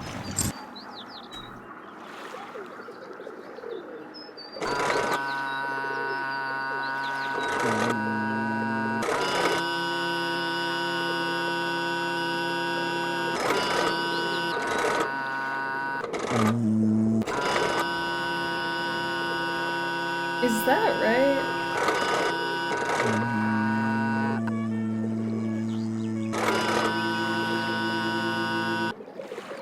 That's right. Tag yourself. I'm feeling ooh. And E. We have an ooh and an E. Great. Alright, so that's done. Paw Pennies, how are you doing? Welcome to the struggle bus. Oh, those mouths just enhance the struggle. Welcome aboard. I hope you're having a great day.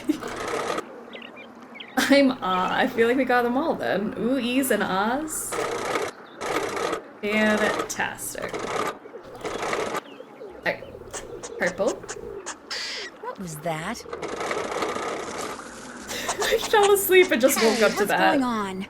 Shoot, that pesky squirrel must have jumped on the handle and moved the windmill.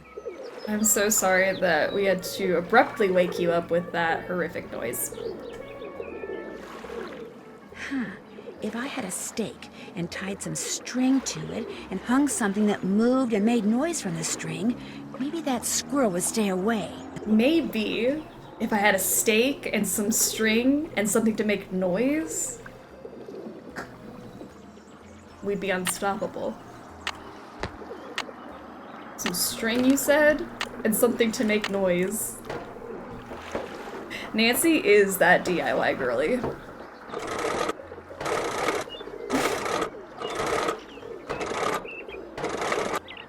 Alright, great. So now we've got that, and then we make the fishy do something.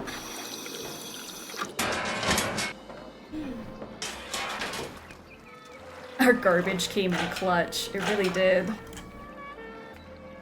Right. Keep going. Yep.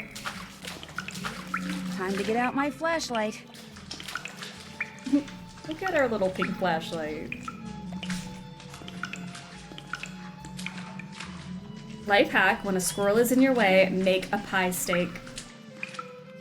There you go. Nancy teaches us so much.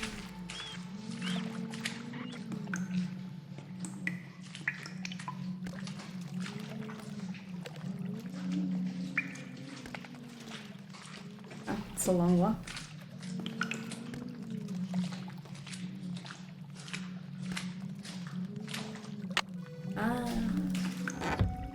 key. Alright, that's it. We went all that way for a key. Had a delicious croque madame for lunch, and I'm very full and sleepy now.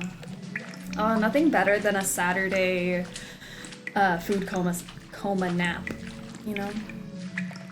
Just pass out. When you have nowhere to be. Belly full, head empty. Look at all those stalactites. Look at them.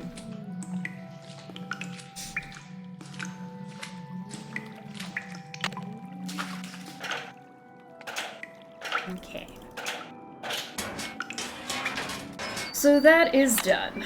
Let's take a look at this. Catacombs, the clocks, the cross, all done. We have one more that's left at the windmill. But in order to do that, I need to put this... The tiles on this thing move. Do they, Nancy? That's crazy. 9. I thought that was the whole point, Nance, of figuring out what we needed to input. Great. Then... Just kidding, I don't know what to put in here yet. I mean, I do, but I don't. Where is that piece of paper? Or is it a book? It's a book. Alright. XTI0 SMKPQQLNOREZA7 LXTI0 SMKPQQLNOR3AS7 LXTI0 SMK3A. There we go. You're not part of the struggle bus if you're not making typos. That is the truth. Alright.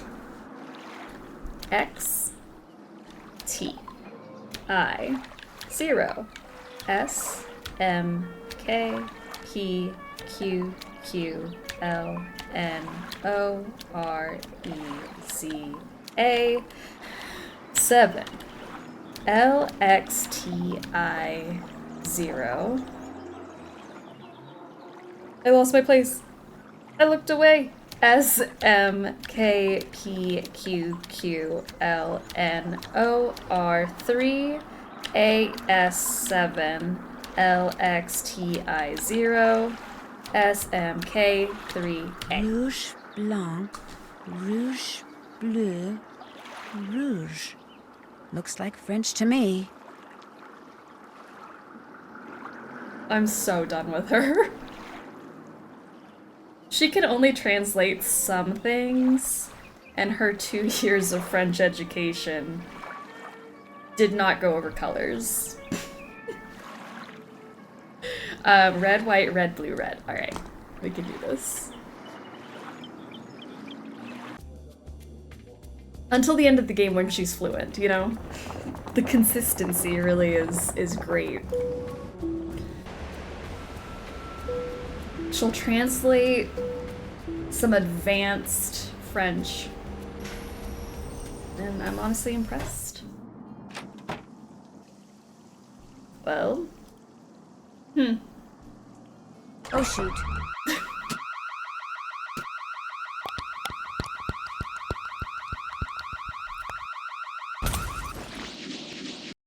Big Bang ends fashion design internship.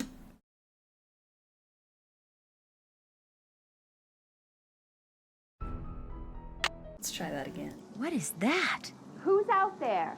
It's just me, Nancy. Uh-oh. What did you say? Nothing. Everything's fine. You just stay in there and keep working. Looks like this thing is set to go off if she opens the door. I've got to figure out how to disarm this thing before she opens the door.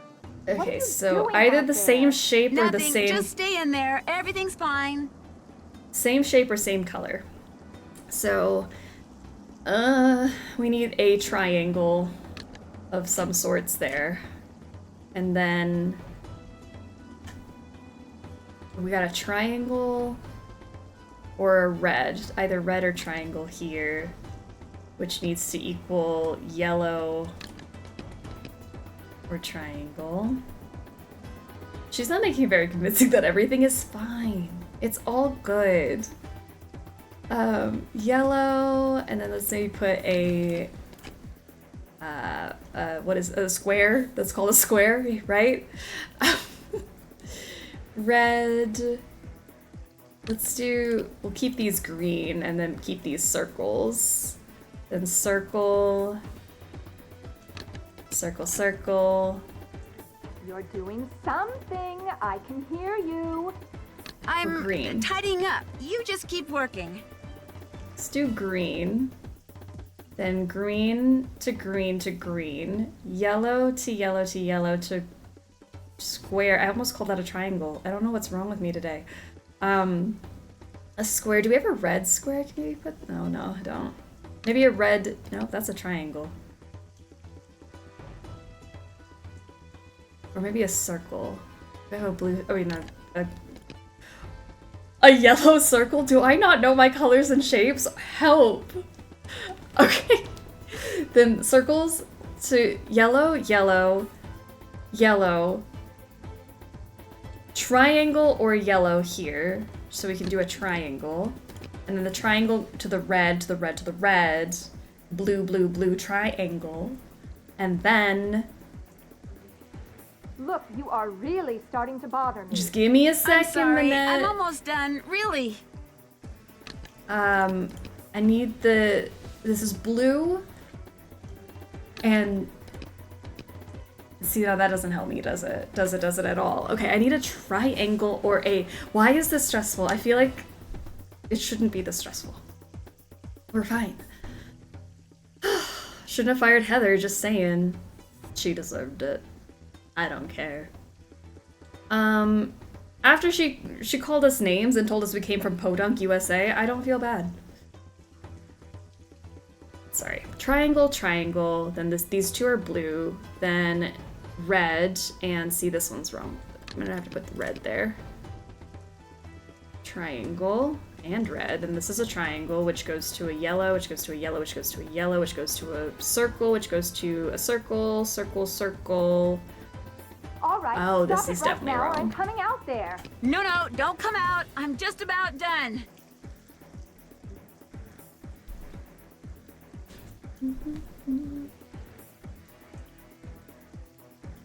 What did I put the... Oh, no. I was gonna say... This is a triangle. And that's red.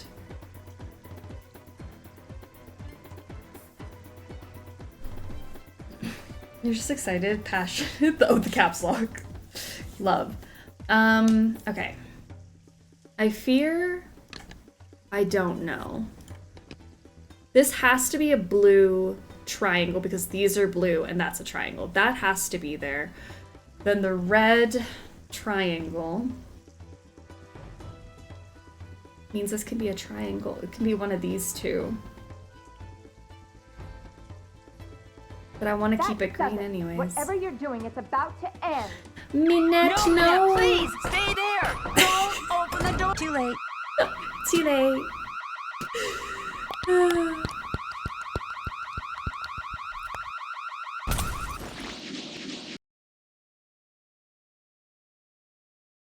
Yay. Minette, no! What is that? We Who's can do out there? this. I just gotta rub a brain cell. Uh-oh. What did you say? Nothing. Everything's fine. You All just stay in good. there and keep working. Looks like this thing is set to go off if she opens the door. Okay. I've got to figure out how to disarm this thing before she opens the door. Okay. What are you doing out there? Nothing. Just stay in there. Everything's fine. I need this to be a triangle or... I don't have an up and down triangle, so it's gotta be red or green. Let's go green because I'm feeling feisty. Green, and then that goes with green and circle.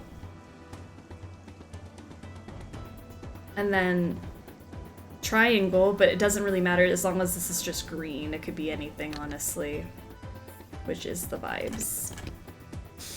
Then we have the yellow triangle, and we said this had to go here because look, there's 2 blues and a triangle, so it has to be like that. Then this is gonna be red that way, which is also connected to... Is there a square that's yellow? Yeah, but it's over there. So that's not helpful. Something. I can hear you. I'm tidying up. You just keep working. I do have the sideways triangle. Maybe I put that there. Put this one here, because that still means that we are green. That's fine. And this is still a triangle. Because that at the end of the day, aren't we all triangles? Oh, but then this is red. Just kidding. Just kidding. Just kidding. Swap green circle and green square. Green circle and green square. Ah, okay. So these are green. Does that work? If this is connected to that, because then what do these two have in common? Or does it not work like that? Am I crazy? It's just like this. Then swap green square and yellow square. Green square and yellow square. Green square and yellow square. Look, you are really starting to bother me. I'm sorry. I'm almost done. Really. Alright, then I need a... Let's put the yellow here. So this is yellow, yellow, yellow. Triangle, triangle, red.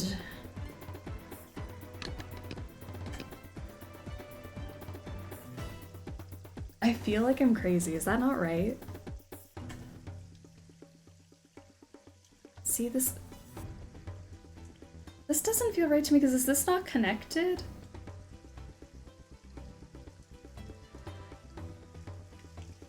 Because wouldn't this have to be like a red or something? Yellow square and yellow circle. Swap these two. Oh, then we have okay, then we have the circles. That makes sense. And then this is this. Now this is yellow. Swap yellow square, yellow circle. Perfect. Then this is where I feel like we're messed up a little bit. All right, stop it right now. Manette, hold on. Hold on. Don't come out. I'm just about done.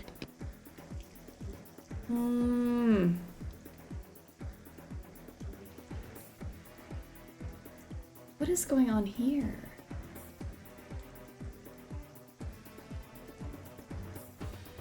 This is right, that's right. And that touches that. What's wrong? Besides this being a square. I feel like this needs to be a triangle, but there's no up and down triangle, so it has to be red, so this is fine, but then it's not the same as this, which should be a red triangle. Red triangle, triangles, red. But then this has nothing to do with anything. Maybe I put a circle there. Now the circles are connected? Green square and red square? Whatever you're doing, it's about to end. No, Manette, please, stay there. Don't open the door. That's not good. Damn.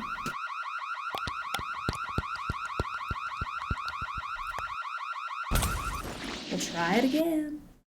I think you were so close. We were close, I feel it? Okay. I generally don't know how this puzzle is supposed to work, so I'm of no help. We're trying to make sure that all of the connections have the same either color or shape.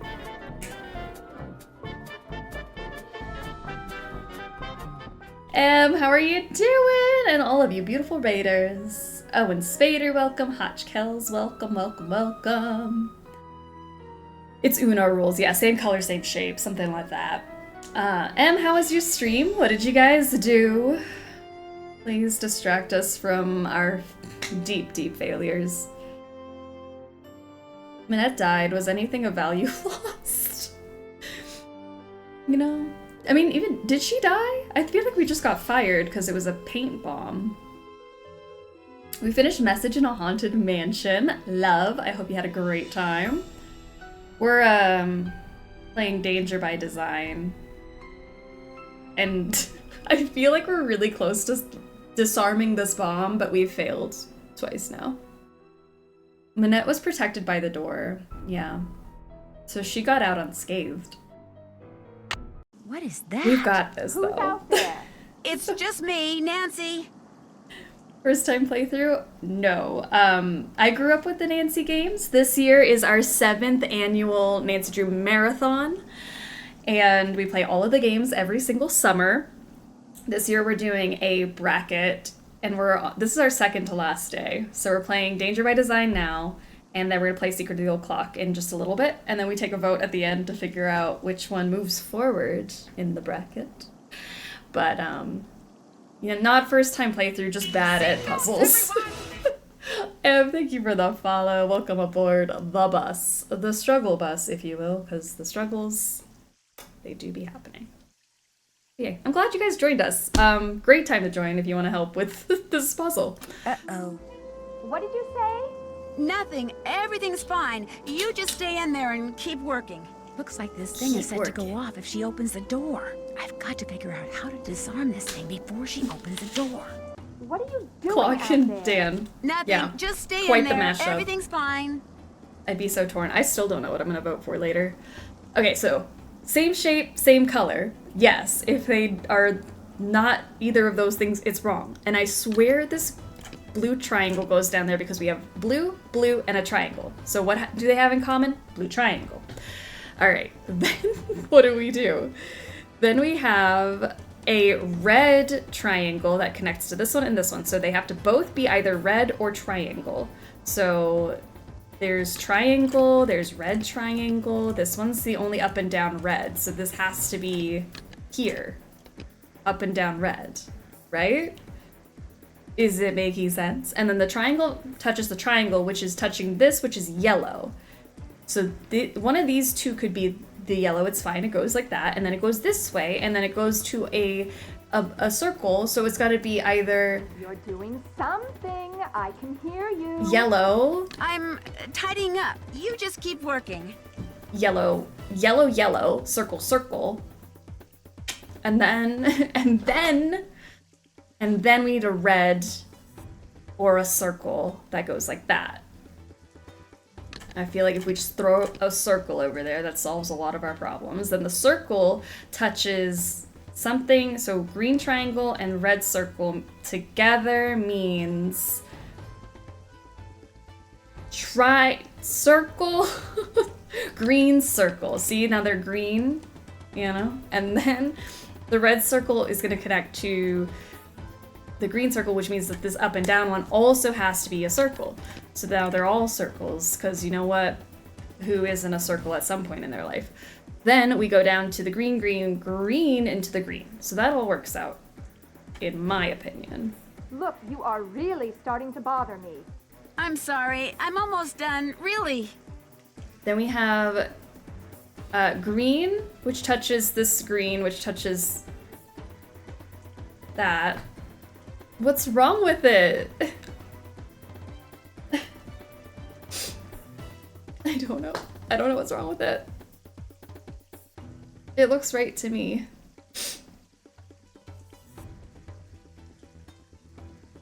Triangle, triangle, green. Oh, well that obviously it doesn't go there now, does it? So what could go there?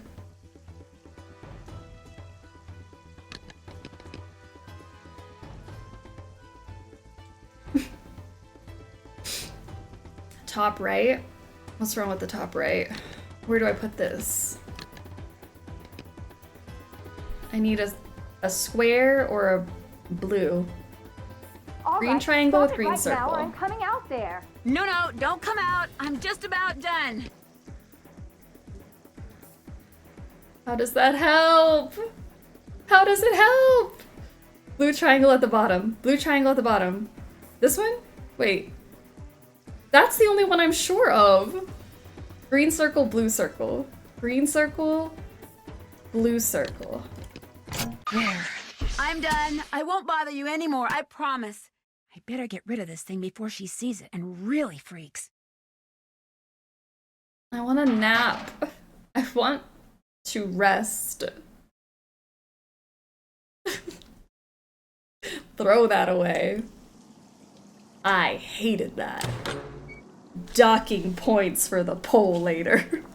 Reminder, you hated that one puzzle. Alright. She in here? Oh, no, she's gone. Great.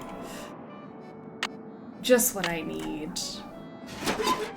Ooh, is Educators Redeemed. Canoodle, marry, kill.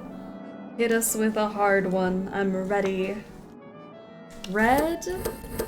White. Red. Blue. Red. If we all say paintball at the polls, you will remember. I will. Trauma.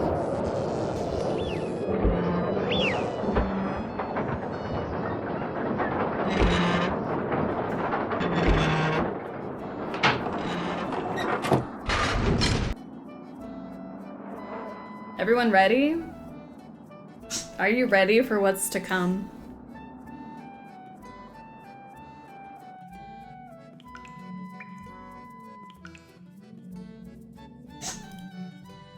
I love this happy music. Bum, bum. Wow! We got a CMK. Hold on.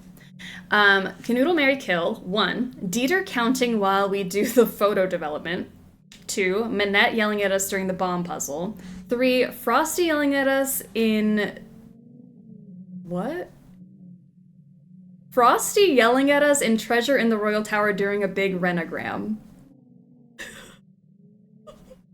What does that mean? Oh, the Trail of the Twister. Sorry. I was like, that's 3 different games. It is a big renogram, isn't it? Yeah.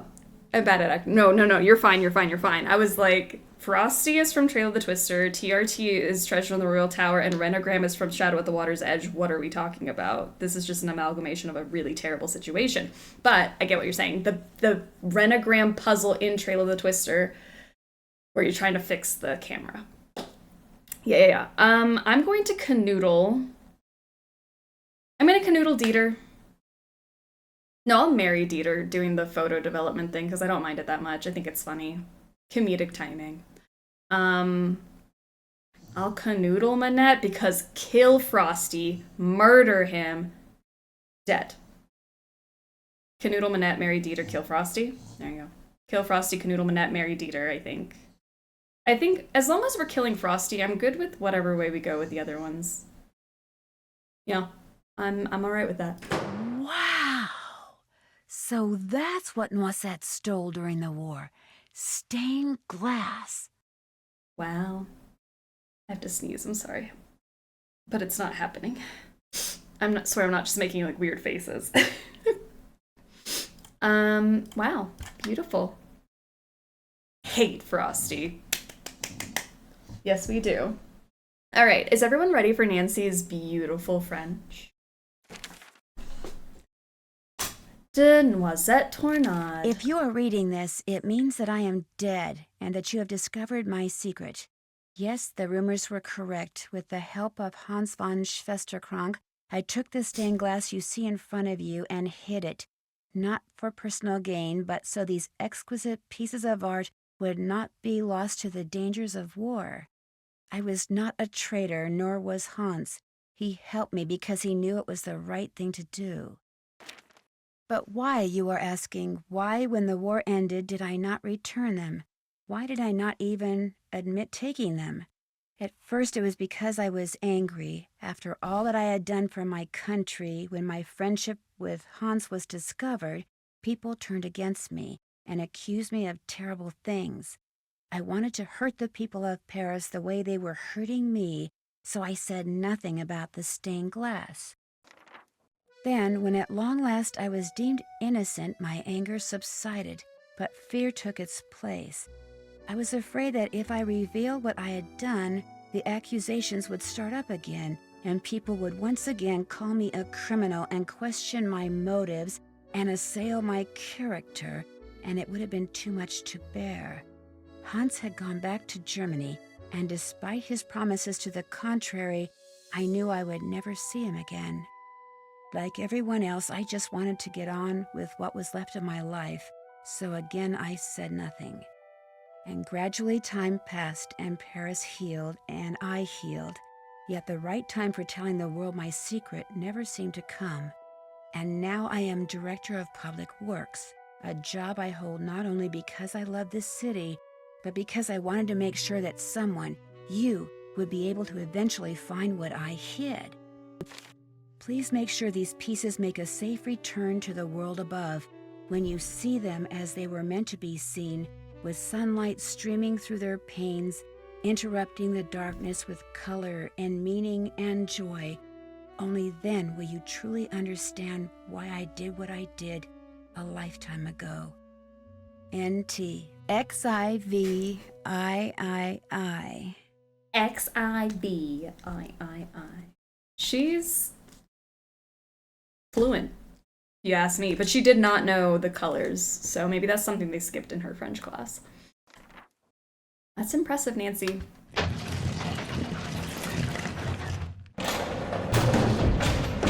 Uh-oh, the door locked behind me, and nobody knows I'm down here. Not good. Slay. Alright. Well. Exciting. We don't have our code book. Enigma, share, Ami. Ah, shit, here we go again. Can fluently translate an entire French letter, doesn't know what arachne means spider. No. Why would she? Alright. I feel like I forget this every single time. How we do this. We definitely switch this over to X IV I. Perfect. And then we have to shift our letters. Hell if I remember how to do that.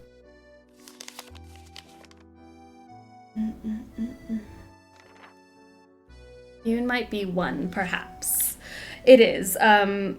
One more enigma, my friend, is what it says, but I think we're taking the letters and shifting them and then typing them in the thing, and it's gonna give us numbers. But the rats stole my stuff. Duh gives 2 vibes? Could be. Alright. I'm just like, how many things do I shift it over? Or is it like you flip the rats stole my book. I need to see the alphabet in front of me. You have no proof that a rat did any wrongdoing. It was just the vibes. Something was off. Alright, so does A equal Z? Like, is it the opposite side of the alphabet? 380. Thanks. 380. So we put 380 under each letter. 380, 380, 380, 38. I swear I forget it every single year. 380, 380. So then we're going to shift U 3 letters over. Does anyone know the alphabet? TUVWX. I just feel like I don't know my alphabet unless I sing it. Then NLMNOPQRSTUV. And then E moved 0 is E. DEFG. EFGHIJKLM. RNOPQ.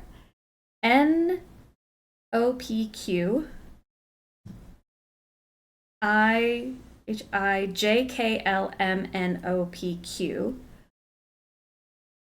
E R A B C D R S Q R S T U E F G H I J K L M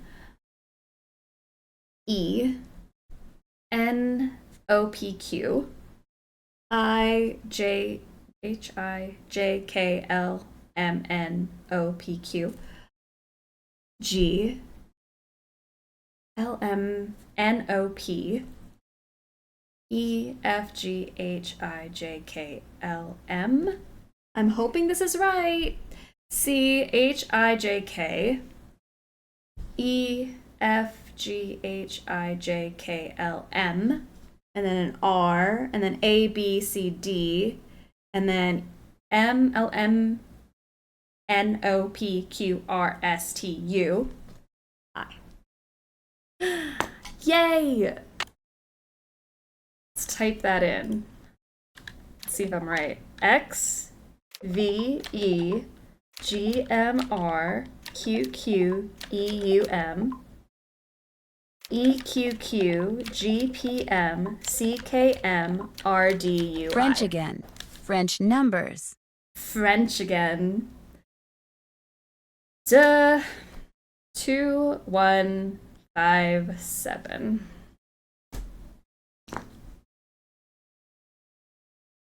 $380 was said in the letter. You just looked at your inventory. I know. I always forget that's how it works. All right. Dunsies. So what do you guys think we've discovered? Have we done our job as a detective? Because this is the end of the game. And if you haven't seen the end of this game, I'm very excited for you. And if you have seen the end of this game, I am also excited for you. Time for the best endgame challenge ever.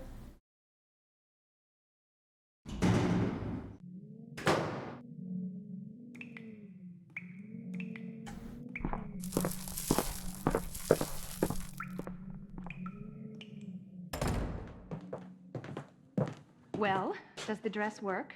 It does indeed. Yeah! What about when I whispered? And when I turned my back? Could you hear what I said then? Gunther, I could hear everything. With this dress, we will be able to hear every word that is spoken within 10 meters of the First Lady. And what we hear, what we sell, will make us the wealthiest spies on the planet. Hey! I made you the dress, so how about paying me? After the First Lady takes possession, that is our deal.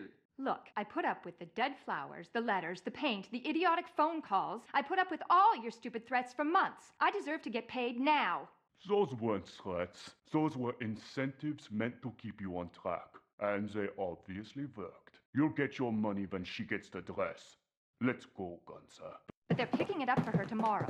What difference does it make whether you pay me now or 24 hours from now? Oh my gosh, it sounds like Annette made that dress for the First Lady to be some kind of bugging device. I've got to get it out of here and take it to the police. So that's how I found the missing art. But did you figure out anything about Manette? Oh, her? Yeah, I figured she was crazy after she threw a pot at me. Yeah, that mystery was solved. Alright, let's grab the dress, which is a gorgeous dress, by the way. Where did you come from? You've been hiding in here, eavesdropping. You heard everything, didn't you? Not everything, but enough to know that thanks to you, those two guys intend to use this dress to bug the World Summit. I knew there was something sneaky about you the minute you walked into my office. I should have tossed you out on the spot and told Amy Grunhild to stuff it. Well, newsflash, sister. I am about to knock your nosy little block off. Yeah. All right. I'm a wide belt in Ichido, and after I'm done with you, you'll need an intern yourself. A medical one. Blocked.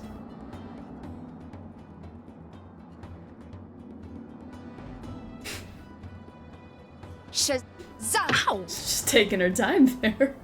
He-da!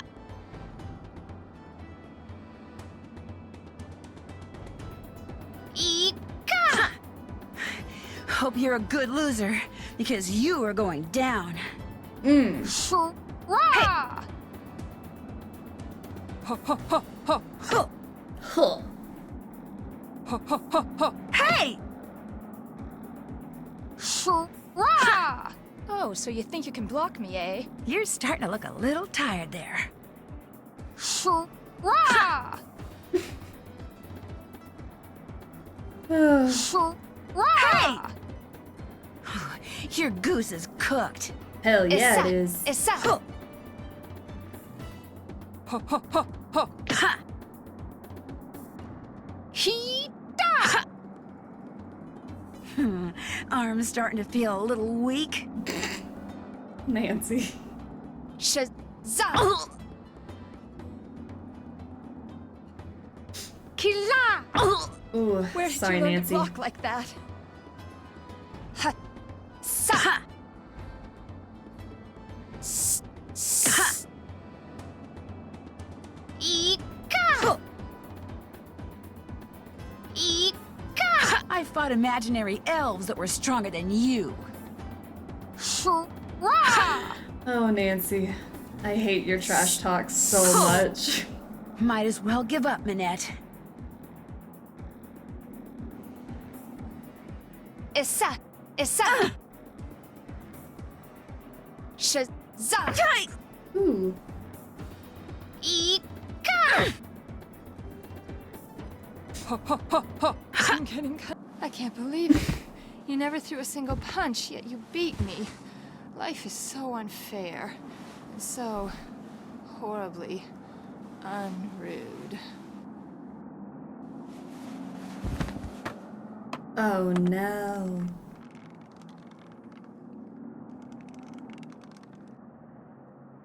Where am I?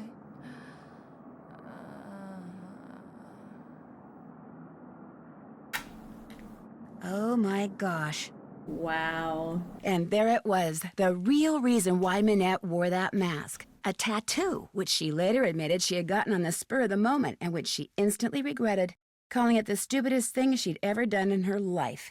She also admitted that the reason she had fallen so far behind schedule was because Ernst and Gunther Schmeck, former members of the East German secret police, were paying her a small fortune to create a dress for the First Lady out of fabric they supplied.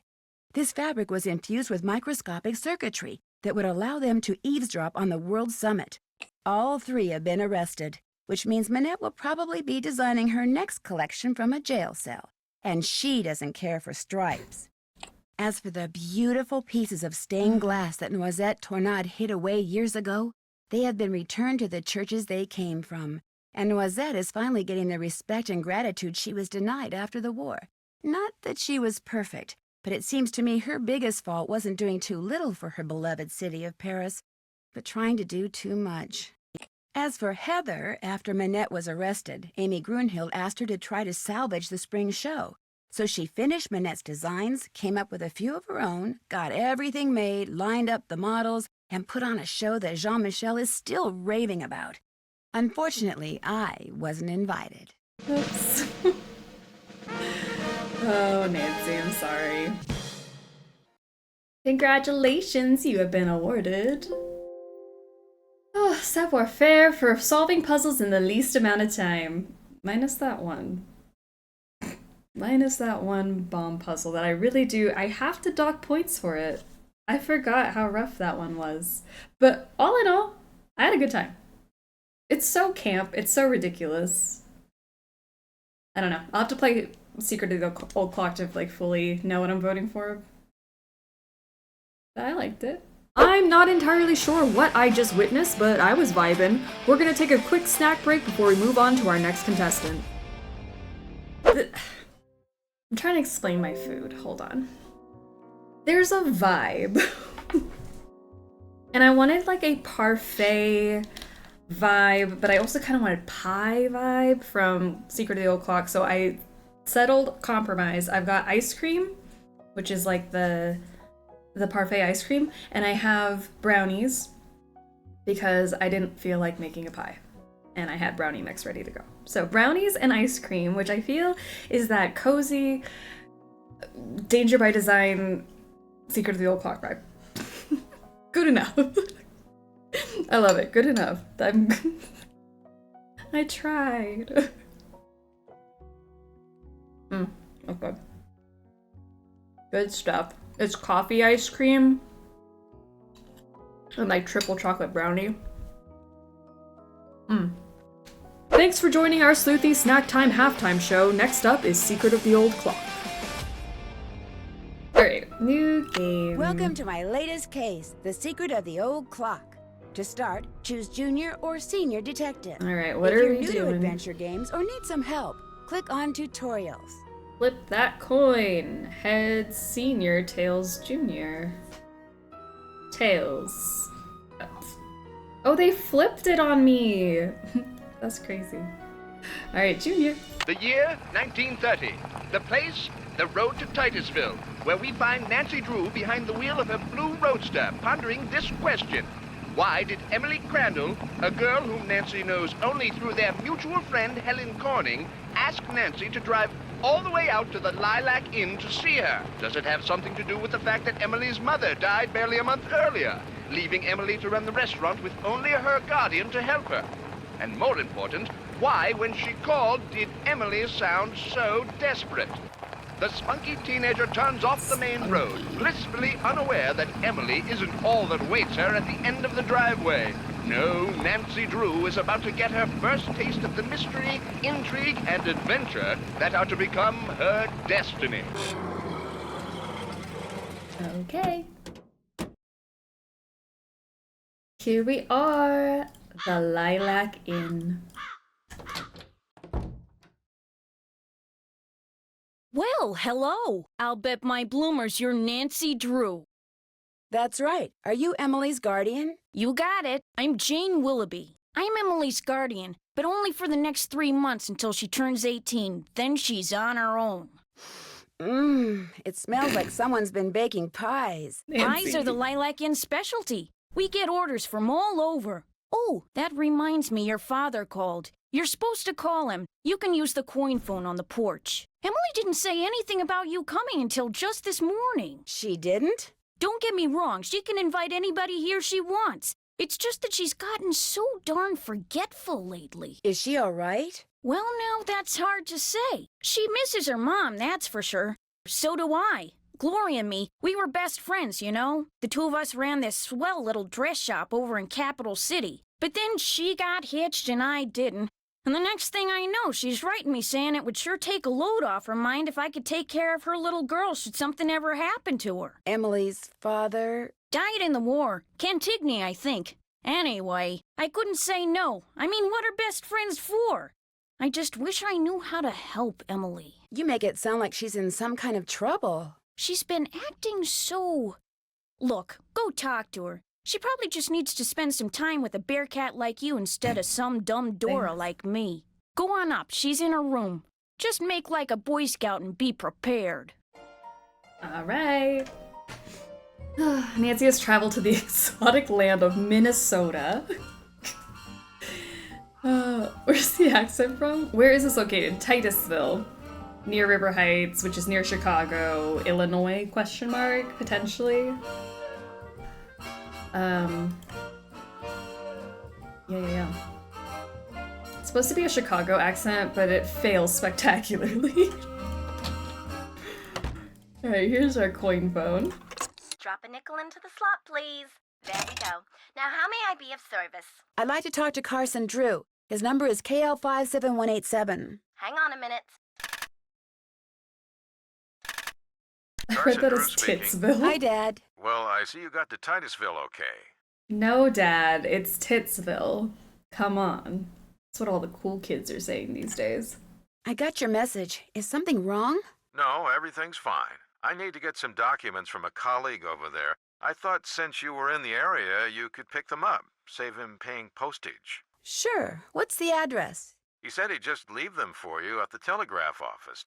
Just drive into town and look for Tubby Telegrams. He said you can't miss it. Will do. These papers are extremely important, Nancy. I will pick them up, Dad. Good. Remember, watch your gas gauge and get gas when you're low so you don't run out. And try to avoid potholes. The more you hit, the likely it is you'll wind up with a flat. Yes, Dad. And if you do get a flat, take it off and put on your spare, and then head straight to a gas station and get it fixed. Yes, Dad. All right, lecture over. Have you found out why Miss Crandall asked you to visit? I wanted to call you first. You've done your daughterly duty, now go see Emily, and after that... I know. Pick up those documents. That's my girl. Goodbye, Dad. Keep in touch. Okay. Let's go see what the problem is. Nancy, hi. Welcome to the Lilac Inn. Oh, and before I forget, thank you for that nice note you sent me when Mom died. It meant a lot to me. Well, I lost my mom too, years ago. I kind of know how you feel. You and I may not be best friends or anything, but you're still one of the nicest people I know. Well, thank you. That's why I'm hoping you'll do me a favor. A big favor. You and your dad. My dad? Helen says he's a lawyer. Shh! What's wrong? I thought I heard something. Your father has a safe, right? This is 1930. Lots of people have safes. See this jewelry? I'd like you to take it home with you and put it in your father's safe. It's beautiful. It was my mother's. The few times I saw her wear it, she looked just like a movie star. I was hiding it here in my room, but all things considered, I'd feel a lot better if you would just take it home and have your father lock it up in his safe. They did really nail the dad nagging that Carson undoubtedly did in this game. In future games, he's just like, be careful, I guess. What about your guardian? Can't she take care of it? Oh, I don't want her to know I'm doing this, so don't tell her, all right? See, strange things have been going on around here. That's all I can say. I know it sounds loony, and Jane probably told you that I've been acting loony, but please do this for me. What was that? Emily, come downstairs, quick! The kitchen's on fire! Come on, we better get out of here. That little turn.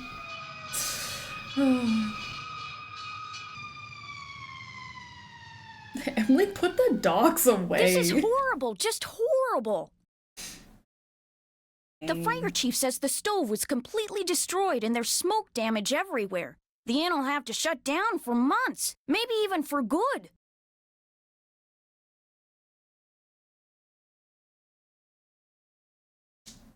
Wow. Does he know what caused the explosion? It looked to him like one of the burners on the stove had been left on. The flame either went out or was never lit, but anyway, something made a spark and boom. He said insurance companies are very reluctant to pay out when things look hinky, and that's when times are good. Who was in the kitchen this morning? Emily was the last person to use the stove. Like I said, she's been real forgetful lately. I think she's pretty upset. But it's not her fault. What with her mom passing away barely a month ago, and me showing up, this total stranger who doesn't know the first thing about kids or running a restaurant, and her trying to do everything all by herself. It's just too much, that's all. Who wouldn't go a little off their nut?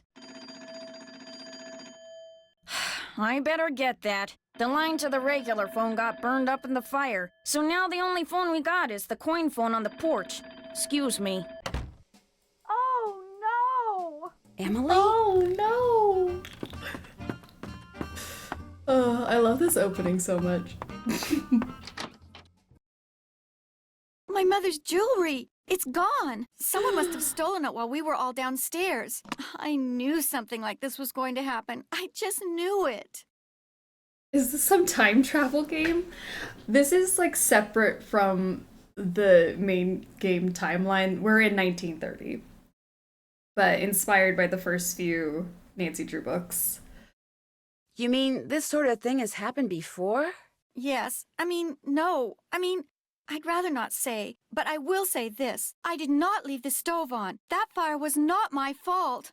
Oh, what am I going to do? Without that jewelry, I don't have a prayer of paying for a new stove, and without a stove, I'll have to sell the inn, and if I lose the inn... I wish Mom were still here. I wish Josiah Crowley had left us the money like he always said he was going to. That's what I wish. Who's Josiah Crowley? He was this old man that lived next door. He died last year. He spent most of his time here at the inn, and he led my mom and me to believe that he'd left a lot of money for us in his will. He gave us a clock, and afterwards, he'd always point to it and get this little twinkle in his eye and say, "Time will tell." But when they finally found his will, he didn't leave us a penny. He didn't consider that might be a clue. The opening is very cozy. Yeah. I've always said nothing's cozier than an explosion, so I agree. Maybe he didn't leave you anything because he didn't have anything. Oh, he didn't act like it, but he was rich. His estate was worth almost $250,000. Everything went to Richard Topham. He's this man who claims to be able to help people develop their paranormal powers. Ankles, toes, the whole shebang. She really is showing off them feats. I can't think of another Nancy character that just has them out front and center like that. So it's the 1930s and this harlot has her ankles and grippers out. She's in the privacy of her own bedroom. How did Josiah Crowley know him? Josiah was kind of a screwball. One time he showed up at my birthday party dressed as my great-aunt Harriet. I didn't know it was really him until 2 days later. Anyway, he had all these weird hobbies, and he always thought it would be really keen to read minds. Josiah invited Richard Topham to move in so Topham could help him develop his paranormal powers right there in his house. Josiah was a sweet old man, and I do miss him. And he was free to give his money to whomever he wanted. But to get our hopes up like that, and then leave us nothing, it just wasn't like him. Flim Flam Daddy. Are we ready for Flim Flam Daddy? Where is Richard Topham now? He still lives in Josiah's house, which is right down the path out back. His house and the inn were built at the same time by two brothers during the Civil War. Was your mother's jewelry insured? Gosh, I forgot about that. I don't know. Jim Archer, I bet he'd know. He's our banker. I guess I should go talk to him. Not one of your favorite people, huh? Oh no, Mr. Archer's very nice. I mean, for a stuffy old banker. I'm just so bad at business things. And Jane, my guardian, she tries hard, but she's no good at it either. Maybe you could go talk to him. Please? It would be such a big help. It's impossible to be ready for Flim Flam Daddy. Yeah, I guess there is no preparing for that. Huh. She's just like me for real, not wanting to ever leave the house or do anything. It is a mood. Sure.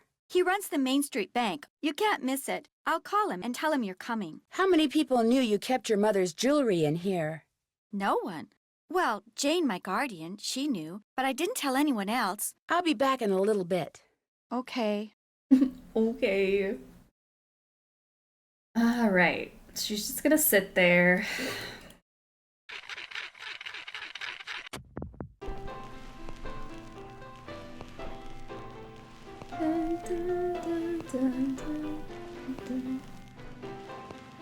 Cute. Alright. Where's my music? It's so eerie in here. The Rubia of Omar Khayyam. Gloria, read this and pretty soon this fella will be your favorite poet too, your pal Josiah. I was gonna read this, but I can't even read that first word. Myself, when young, did eagerly frequent Doctor and Giant, and heard great argument about it and about, but evermore came out by the same door wherein I went.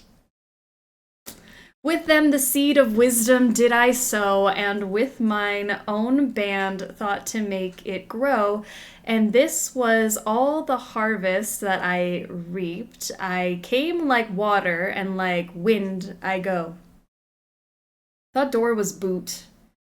The same boot wherein I went. Could be. Could be. When you and I behind the veil are bail? Is that what that says? Are past. Oh, but the long while the world shall last, which of our coming and departure heeds us the sea's self should heed a pebble cast. A moment's halt, a momentary taste of being from the well amid the waste, and lo, the phantom caravan has reached the nothing it set out from. Oh, make haste. Oh, threats of hell and hopes of paradise. One thing at least is certain, this life flies. One thing is certain, and the rest is lies. The flower that once has blown forever dies. Strange, is it not, that the myriads who before us passed the door of darkness, through, not one returns to tell us of the road? Yeah, because that doesn't look like that. So that's an N and that's an R. Which to discover we must travel to. Alright. Well, I don't know about favorite poet, Josiah, but thanks for that.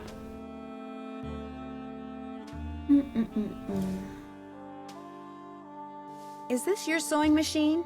Actually, that belonged to my mom. She and Jane used to be dressmakers. Mom was going to teach me how to use it, but she never got the chance.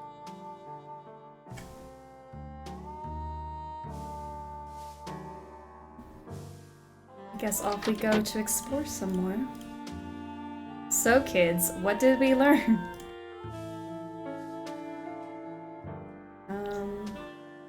To not use the fancy fonts in Microsoft Word. No matter how tempting. Bard Bounce, a game based upon A Midsummer Night's Dream, a play by Wim Shakespeare. Do Shakespeare proud by using the arrows to move each man to the woman with whom he belongs. Remember, love is never easy. Whenever you move someone, he will keep going until he hits an obstacle, another character, or the end of a row, so plan ahead. Alright, I got $3.45, so 5 cents I can spare. Alright, let's get everybody in their rightful places. Yellow's gonna be the easiest to get in place, so probably gonna be last. How do we get you into the right spot?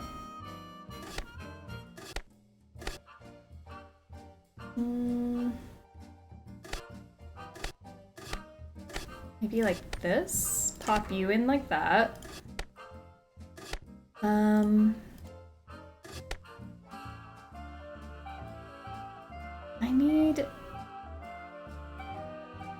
I need something.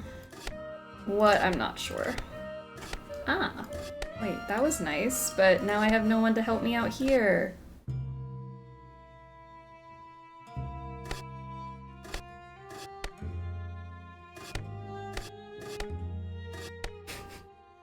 Oh no. Okay, maybe like that. And then I can do something. Green, green, then blue, then red, then yellow. Blue, then red. Alright, well cool, at least we're on the same page. How did I get you over there? Because I'll just do the same thing I did to you. How did that even happen?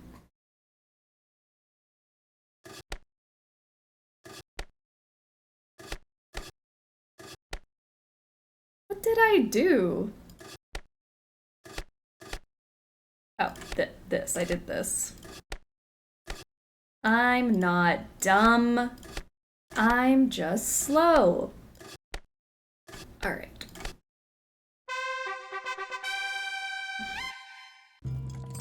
Keen!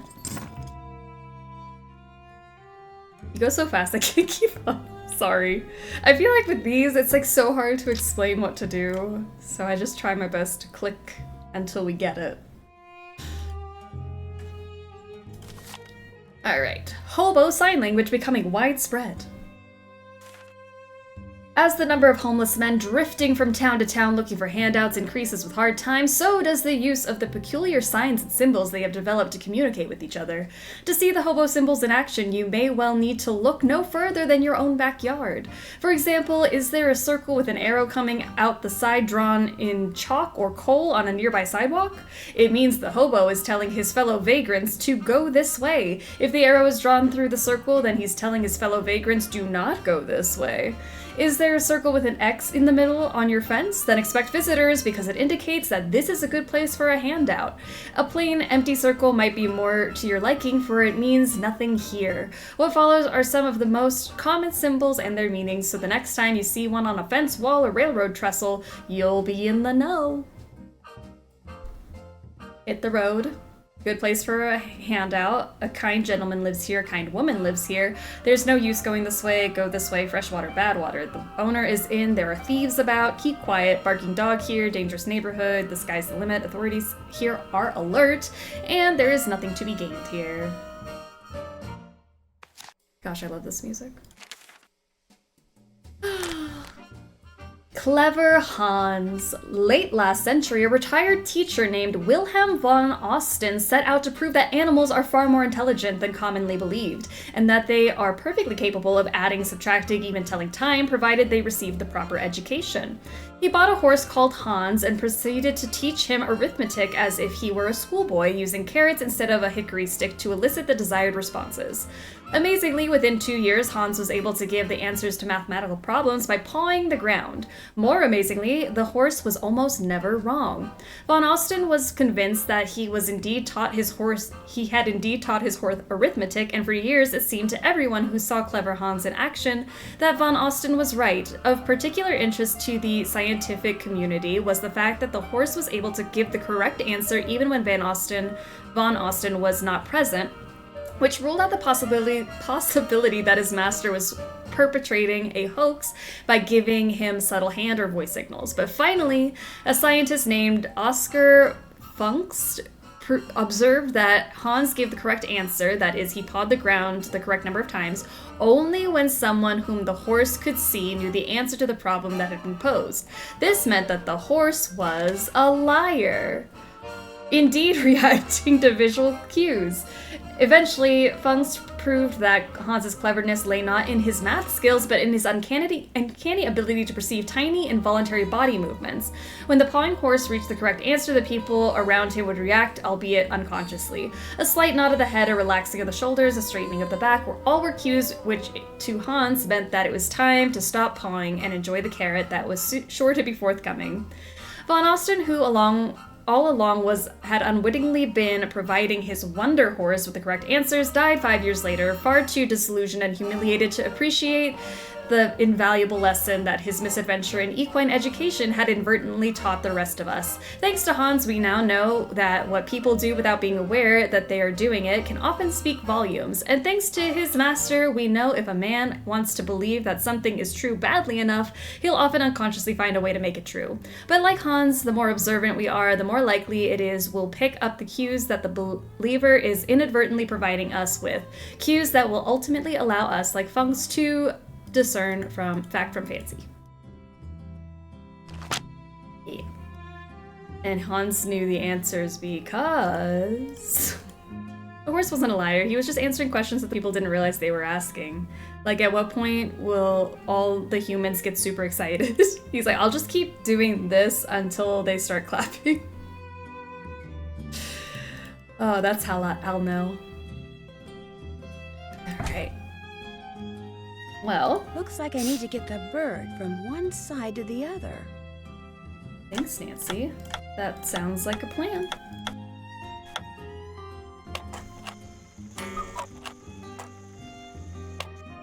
Wonder what this mirror's doing in here. Okay. Oh, you're back. So, is Emily all right? Someone stole her mother's jewelry. What? The horse was just a good boy who wanted a carrot and to make people excited.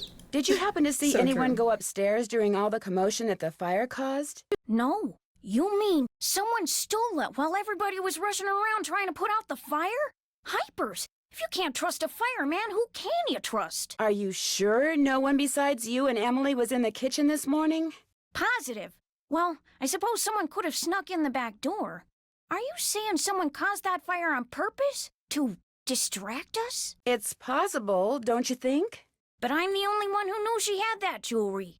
Well, it's not quite true. When Gloria was alive, she could have told people about it, or people may have seen her wearing it. And when she died, they knew the jewelry had to be around here somewhere, right? Does anyone in particular come to mind? Sorry. It's been hard enough getting to know Emily, let alone anyone else in this backwater burg. Well, guess better go call the sheriff. Is that your car I saw when I drove up the driveway? My old rust bucket's parked out back where nobody'll see it. Be nice to buy something decent, but last time I checked, my last name was Willoughby, not Rockefeller. Where did that barred bounce game that's in the parlor come from? Do you know? Emily says Josiah Crowley brought it in one day and just left it. Said it was so guests, as in him, would have something to do while they waited for a table. Well, I'll talk to you later. Alrighty-dighty. Alrighty-dighty. Well, that's really unfortunate. I want to go see the kitchen. I still have no pecan pie? Well, that's wrong. Should get some. I guess maybe make some phone calls. Please. There we go. Now, how may I be of service? Hi, could you please connect me with Bess Marvin at KL 54468? Just a second. 4468. Hello? Hi, Bess, it's Nancy. George, get over here. It's Nancy Drew. So how's the lilac It's Nancy hair? Drew. Beautiful. Are the lilacs blooming? Like crazy. They smell so good. It's like the air is made of perfume. Hi, Nancy. Is that you, George? Ouch, that's my foot. Well, move over. I can't hear. You move over. Then I can't hear. Look, just hold the phone like this, okay? There. Can you hear us? I can hear you fine. It would be so nice to have two phones in this house. We don't even have a telephone at our house. So quit griping. So, Nancy, what's the scoop? Well, I talked to Emily Crandall. Bess was telling me that you don't really know Why her did she that say well. it twice? Bess and I just know her through Helen Corning. The last time I saw her was at Helen's 15th birthday party. I saw her last year at Helen's recital. Hello? Is someone on the line? Hello? We're on the line, Mrs. Farthingham. Well, get off. I need to make a call. But we just got on. Then it should be no problem for you to get off. Just give us one more minute, Mrs. Farthingham, please. Oh, all right. You have 1 more minute. Go on, Nancy. What were you saying? Just that I... Shh. Wait a minute. Mrs. Farthingham, would you mind hanging up? All clear. Oh, how I wish we didn't have to share a phone line with her. Just be grateful you have a phone, Bess. Soft Bean, how are you doing? Welcome to the stream. 2 games in a row with a character named Jane with ugly hair and with a disabled kitchen thanks to a fire. That's crazy. If I had a nickel for every time that happened, I'd have 2 nickels. Nancy Glitch, I think she does that in my game too, where she says that line twice. That's funny. Some jewels were stolen out of Emily's room this morning at the same time that a fire destroyed the stove in the kitchen. Destroyed the stove? You mean they can't bake any more cherry pies? Not for a while. Emily's worried that she may have to sell the inn. Is that bad? I mean, she's only 17. Not to yuck anyone's yum, but I work with burnt down buildings, including explosions, and frankly, no way that building would be habitable after that. Is that yucking a yum? I think that's just logical. They really should not still be in the building. Facts. I think she'd like to hang on to it because her mom would have wanted her to. I sure wouldn't want to be saddled with something like that, even if it meant having all the cherry pie you could eat.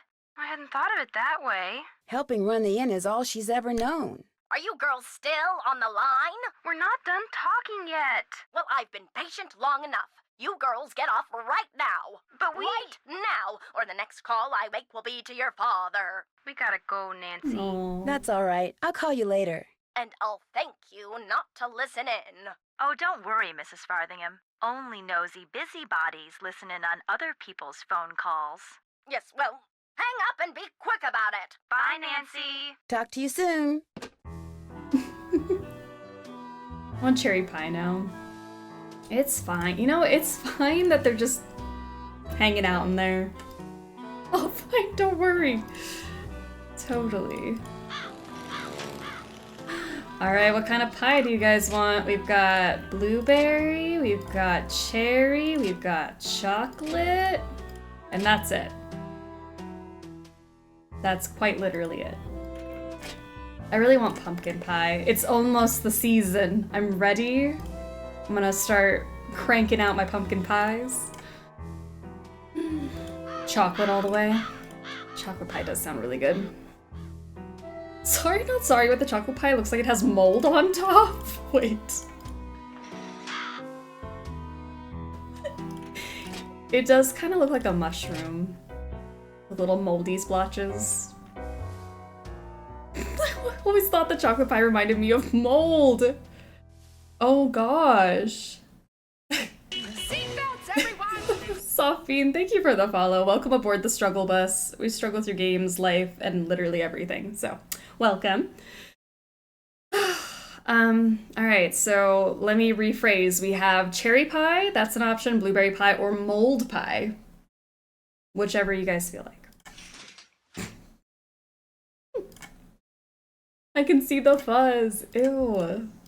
Fuzzy, moldy pie. Okay, so there's a way for Nancy to fall over this bridge, I feel. Didn't we figure that out one year? But I can't remember how we did it. We had to, like, lean.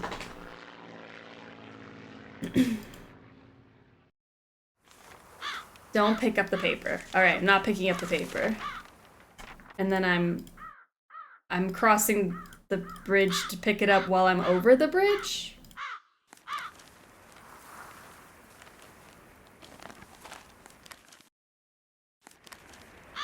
Oh. Is it this bridge? Wrong bridge. Do I try to pick it up on... Okay, hold on, wait. I want to make it happen. You know, I love killing Nancy so much. Is it okay if I do it over... Like, which way it happens? I just had to pick it up while we're on the bridge. Okay, hold on. There we go. That was a close one. Jeez Louise. Receipt really just blowing in the wind. Yeah, it's like, Nancy, pick me up. Please. Aw. What the hell, Nancy? I've never seen that. Alright, should I grab it this time? Got it. There we are. Looks like someone recently had a key appraised. She'll fall if you keep trying? I feel like we fell last year, did we? I kind of liked that she didn't. She was just like, whoa, I almost died there. Alright. Let's go this way. Oh, a miniature golf course. Swell. Are you okay? Bugs just like scared herself awake.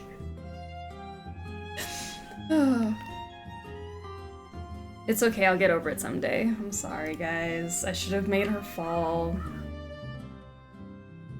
Nancy and her exceptional survival instincts. Instructions for golf ball game. The object of the game is to figure out the sequence of the colored golf balls hidden beneath the panel on the right. To play, move a colored ball in the bottom row to a T in the first column on the left. Do this 4 times until all 4 T's have balls on them. Balls. Now push the golf club button on the lower right to see how well you guessed. If a stick with a flag on it appears below the column, that means one of the balls is in the column is the correct color and is in the correct position. If a stick with no flag appears, it means one of the balls in the column is the correct color but is in the wrong position. If no stick appears, that means one of the balls doesn't belong. By the way, the order of the sticks has nothing to do with the order of the balls in the solution. I've had to say balls one too many times, I feel. Using this feedback, make another guess by placing another 4 balls in the next column on the left. Repeat this process 4 balls at a time until you figure out the sequence. When you succeed, congratulations. If you don't, just play again. You're bound to succeed eventually. Balls. Alright. Is it after dark? Not by me, but I'm sure it is somewhere. Alright, let's do these. Alright, so one of them is going to be yellow.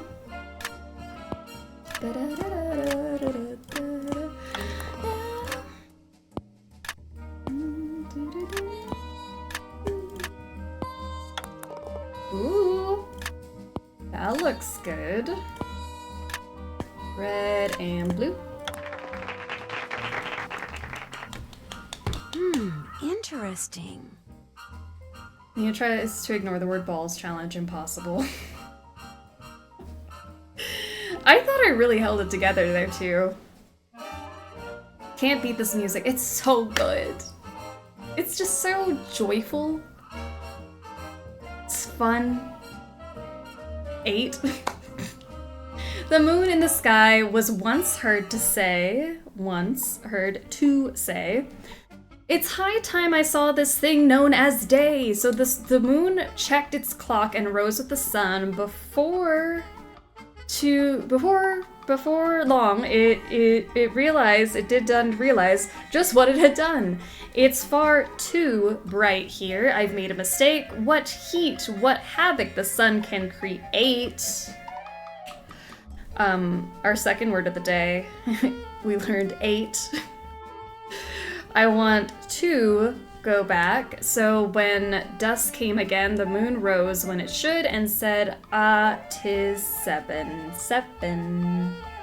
Welcome back, Daddy Death. How are ya? It's Danger by Design. It was good. Had a great time. You know, it's camp, it's silly. Today we learned the word 8, guys. What early squad goal was that? 8. Oh, it was connections. 8 was on connections. Or eat. It was eat, and we had to explain in the slang of eating and how you can eat and leave no crumbs. Alright. To start over at any time, take a new scorecard. Don't forget to dump your old one first. Return your putter and ball when finished. How many more times do you think I have to say that word today? Let's play some mini golf. Should we? Make par for the course, win a prize. Looks like I'm supposed to put my scorecard in here when I'm done. Eat outed me. Hold on. Those two words cannot go together in a sentence that I have to read out loud. That word outed me as a geriatric when I didn't understand.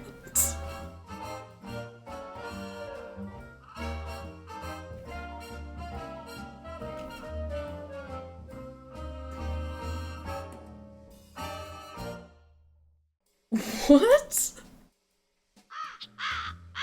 Scorecard. Scrote. Okay, guys. We have to get it together. We have to get it together. It's not even 5 o'clock yet.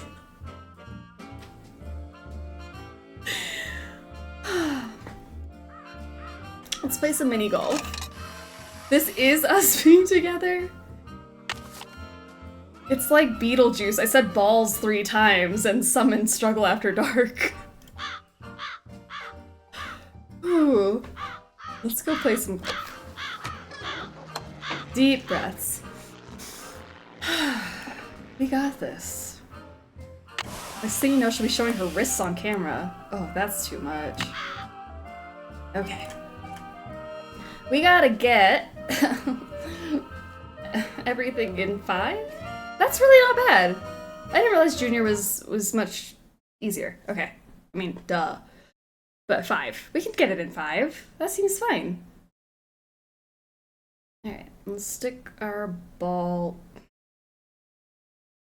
Let's put the golf sphere over here and just gently tap it. Gently tap it.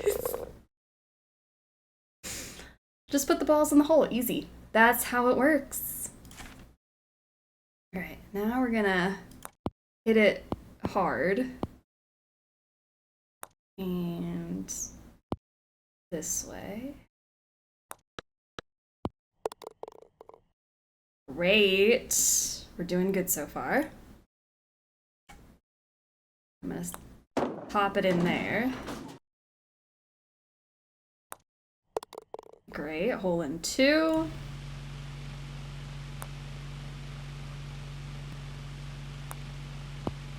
Oh no.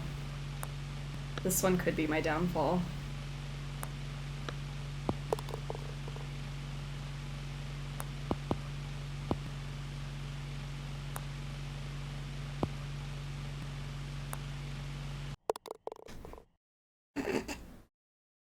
It makes up for that one, you know, so we're still fine.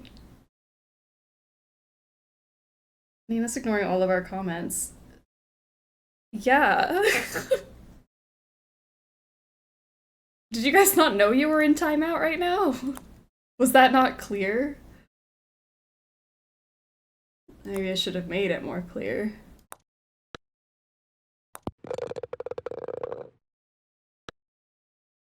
Where's the music? I know, it just stopped all of a sudden. Even the music left because of you guys. You love... love is a strong word. Tolerate? Is that the word I'm looking for?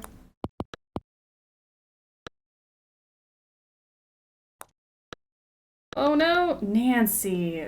Girl, I'm gonna need you to lock in. My friend.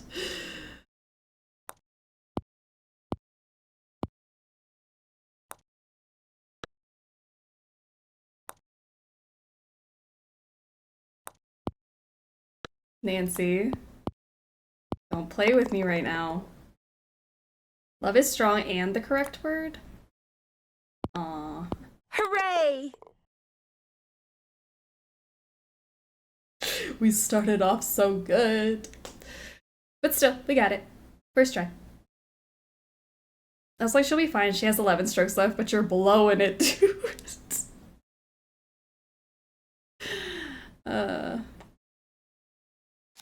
29? Let's stick this in here.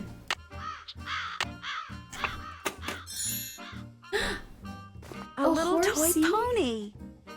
That's just Bob. That's Bob the horse, who we see next week. I'm so excited.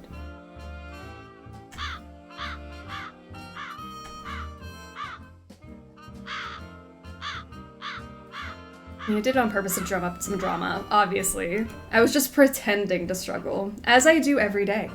It's just an act. Good thing you remember the senior part is stupid. It's so hard on senior. It's ridiculous.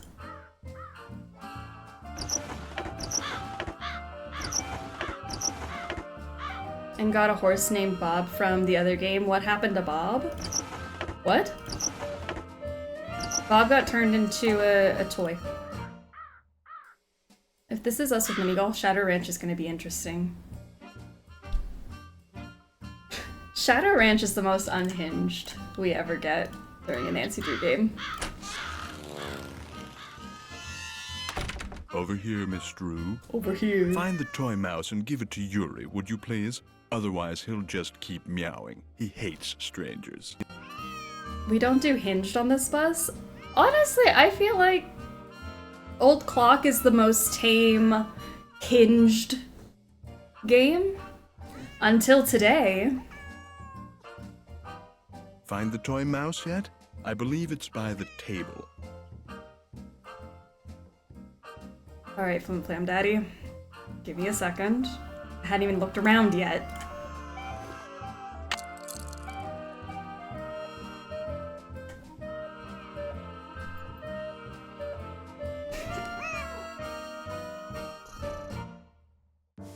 Yuri, you're beautiful and don't let anyone tell you differently. Renaissance cat painting cat.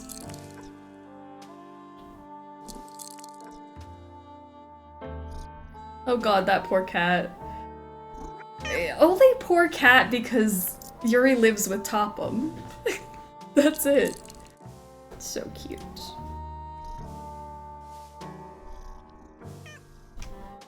How nice of you to drop by. And thank you for walking instead of parking in the driveway. I'm expecting a pupil. I'd hate for her to have to park on the road. On the road? How did you know who I was? If one is to teach others how to develop and use their paranormal gifts, It's only logical that one must possess such gifts oneself. Does that mean you can read Oneself. minds or tell the future, or what exactly? The paranormal includes telepathy or communicating by sending and receiving thoughts, extrasensory perception or perceiving that which cannot physically be seen or heard, and psychokinesis, using one's psychic energy to reshape or move objects. I'm already exhausted. Jeepers, you can do all that? Yes. Well, on occasion. As I tell my students, increasing one's rate of success is simply a matter of practice. Do you have a lot of students? Oh, indeed. I take them through exercises designed to help them increase their output of phantasmic energy. If you want to sign up for an introductory session, I believe I have an opening today. If you had psychokinesis, you could have given Yuri the mouse yourself. Exactly. All those words were certainly something. They were. What I'd really like to do is talk about Josiah Crowley. Oh. I'm afraid I'm busy, young lady, far too busy to engage in idle conversation. When would be a good time for me to come back? I'll be blunt, Miss Drew. I've discovered that the more time I spend with the, shall we say, intellectually unendowed, the more my cerebral pulsations seem to diminish. I'm afraid I cannot speak to you further unless and until you prove that you are worthy. That is, that your brainwaves are not unacceptably inferior and thus deleterious to mine. Raise your hand if you care about his pulsations. That's what I thought. How would I do that? What I have here is an exercise in logic. If you can discern the correct solution, then I'll know that conversing with you will do me no psychic harm. You may take it with you. His what? His cerebral pulsations. Were you not listening to him? He's very concerned about them. We may be too dumb. Good luck and good day. Good luck and good day. Alright, we're too dumb for this though. But this is the test to make sure we can no longer harm his pulsations. Unless and until drives me bananas. Unless and until. Alright. All wet. That looks right. Wet all over. All wet.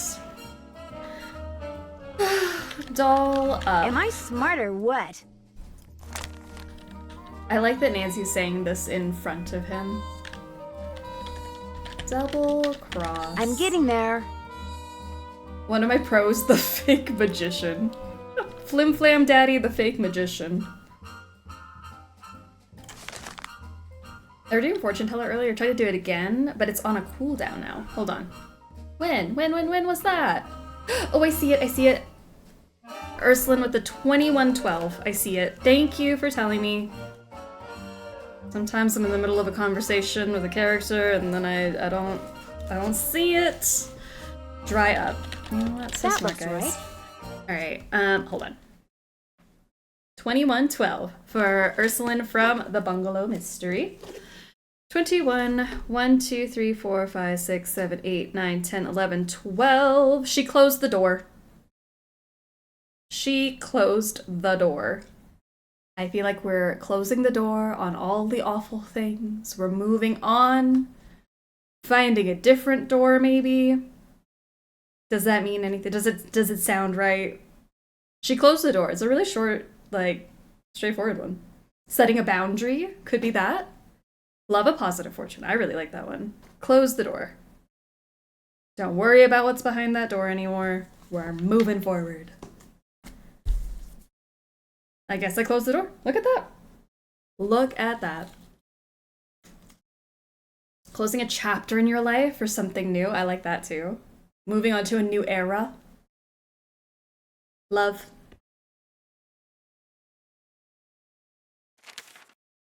Or the book thinks you have a draft. Maybe just close it.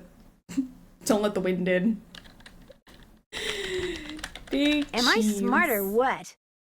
Alright. That was so hard, Flim Flam Daddy. Am I to assume that you have the correct solution to that logic problem? Right here. Let's have a look. Jeez. Why, you appear to have indeed found the solution. Well, since you've proved yourself to be intellectually above average, which means talking to you should do me no harm, what would you like to talk about?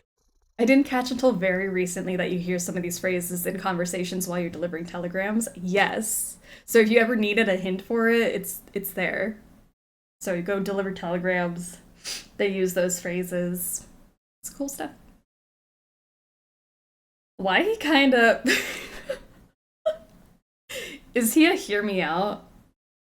If he never talked, I'd be okay with that. This man is not daddy. He's terrible. Gang, get up. When and how did you meet Josiah Crowley? Last summer, while on my way to the university for a conference, I stopped for a bite at the Lilac Inn. Since it was crowded and I was in a hurry, I agreed to share a table with an elderly gentleman who, like me, was by himself. As soon as I told Mr. Crowley who I was and what I did, well, he insisted that I give him a training session that very afternoon, and was so thrilled with his progress that he demanded I stay and teach him everything I knew. His jaw is just square, please.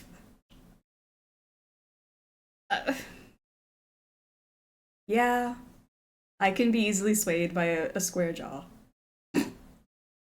He's like slightly hotter Steve Martin. Some earplugs and I'll let him yap all night. I don't care. That is relatable. So it was his idea that you set up your school in his house? Oh, I know rumor has it that I somehow tricked him into it, that I insinuated my way into his home, but I assure you that was not the case. Were you surprised when you found out that Josiah had left you everything? Delighted? Yes. Surprised? Not really. Josiah was all alone, you see, surrounded by people like the Crandalls and that banker, Jim Archer. People who were nice to him only because they knew he had money. You all deserve to be treated better. It's not his personality that's doing anything, you know? He's killing that Pee Wee Herman ass fit. I mean, yeah. Would it be okay if I looked around? Go right ahead. The place is more like a museum than a house. Josiah was a man of many, many interests. I'll be right here if you have any questions. Okay, let's see if we have questions. He looks like the guy who won an Oscar for playing Lincoln. Oh my gosh. Was this Josiah's clock? Everything in here was Josiah's. Everything in here was Josiah's. Alright, we have a hat and a light bulb. There's another hat. Cheese. Bell. Butterfly. Oh, where was that clock? I just saw it. Cheese. Or maybe I didn't see that clock. Maybe I'm crazy. Nope, I did see the clock. Daniel Day-Lewis, yeah. You're so sick of our shit and I love it. I'm having the best day. Alright. Look at this baby.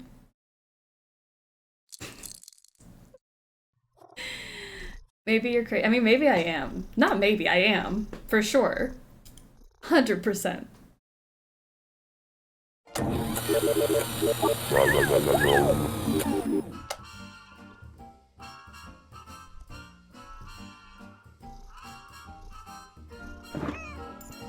As you'll soon realize, Josiah's mental faculties were starting to go, I'm afraid. He tended to ramble. Very little of what he wrote in there makes sense. Where's Short Round? Gone, because I finished my ice cream, so he wants nothing to do with me now. What are you when you win barred bounce? What poet is the cat's meow? What will Para, my miniature golf course, get you? What's Gloria's middle name? Alright, Lock on Carriage House. What are you when you win Bard Bounce is Keen, which is the thing that dropped down when we won that. What poet is the cat's meow is Omar. What will Par get you on my miniature golf course? It's a pony. And then I don't know Gloria's middle name. The Crowley Roadster Soarer. Look at it go. Decoder is in the rivet. 2 to the right. Took Topham's intelligence test. Fall down. Figuring out the rest should be a cinch. Tick-tock, tickety, boo, everyone. Everybody, let's wake up. To open journal, decoder is in the rivet. The rivet. The trivet. CC whereabouts, room off tunnel by scrambled picture. Tesla coil invented in 1891 by Nikola Tesla. Fascinating. To open the big tick-tock on top, give Flute, Thisbe, and Pyramus their cues. Bottom's cue is in note to Gloria. Poem on the golf course sounds like numbers to me. Buy carousel horse from Sheldon. Captain's Cove, New Jersey. Don't forget we need to make Nancy poor. Spending money is not a problem for me. I love making Nancy broke. We can definitely do that. It looks like Josiah lent a trivet to someone, but I can't make out to whom. Here is the trivet I laid or said you. Said you your party at Twin Elms. Please take, I will want it back someday. Now why can't we just go to Twin Elms? Does Nancy really need to know what that says? I love 1930s predictions about technology of the future, like flying cars. How could they not see we would end up with AI stealing all of the creative human jobs instead? Oop. Yep. Yep. We could have flying cars.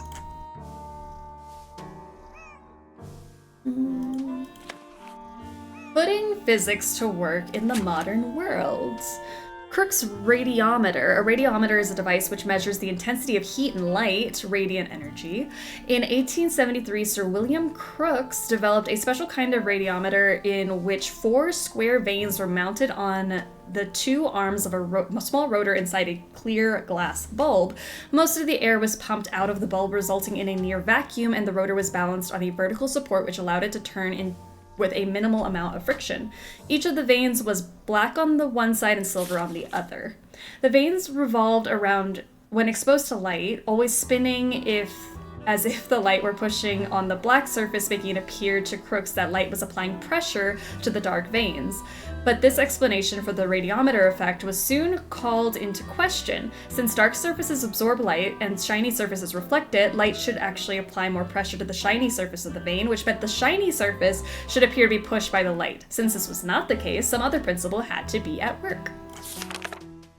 Another theory proposed that because the black surface absorbed radiant energy, rarefied gas on the black side of the vane would heat up and eventually apply enough pressure on the vane to make it spin. But the fact that the warmer gas simply expands and flows across the surface instead of pushing it on it disproves this still widely held yet erroneous explanation for the radiometer effect. A more likely explanation involves thermal transpiration, or the flow of cooler gas molecules toward warmer molecules, which causes the cooler gas on the shiny side of the vane to pass around the edges toward the... I'm sorry, I read thermal transpiration and then my brain went somewhere else because the way I said it sounded like the Maya were pantheistic. I don't know why. Okay, I'm fine. I can read, but it sounded like I couldn't read, but because I was having a whole conversation with myself. Okay, moving on. The shiny side of the vane that passed around the edges towards the warm black side, and which results counterintuitively in the vane moving away from the warmer gas toward the cooler gas. The radiometer is sometimes referred to as a light mill because light is used to turn the vanes, much as water is used to turn a mill wheel. It is doubtful, however, that the movement of the vanes can ever be put in such practical use, for the friction needed to turn a gear would prevent the vanes from spinning when exposed to light. That's what you think. Depends on what you do with the light first, pea-brain. It's okay, we get it. It affects all of our brains. Like, you know when you just hear something, like the cadence of somebody saying something, or like the sound a door makes when you close it? It really just... I was having a full-blown conversation with myself. The Maya were pantheistic. The man on stage in this picture, is that Josiah? Yes, that's from a production of A Midsummer Night's Dream that he directed and starred in. It closed after 2 nights, but he didn't care. He loved that play. Ritualized bloodletting. Alright, carousel.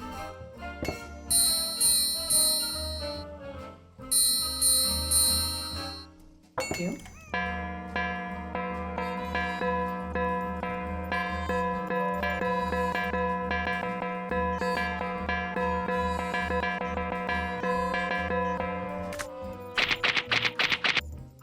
Nice. Oh, that said me. Me AF. It says me as Puck. With a P. Shaking my ass to this beat right now. As you should. Alright, is that all you got in here, Flim Flam Daddy? What do you do with these? I put them on the windshields of cars parked in the area. Great advertising. Ever put them on cars at the Lilac Inn? All the time. I've gotten quite a few pupils that way. Call or visit Richard Topham, certified parapsychologist. Maggie, hello, hello. How are ya?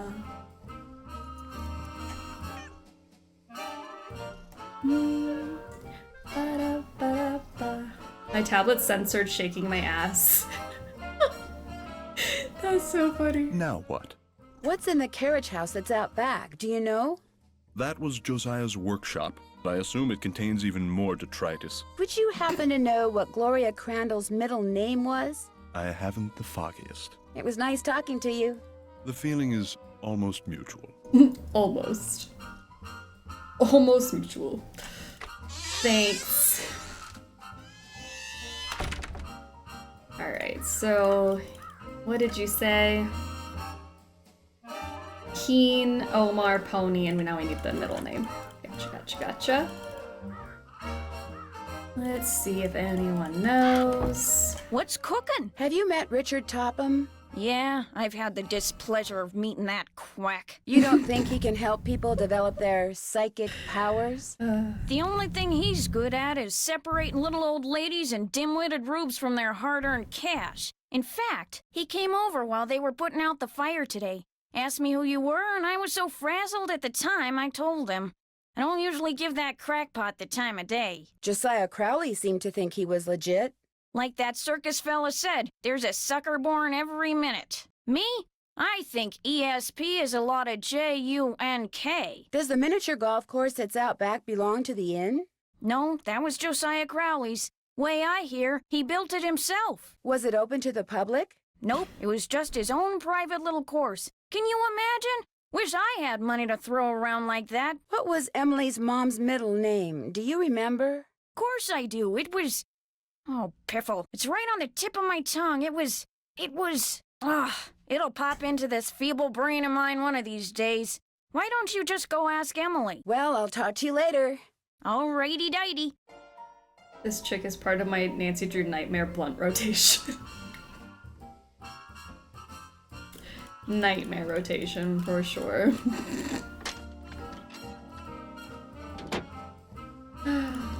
She called it like it is. Hi, Nancy. Is the clock in the parlor the one Josiah gave you? Yes. I don't know why he gave it to us. It's never worked, and nobody can open it to find out why. What was your mother's middle name? Lois. Why? Oh, just curious. Lois. I'll be back in a little bit. You're the bee's knees. Thanks.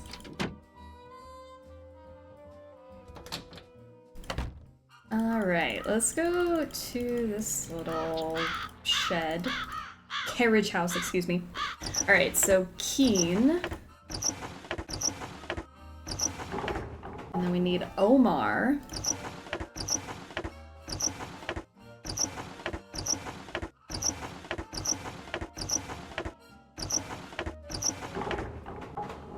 Pony.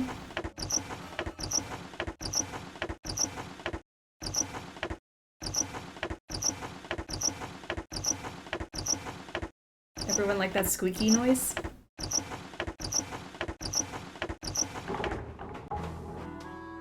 And then Lois.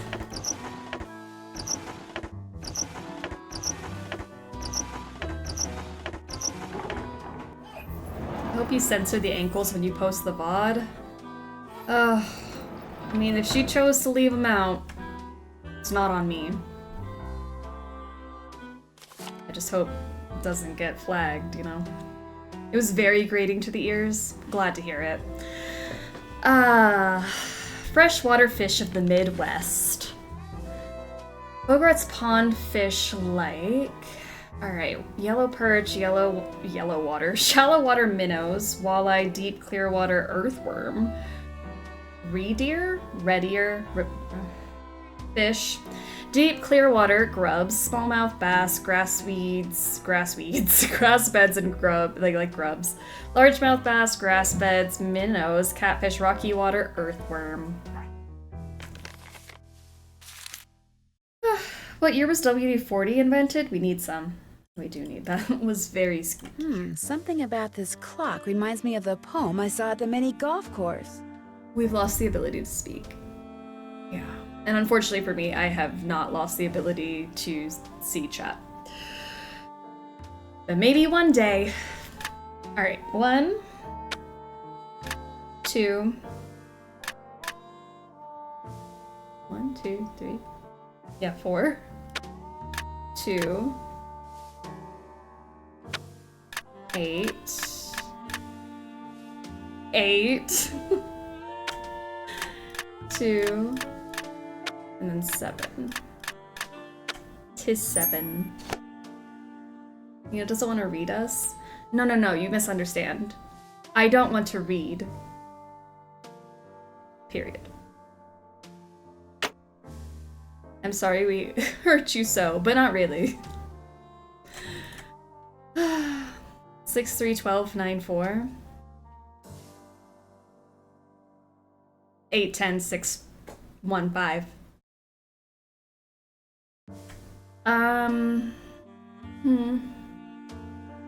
What do we have here? Click to rotate.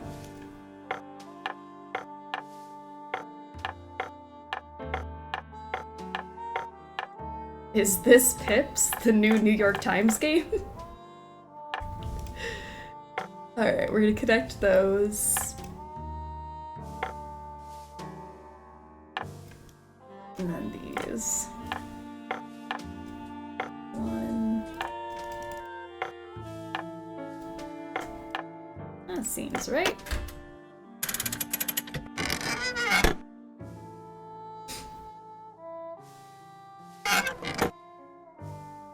We could all just get on one large voice call and chaotically speak all at once if you don't want to read. I don't know how you took something so awful and then made it worse.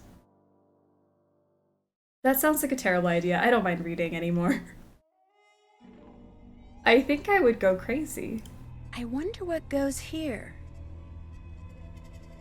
You can't ignore us forever. That's true. I wonder what goes here. These are gonna be our mirrors, but I think I'm missing some.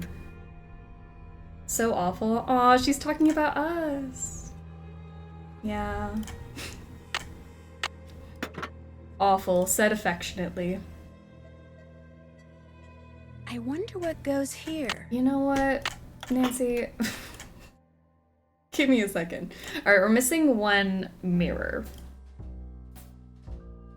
What if we promise to behave on the voice chat? What kind of promise? Like a pinky promise? Or like a blood oath? Like, to what extent are you promising that it won't be chaotic?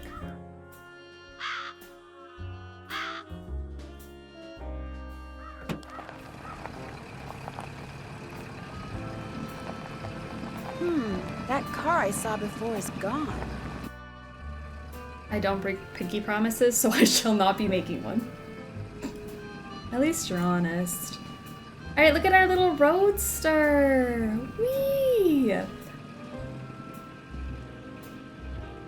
Let's park here at Blenheim Nursery. Hello. Welcome to Blenheim Nursery. What do you need? Nothing. I'm just looking around. Bye. Bye. I'll do a blood oath? Okay. I won't lie, I would not be able to behave myself. We need to do a game night soon. I think back to the quarantine Among Us days where we'd all be in voice chat. Chaotic. Phelps's print shop. Turner home for orphans. Let's go see the orphans. They're sure having a good time. Hi, kids! Oops. Guess they're not supposed to talk to strangers. Can you press H really quick? Should we just honk at everyone we pass?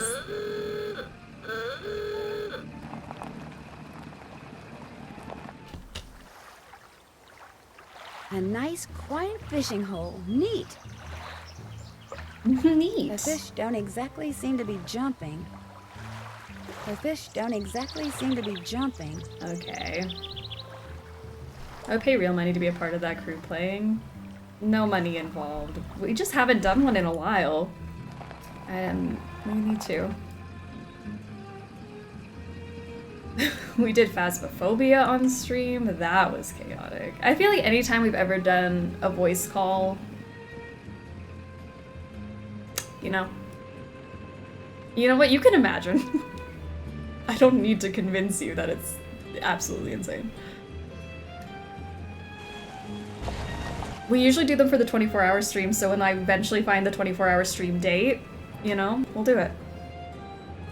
Welcome to Zippies, where zipless service is zippily zapped and zippy service is the zippiest.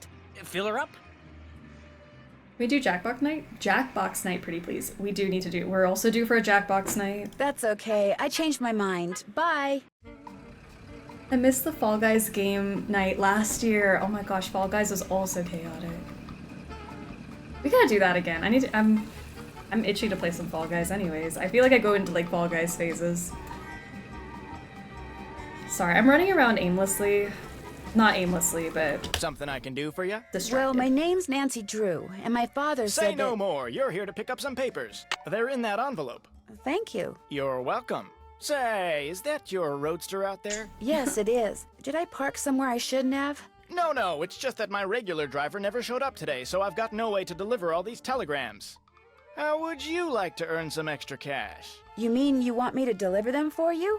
You've got a car, you're trustworthy, or at least your father thinks you are, so what do you say?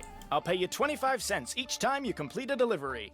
And you might even get some tips. Okay, sure. Great, you're hired. Here, deliver this to Seymour out at Blenheim Nursery. Seymour? Come back when you're done and I'll pay you and give you another telegram to deliver. Great. See you in a little while. Uh-oh, we're gonna go over to Blenheim Nursery and then, oh, suddenly, Seymour. I feel like none of you sound like how I imagine. Oh yeah, it's a full jump scare every time I've gotten into a voice call with any of you.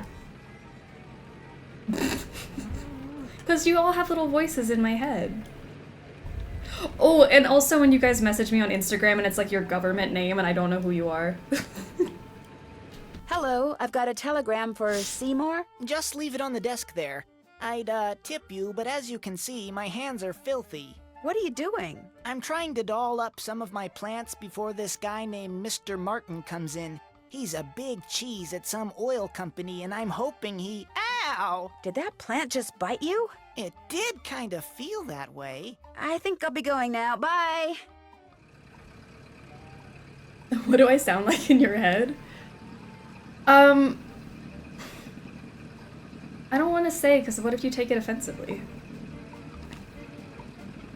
A very suave cartoon rat. Because I'm reading the name, so I'm automatically picturing like Great Mouse Detective rat vibes, but not like evil rat, like fun, suave rat.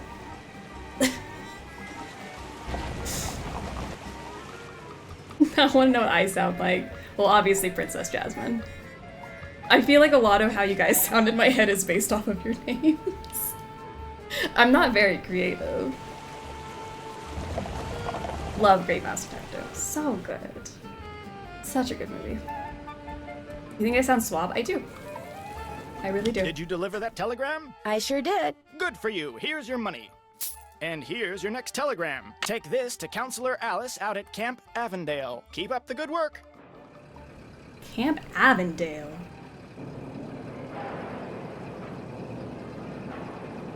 Where is camp? That's not it. It's this way.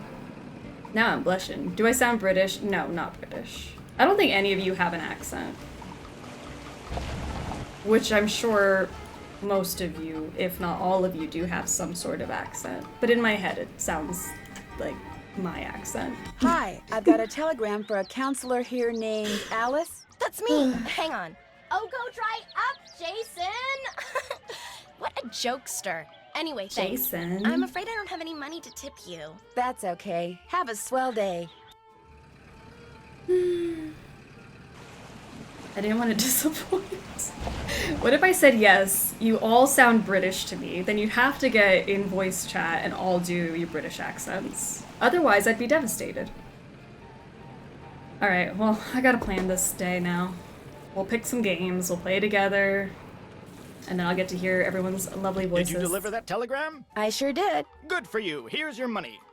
And here's your next telegram. Deliver this to Mr. Jones at Vash's Dairy. Keep up the good work. Vash's Dairy. I feel like that's over here and I can just quickly make my way. Oh, that's a cow. Okay, Vash's Dairy, we're not going to you right this second then.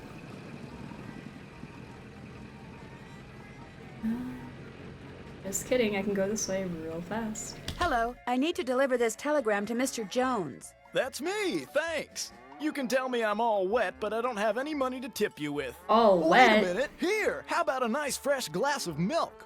No, thank you. Bye. Nancy, why did you sound so judgmental? He was offering you what he had. It's like, here, I'll get you like a freshly squeezed...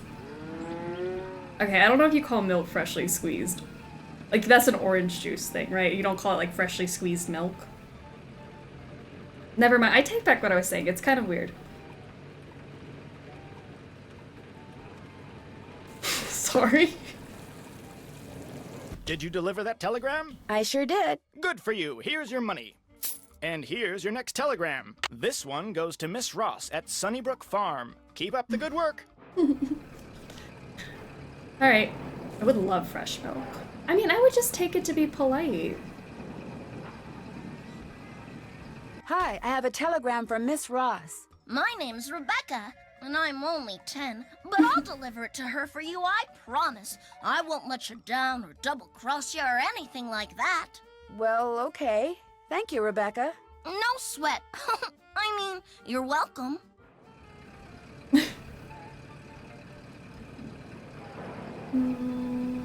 Done with that one. Oh my gosh, we already used half a tank of gas. Have we been yapping that much? Did you deliver that telegram? I sure did. Good for you. Here's your money. And here's your next telegram. Deliver this to Dr. Bob out at the observatory. Keep up the Dr. good work. Bob. Nina ignoring chat is such a joy. It means you guys have said something, or I've said something so heinous that I just need a moment to reset. Hello, I'm looking for Jim Archer. Right through that door. Look at that cutie. Are you Nancy Drew? Dr. Bob, my husband. I love all the references in this section. It's so fun. And they're subtle. We need to make Nancy poor. I'm going to. I haven't had to buy anything yet. Sounds like Emily called you. Yes, ma'am. Jim Archer. I'm founder, president, manager, and just about everything else you can name when it comes to this fine enterprise. Thing is, you're not wrong about freshly squeezed milk, but I don't like how it's said. And I understand that. I hear that some businesses aren't doing so well these days. Ever since the stock market crashed, one business after another has closed, including banks. President Hoover keeps saying that a recovery is just around the corner, but you have to wonder. Sorry, Jim, I had to wait for you to finish talking so I could say, Chen, thank you so much for getting us up to Sailor. Sailor, welcome to the snack pack. You like snacks, you are a snack. So, so sexy. Love to see it. My husband is actually named Bob, and he's a PhD. So every time Dr. Bob comes up in a game, I'm like, it's him. That's so cool. What a coinky dink. I went Rat Boys fishing. Trying to get to the top of that leaderboard. I see, I see. Is your bank doing okay? I'm happy to report that we're doing just fine, thank you. excuse me. Main Street Bank, Jim Archer speaking. No, I don't. I'm sorry, but... Yes, I know, but... All right, then just bring it by. His hair's so thin in the back. Sorry for the interruption. How can I help you? That wasn't like a negative thing. I just, you know, he's struggling and his hair's thinning. Do you happen to know whether the jewelry Emily inherited from her mother was insured? Well, I know for a fact that it was not. Why? Because someone snuck into the inn today and stole it. Oh, no. I heard there'd been a fire in the kitchen, but when it rains, it pours, doesn't it? I told Gloria not to let that policy lapse. Oh, no. You really sounded devastated for us. Did Gloria always rely on you for business advice? Sometimes. You see, I have experience in the law as well as accounting. But in this case, she wouldn't listen to me. She felt that since Josiah Crowley would be leaving her a large sum of money when he died, or so she thought, paying to insure her jewelry just wasn't necessary. How well did you know Josiah Crowley? Well enough for him to name me executor of his will. An executor is the person who makes sure the terms of a will are carried out. Why do you think he wound up leaving Gloria nothing? I have no idea. Truth be told, he'd given me the impression that I would be well taken care of when he passed on, too. But when I finally read his Josiah know will, all of it them all were went to stupid. Topham. Where did Josiah keep his will? He'd hidden it in a chest of drawers in his house. It took me months to find it. When he named me executor, he said he'd tell me where it was hidden when the time was right, whatever that meant. Like, Josiah had to have known that nobody was gonna get the clue. No one was gonna get the hint. He was like, when the time is right, time will tell. Here, take all my clocks. And they're like, you know what? That crazy old man left me nothing. How did Josiah die? He was sitting in the public library reading when apparently his heart just decided it was time to stop. Josiah made 1,000 clock puns in his life and is on all y'all for being the most oblivious people ever. Whatever that means. Time will tell. Wink, wink. He believed in them. He's like, you know what? One day, they're gonna piece it together. And they're gonna understand after I die. What was he reading? His favorite book, The Make-Up Secrets of Lon Chaney. The will you found in Josiah's house. Is it possible that Josiah didn't really write it? Well, the thought that it could be a forgery did cross my mind. But an expert verified that the will had been typed on Josiah's typewriter and signed in Josiah's hand. But Richard Topham lived in Josiah's house. He had access to his typewriter, and he could have copied his signature.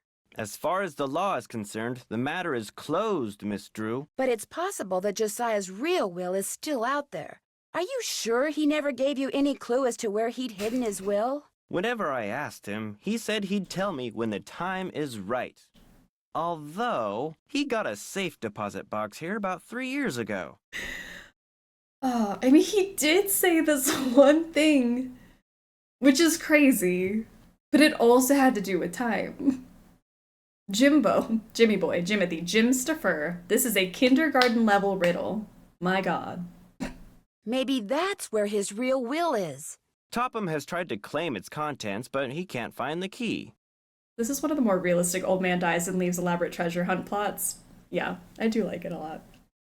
Except for the random machinery in the shed. We can gloss over that. He gave you a massive clue, Jim. This is on you. He talked about clocks a lot, but like, surely his clock gift is unrelated. Help. Maybe he knows the real will could be in there, only he wants to destroy it. Now, Miss Drew, I wouldn't go jumping to any conclusions. How well do you know Jane Willoughby? You know, Emily's guardian? Not well at all. Met her once or twice. Seemed a little flighty. I love this game. It's so fun. The vibes are just right. It's so ridiculous, but such a good time. But that's like the same with, I don't know how I'm gonna vote today. Because Danger by Design, I'm also like, I had a good time with that today. Just vibes. What was Emily's mom like? Had a good head on her shoulders. Friendly, too. Having a big slice of blueberry pie at the Lalakin was always a real treat. It'd be nice if Emily could carry on the tradition, but times are just too tough. If she's smart, she'll sell before the bills start piling up. What's your opinion of Richard Topham? Interesting gentleman who's in an interesting line of work. Does he do business here? Yes, he does. I want to shave like half my eyebrow off so I can have Jim Archer eyebrows. They're like so tiny. They're just like boop. My glasses are kind of like Jim Archer's glasses, and then I could like have like little like half eyebrows. It could be twinsies. Jane thinks he's a crackpot. He makes a living doing whatever it is he does, so obviously someone thinks he's the real deal. I guess I'll be going. Give my best to Emily. I started getting really annoyed with Danger by Design, so I know how I'm voting. Gotcha. I'm gonna vote for this game purely because of the friends and fun we made along the way. That's fair. That was a good reason. Don't you ever use this typewriter? That used to be Josiah Crowley's. It was the only thing he left me in his will. Naturally, it doesn't work. The keys always jam. Oh. I love Danger by Design because it's camp. This one nails old times vibe. Yeah. Yeah. October 9, 1929. Dear Mrs. This was my first game, so I'll always get my vote, but I also legit love it. It's great. Never noticed the eyebrows. I have weird half eyebrows. The outer halves are there, but very thin. See, I feel like it looks like Jim shaved his. I bet yours don't look like you intentionally removed half your eyebrow. Sheldon, here is the trivet I said you could borrow for your party at Twin Elms. Please take care of it because I will want it back someday. Your friend, Josiah C. I wonder if Josiah ever got his trivet back. We should find out, Nancy. Who's Clara? Clara Pickford is this lonely old woman who comes in here every once in a while. Took a shine to me for some reason. Insisted on giving me that picture. Well, my ace in the hole. Affectionately yours, Clara. So Jim, the married man, accepted this picture of another woman, framed it, and put it on his wall at work. Did Josiah Crowley give you this clock? Yes. Unfortunately, it stopped keeping time almost immediately. That receipt I found outside the inn. I wonder if the key it refers to is the one to this clock. I bet. Time will tell, Jim. You know, I wonder what that means. Trivet as a game object is so weird. Trivet? I guess I haven't seen a trivet in any other game. You play Treasure in the Royal Tower? Yes. Guys, I'm fine. I'm fine. It's just, we only have one more day of the marathon, and I think it's hitting me now.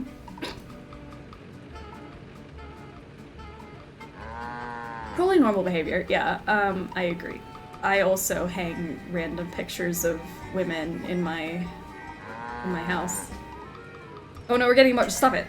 Nope, we're good. We're good. It's fine. I only got half a tank of gas left. I should gas up before I forget. It could have been any object. Why a trivet? I don't know. Does that not seem like a 30s party item? You're gonna make me cry. Stop it. Stop it. I love a fart. Mrs. Fart out the Sheldon? sadness. Yes? My name's Nancy Drew. I'm a friend of Emily Crandall's. Get on with it, dear. I was wondering, would it be possible for me to see the trivet you borrowed from Josiah Crowley? You may not only see it, you may have it. Once I find it, that is. Unfortunately, I've an errand to run, so I can't look for it right now. Maybe I could run the errand for you. I have a car. So I see. Rather expensive car at that. Very well, Miss Drew. Go fetch my bridge cards from Miss Drakowski, and upon your return I shall present you with that trivet. Who's Miss Drakowski? The local telephone operator. You can find her at her house, or Titusville Telco, as she insists on calling it. The switchboard is in her parlor. As you can imagine, she never entertains. I, on the other hand, am expecting company within the hour, so do hurry. If you want us to get horny to give you a rest from the emotions, blink 3 times. That's so unfair because I have contacts in and I literally have to blink to keep them moisturized. I'm not blinking. Please stay dry? What's the opposite of horny? This is fine. She's about to cry. I'm not. I am not. How many votes do we have today? Just the one today. Next week will be the big kahuna. All the votes next week. Titusville Telco, that's where I'm going. Sorry. Pure. Remain pure, my friends. What's I need to get here? Hello, are you Mr. Waddell? So what if I am? I found this receipt, and I just wondered what you could tell me about it. Let me see that. 1 key, determine resale value, item 493. Oh yeah, this was for that key Jim Archer wanted me to appraise. Jim Archer wanted you to appraise a key? It was very ornate, had jewels all over it. Fake jewels, as it turned out. When I told him it was worthless, the cheapskate refused to pay me and told me to keep it. Do you think I could have it? Sure. Once you pay the appraisal fee. Which is? $1.50. Expensive. Here you go. Good. Here's the key. Enjoy. Thank you. Are we gonna have a finalist by the end of today? We will not.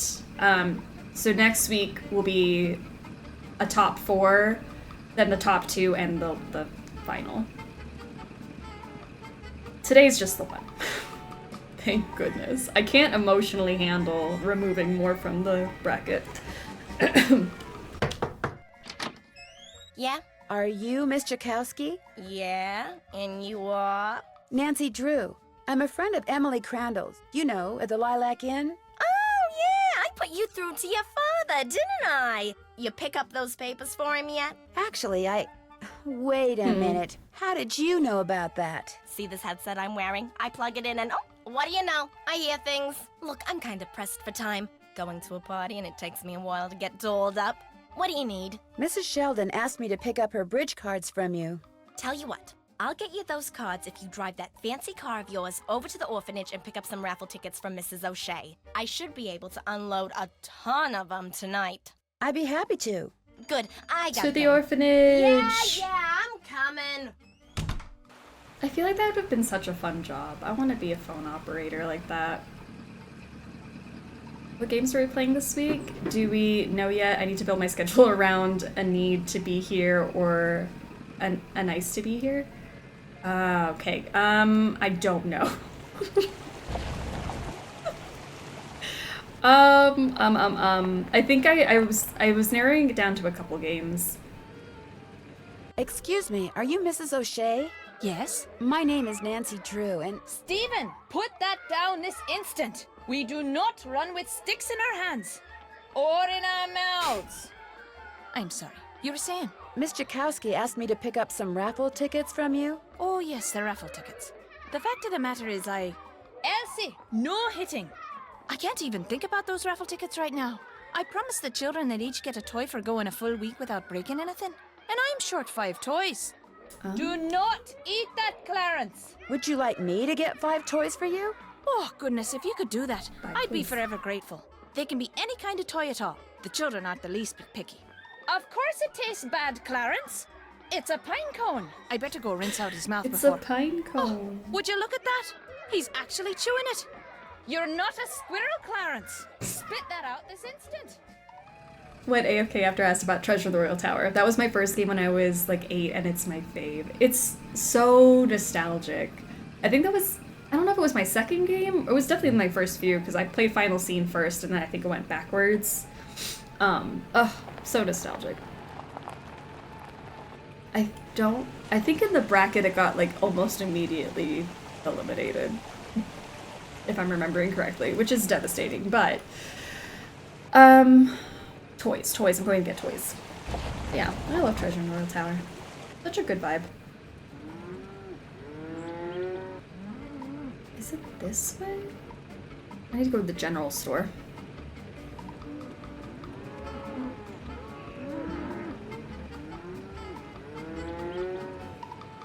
Here we are. That's on Mrs. O'Shea for bribing kids with toys. Maybe I could buy some toys for the orphans in here. What if you played it on stream? That would be so crazy. If we played Treasure in the Royal Tower on stream. We played it a few weeks ago. It's on YouTube if you'd like to watch it. But I feel like we play Treasure in the Royal Tower so often that I'm sure it'll happen at some point. A vending machine that just sells toys. Keen. Keen. Let's get some toys. I can't get the toy without PRP. putting in the money first. Money. And then... doll. 2 toys down, 3 to go. I can potentially make Nancy as broke as possible so that we can do the fun sorting mini game. If I make that her makes 3 broke. toys. There's this sign that says "Do not wet," and I'm dying. Do not wet. 4 toys. I just need 1 more.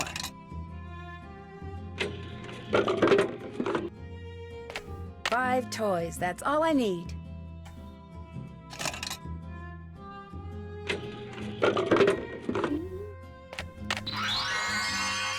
Soft Bean, thank you for the sub. You are now part of the exclusive club known as the Snack Pack. You like snacks, you yourself are a sexy snack. Welcome. Thank you so much. Appreciate you. So crazy. That was my husband's money.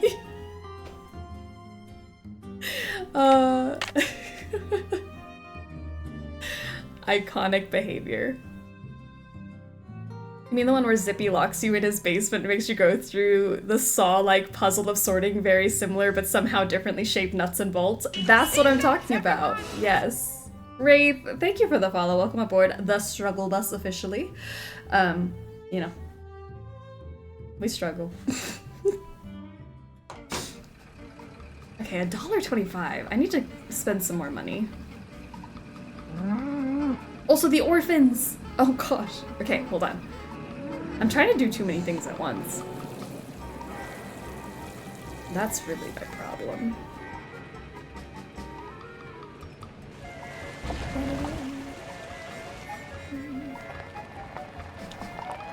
Hi, do you have 5 toys for me? I certainly do. Oh, that's wonderful. You're such a saint, you hear me? A saint. I'd better get these inside before the children see them. Thank you so much. Mrs. O'Shea, the raffle tickets? Oh, the raffle tickets? I don't have them, dear. You'll have to pick them up from Phelps' print shop. Then just take them straight to Mr. Kowski. We don't pull hair, Ralphie. Especially when we have jelly on our hands. Phelps print shop. Wonderful. Wonderful. I feel like my whole life has been on the struggle bus, but it's nice to be here officially. That's how I feel, you know? Like now it's like official.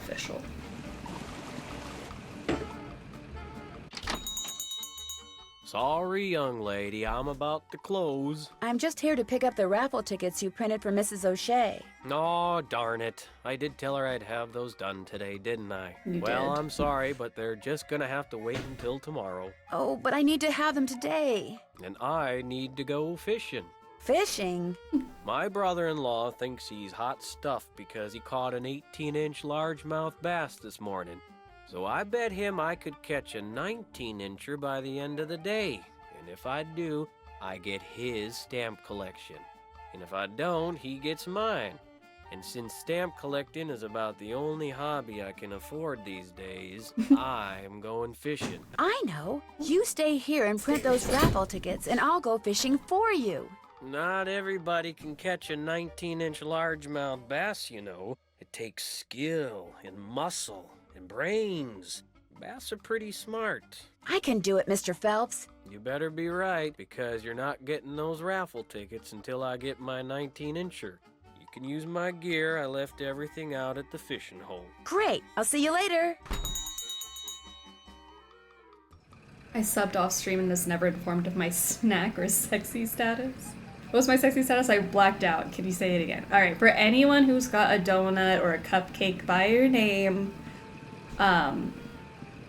you're all sexy, gorgeous snacks. You love eating snacks, you love being a snack, and you're just sexy and your presence is a true treat. Also, if anyone tells you that you're not sexy or a snack, I will fight them personally. Point me in the right direction. Alright. Let's go fishing. His brother-in-law is probably unemployed and about to lose his stamp collection to this forgetful man.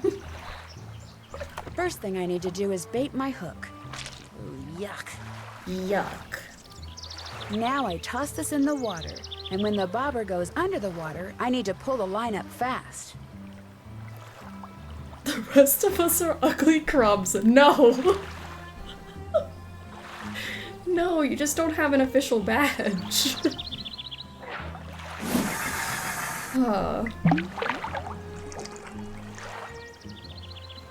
There are no crumbs here. You all ate and left no crumbs. Look at me using the word of the day. Is that it? Is that the right fish? Looks like 19 inches to me. Ugly crumbs gang unite. Stop. Oh, no offense, Mr. Fish, but you stink. Alright. Let's see what you got in there. How about that? You did it. Thanks. Here, let me take it from you. Please do. I think it's starting to get a little ripe. Just rest yourself a minute while I get those raffle tickets. There you go. 10 dozen tickets to the annual Orphans Benefit. Now, if you'll excuse me, I have to go make a telephone call. To your brother-in-law? Yeah, the one who used to collect stamps. Bye. Awful. I have In-N-Out after 30 minutes in the drive-thru. Holy, why is the In-N-Out drive-thru always ridiculously long? It's crazy. Titusville Telco, that's where I'm going. That laugh. I like that laugh. Hi, you got those raffle tickets for me? I sure do. Great. And here are Mrs. Sheldon's bridge cards. One of the gals spilled Moxie all over them, but I cleaned them up real good, so let's not tell Mrs. Sheldon, okay? Okay. Thanks for your help, Miss Jakowski. Thanks for your help. Bye now. Bye. In-N-Out strawberry shakes are goated. I've never had a strawberry shake from there. Alright, now I need to try that. Oh my gosh.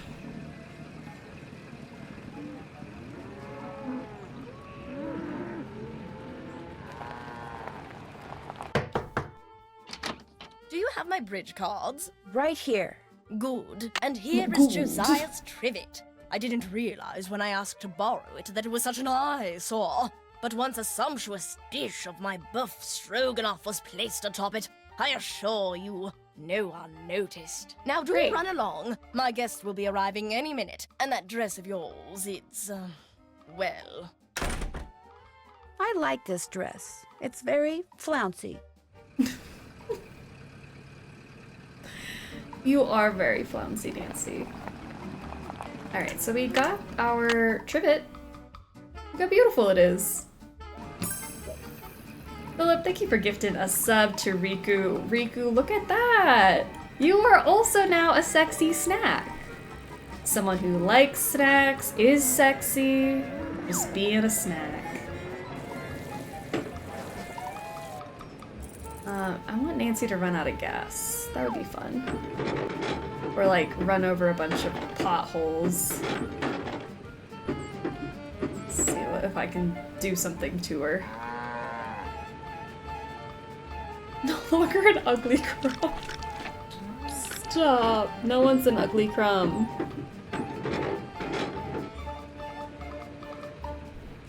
I want Nancy to crash her car so bad.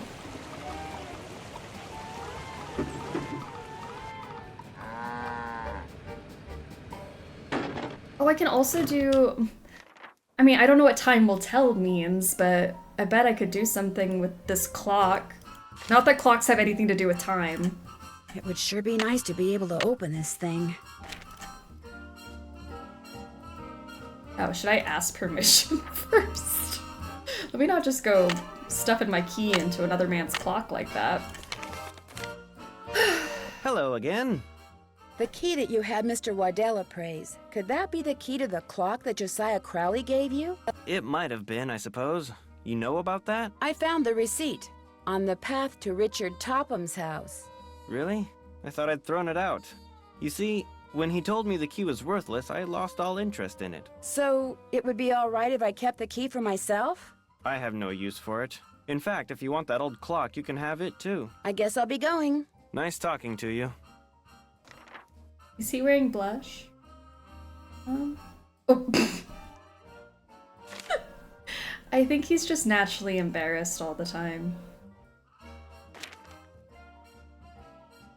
Alright, let's put this key in here.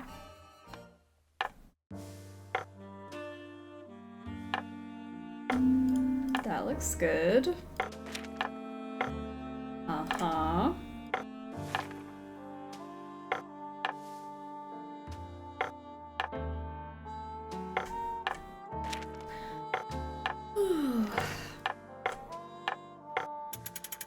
You guys think time will tell? Yay! Do you have any cats? I have one cat and one dog. My cat is Short Round. He's a gorgeous black void. And Bugs is my dog who's sleeping next to me, and I'm trying not to make eye contact with her because she finally fell asleep.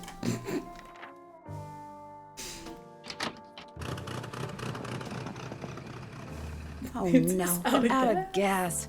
Guess I better flag down the next tow truck I see. That'll be $5 for the tow and for filling your gas tank. But I don't have $5. You don't? No. We got ourselves quite a conundrum here. Tell you what, I've got a whole drawer full of bolts and washers and such in there. You put them all away in the right bins, and we'll call it even. You got a deal. Zippy said I can only get 2 wrong. I can only get 2 wrong. $5 is crazy. Alright, so if anyone hasn't seen this before, if you don't have enough money to pay for your Zippy, tow, gas, whatever you have, he locks you in the basement, as we said earlier, and makes you sort all the nuts and bolts.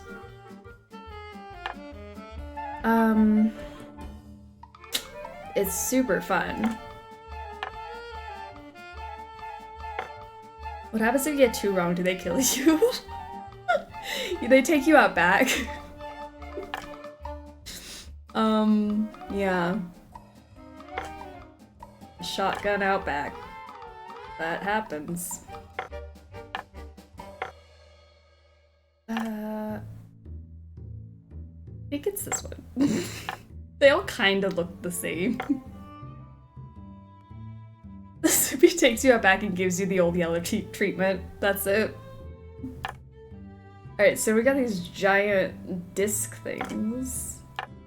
Washers, if you will. The proper term. That one. Oh no, that one was wrong! Oh no. Alright, well. Good luck to us. Is this a big one or a medium one? Alright, these are the big ones. That's also a big one. Medium?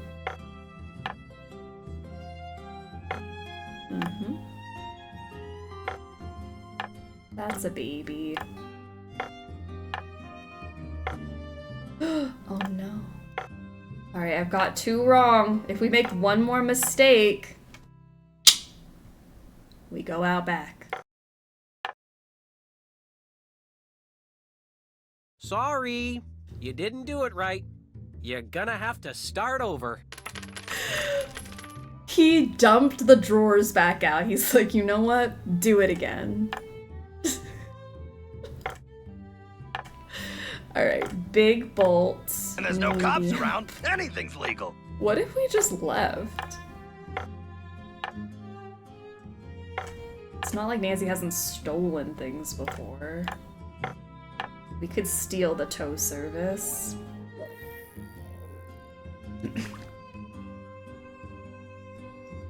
What do we got?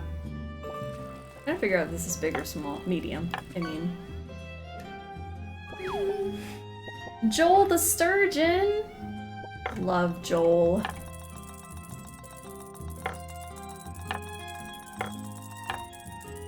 Right. I think that's... Oh no, that was a baby one. Just kidding.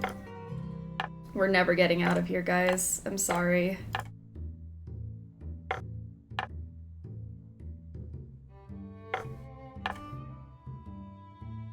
That's a medium. Chonky boy. Big? No, medium, because that's a big one. And then this is a baby one. Medium. Big. Small. Medium. Small. Big.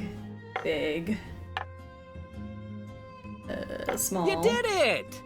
You're free to go. You left one on Just remember, drive zippily. I have got to figure out a way to make some money so I don't have to do that again.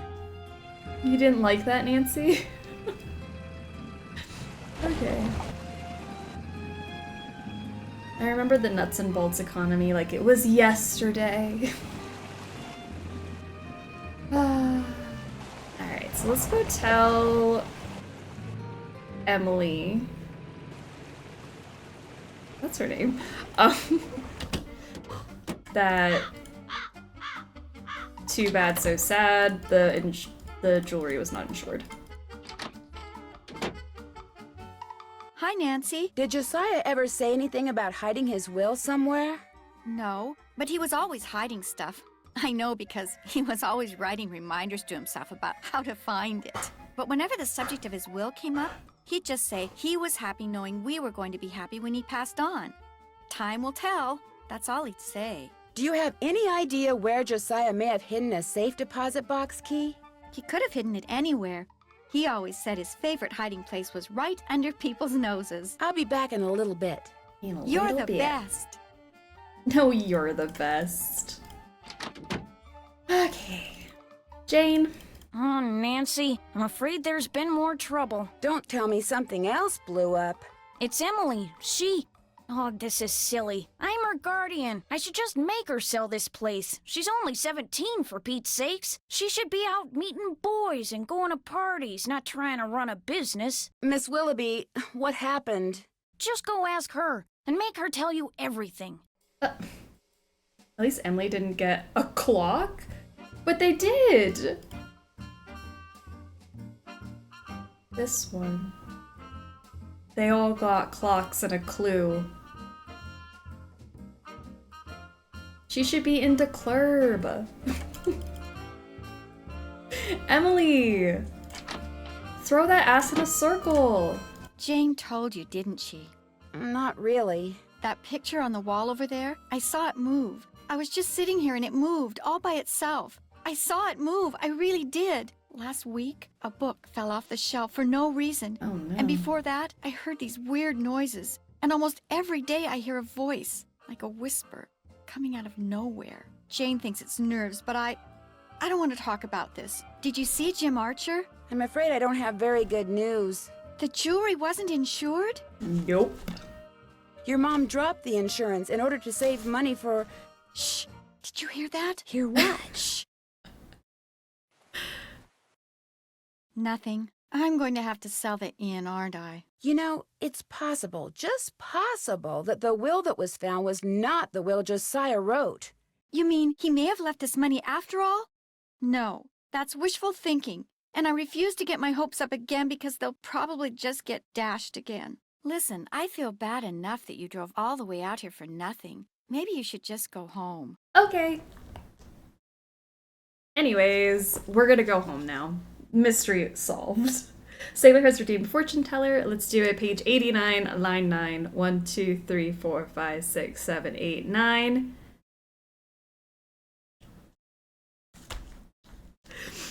Okay, sorry, I had to get through it without laughing. You dare touch me and you'll wish you hadn't. In quotation marks. You dare touch me and you'll wish you hadn't. Stand up for yourself, sailor. Don't let anyone do anything that you don't want. Fight someone, I don't know. Hands off, people. Sailor will throw down. Stay away. Kill a man. That might have been the wildest fortune today. I love that. Keep us updated if you do have to throw hands. We'll come and back you up. Love this energy. Would you mind if I stayed for a while?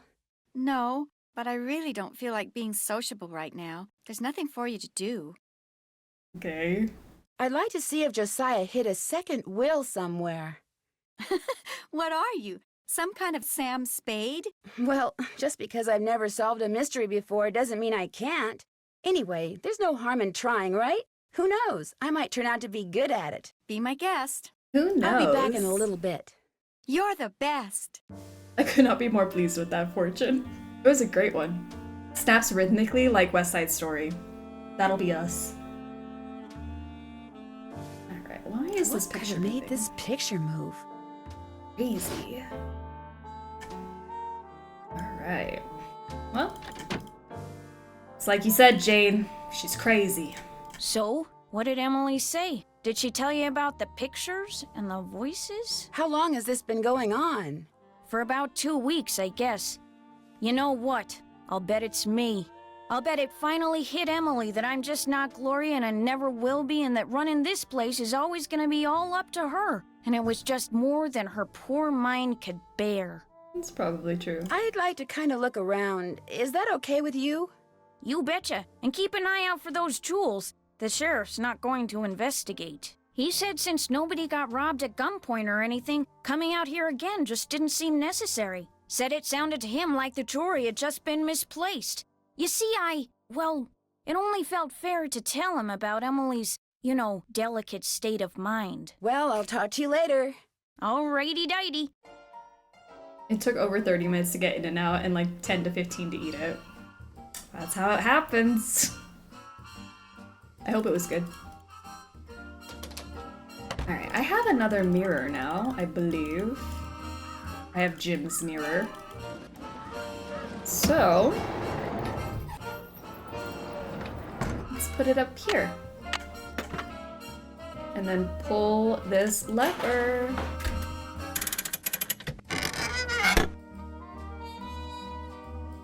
Something tells me I need to adjust the mirrors so that the light bounces off of them and onto that radiometer. Nancy's so smart. Okay, so we have the light, and then it bounces off of this, and then if I move this mirror to bounce it off of that mirror, and then I bounce it this way. Or maybe I bounce it here, bounce it there. And see, we're gonna bounce it like that. Boop, boop, boop.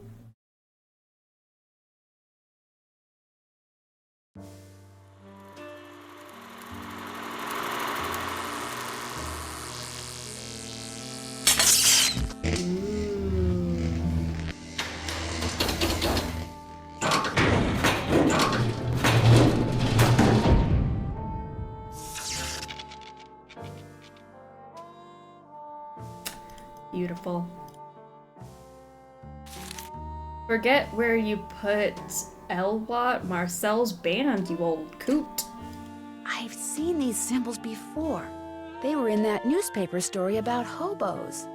Rip headphone users? Was it loud? I'm sorry. I'm trying to keep an eye on it because I feel like today, the games today have been much louder than previous days. Alright, so we got Bisbee, Pyramus, flute, and then a bunch of symbols. Cool, cool. That cutscene is notoriously loud. That part is missing. I guess I have it turned down in my headphones, so I Looks like didn't think Josiah anything was of a it. ham radio operator. Wow. Wow. He had a hobby. Not as loud as the buzzer. Oh, the stay tuned for danger buzzer. Disgusting. Ordered new quartz from Krollmeister Crystal Company. Paid $4.74. Highway robbery. Delivery to take 6 weeks. Have Waddell cut the blank. He did a swell job Maybe last I should time. ask Richard Topham if this crystal ever got delivered. Nancy really is just saying all of her thoughts out loud. I feel like she doesn't talk to herself as much on Senior. Hello, Miss Drew. Hello, Mr. Topham. Hello. Now what? Do you mind if I look around some more? Be my guest. Now what? Do you by any chance know who Marcel is? Marcel was what Josiah called his favorite hat. His hat? The man named his hat? He loved was that kooky, hat, so to Nancy. him naming it made perfect sense. Do you still have Marcel? No, as a matter of fact, I gave that hat to Gloria Crandall. She said she was fond of the old fellow and wanted something to remember him by, although I suspect the real reason she wanted that hat was to see if he'd stashed any money in it. Josiah ordered something from the Krollmeister Crystal Company just before he passed away. Do you know if it ever arrived? You must be talking about that chunk of quartz that came last winter. I still have it right here. Why? Well, as a matter of fact, I'm a rock collector. Do you think I could have it? Perhaps we can work something out. You see, amazing as this is going to sound, I am able to project my thoughts into another person's brain. Oh my gosh. Did you guys hear that? That was the sound of everyone's panties dropping. He can project his thoughts into another person's brain. That is amazing. I am shocked. Really? The only problem is, not everyone has the intellectual capacity to receive my thoughts. But since you have already demonstrated a high level of intelligence, yes, you may very well be the ideal subject. I love being a subject. So that's what happened to my panties. He has such evil energy. Oh gosh. That's called talking and conversing. We're gonna project our thoughts onto him. I don't even wear panties and mine still dropped. See? Me? Really? You are going to help me prove that I am telepathic. Here's what we're going to do. I'm going to shuffle a deck which contains 5 sets of these cards. Then I'm going to turn my back, draw a card, look at it, and start transmitting my thoughts. When you receive my thoughts, you will identify the card I'm looking at. Once you correctly identify 5 cards in a row, I'll give you that piece of quartz. But what if I can't do it? Just stay focused on the cards and my superior brain power will do the rest. Very well, let's begin. Can you tell me what card this is? Can you tell me what... Do you know what card that is? My panties are reasonably up and not going anywhere. Super glue them on. Alright, can you tell me... Tell me what card... I hate those. This is... Could you? You know what does bring our pants down? A real man? I read that as area man, and I was like, yes. But also, yeah, a real man. Area man? I feel it. All right. Star. This one? Wrong. No. Here's another. What card am I looking at? All right, so not the star. What card am I looking at? Looking at. Area man can get it. This one? You go, girl. Here's another. All what right. card am I thinking about? You go, girl. What card am I thinking about? What card am I thinking about? Absolutely, Area Man. Been watching Sabrina Carpenter's new music video, and guys, the bar is so low. What card am I thinking about? This one. This one? Wrong. No. Here's another. What card am I concentrating on? Am I concentrating on I think it's this one. That's not right. Oh. Here's another. Do you know what card I'm looking at? Do I know? Do you know the Muffin Man? What card I'm looking at?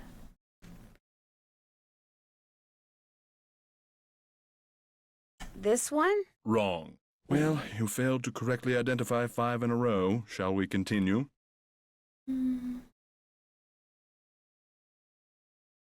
Yeah. You bet. Ready when you are. Very well. Let's begin. What card am I concentrating on? Concentrating on this one. This one? That's not right. No. Here's another. What card is this? Ew, he threw us a new one. What card is this? I think it's this one. Wrong. Here's another. What card is this? This one? Excellent. Here's another. What card am I thinking about? What card am I thinking about is not the circle, that's all I know. This one. No, try again. It's not Which the circles. card am I thinking of? Which card, not what card. Which card am I thinking of? Which card am I thinking of? Question mark. Circle. This one? Wrong. Oh my gosh. Whenever he picks up a particular card, he always says the same thing. Well, you failed to correctly identify 5 in a row. Shall we continue? You bet. Ready when you are. Very well. Let's begin. I hate this What puzzle. card am I holding? It's just because it takes forever to get him through all the options. This puzzle, pardon my French, bogus. What card am I holding? He is holding the circle. This one. You go, girl. Yay. Here's another. Which card am I thinking of? Which card am I thinking? Oh, we've done that before. It's not the circle, though. This one? That's not right.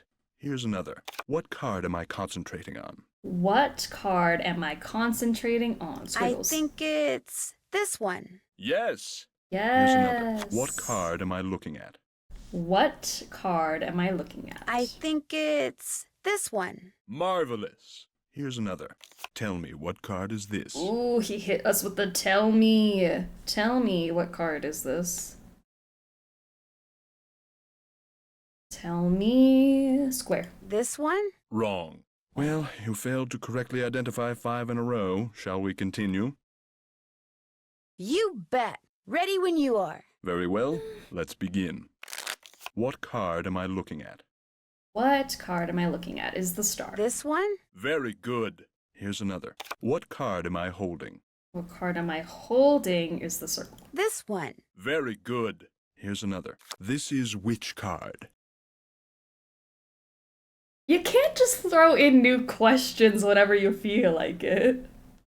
This is which card? Square. This one? Incorrect. You must focus. I really thought Here's I just another. felt What it. card am I concentrating on? What card am I concentrating on? So This one. squiggles. Very good. Here's another. What card am I thinking about?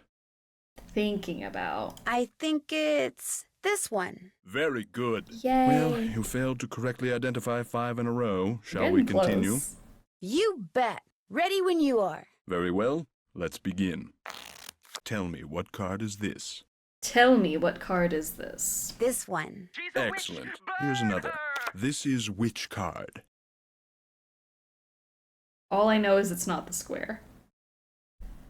This is which card? I think it's this one. No, try again. Yikes. Which card am I thinking of? Which card am I thinking of? This one. No, try again. What card am I looking at? What card am I looking at? Is I the star? think it's this one. Marvelous. Here's another. What card am I holding? I think it's this one. Very good. I wonder, could he be telling me what card he's picking up by which question he asks me? Well, you Yes, failed to correctly Nancy. identify 5 in a row. Shall we continue? You bet. Ready when you are. Very well. Let's begin. What card am I concentrating on? Squiggles. This one. Marvelous. Here's another. What card am I concentrating on? This one. Marvelous. Here's another. What card am I concentrating on? He's like, fine, damn, if you can't win. I think it's this one. Marvelous. Here's another. What card am I looking at? This one. Yes. Here's another. This is which card? This is which card? This one. Very good. You did it. Well, actually, I did it. But in any case, thank you for your assistance. Here's the piece of crystal that Josiah ordered. Take it. You've earned it. Well, actually, I earned it, but let's not quibble. Worse is when you get 4 in a row and mess up the 5th. Absolutely awful. But Mr. Topham, you didn't really. I'm afraid that subconsciously you may have... Yes? Never mind. No, Nancy. Do you need anything else? No. Why was she about to say, like, I think you did that? Like, that was crazy. Like, no, Nancy. It was a puzzle. Alright. We got the quartz, and that's all that matters. Can we not just punch him in the dick and steal what we need? See, I feel like that was the other option we could have done. What do you think happened to the key to Josiah's safe deposit box? Josiah no doubt lost it. He had a terrible memory, poor fellow. What do you think is in the safe deposit box? No doubt it's filled with the same thing as this house. Junk. But if it's junk, why haven't I gotten rid of it, you may well ask. Well, I know it's silly to hang on to Josiah's things, but he was a wonderful man, you see, and I just don't have the heart to get rid of them. Too sentimental for my own good, I guess. It was nice talking to you. I knew you were going to say that. A little psychic humor.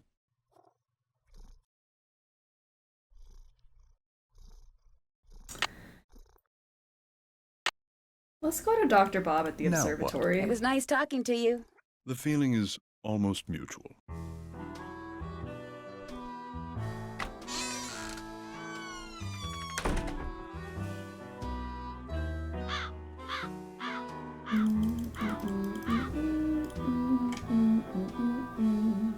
Dr. Bob.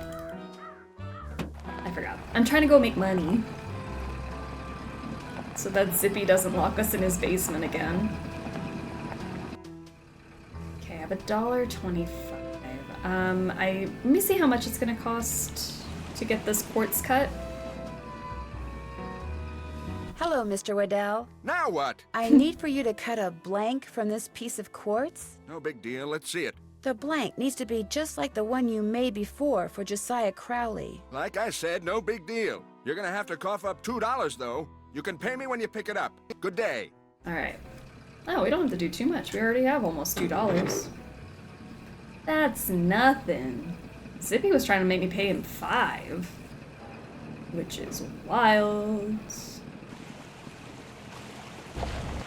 Now what? He's so over Nancy's stuff. I go... Yeah, this way.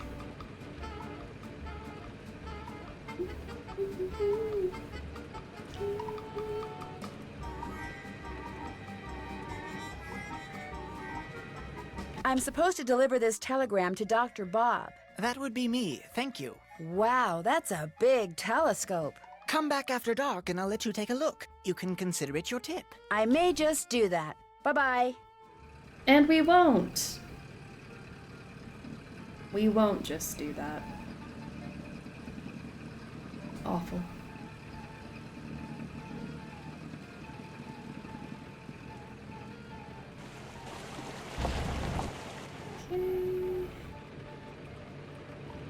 Ooh, Tubby. Did you deliver that telegram? I sure did. Good for you. Here's your money.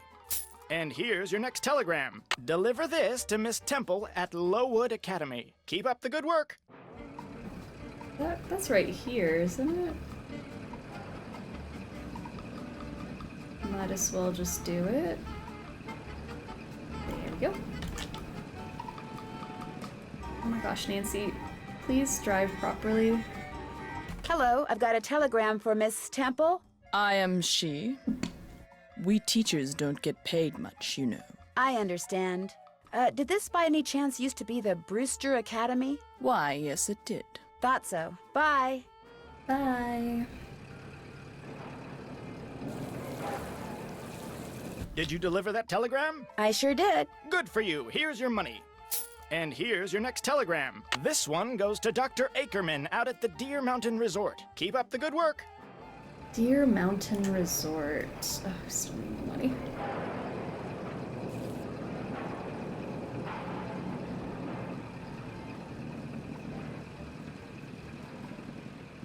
Is this the Deer Mountain Resort?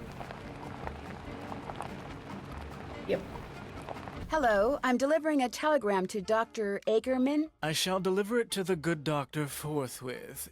He rarely tips, and I never do. That's okay. Bye.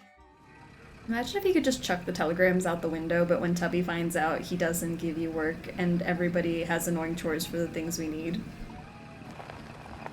I guess Nancy should be used to annoying chores by now.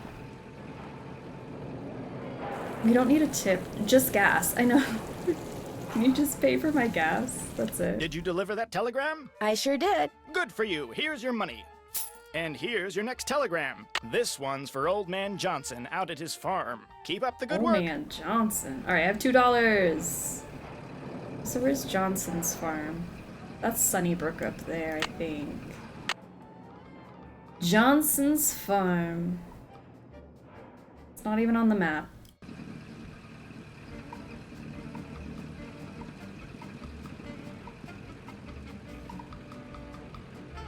What's up here? Oh, nothing.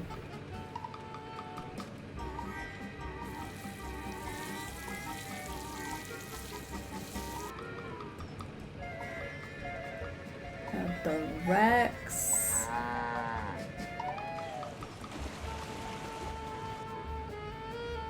That's the nursery. Oh, maybe the farm's right here. Yeah, I see it. All right. I just want to make a little bit more than $2 so that Mr. Waddell doesn't leave us completely broke. Oh, great. A flat tire. Well, I guess I'm going to have to change it myself. All right. Oh, the tire won't come off with a lug nut still on. You're right, Nancy. Let's take those off, take the tire off, put the new tire on, nuts back on. There. I hope I don't get another flat, but I better go to the gas station and get my spare fixed, just in case. Just in case. Are you Mr. Johnson? Maybe. Who are you? Well, my name's Nancy Drew, and if you are Mr. Johnson, I've got a telegram for you.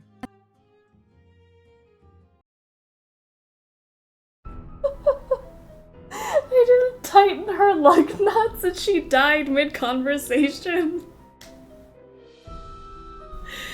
Oh no.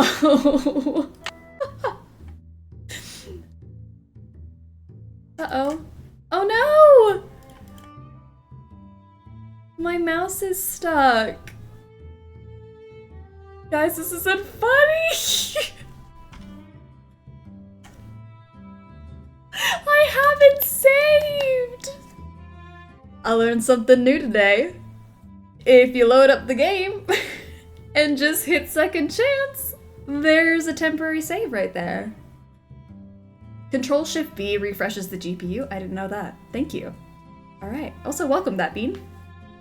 Welcome, welcome. Okay.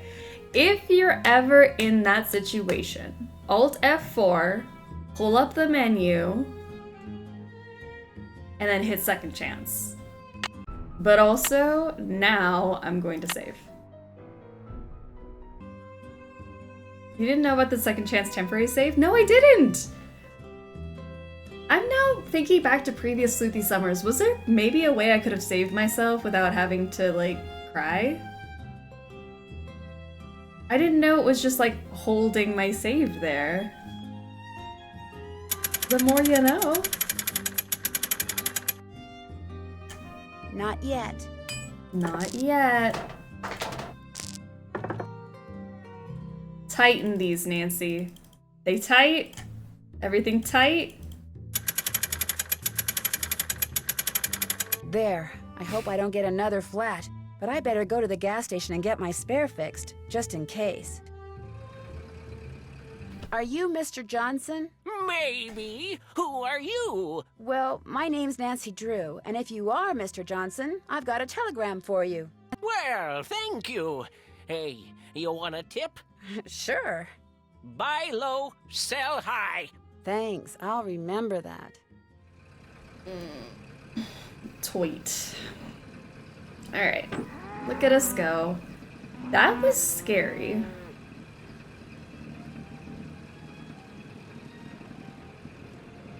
I've only got half a tank of gas left. Did you deliver that telegram? I sure did. Good for you. Here's your money.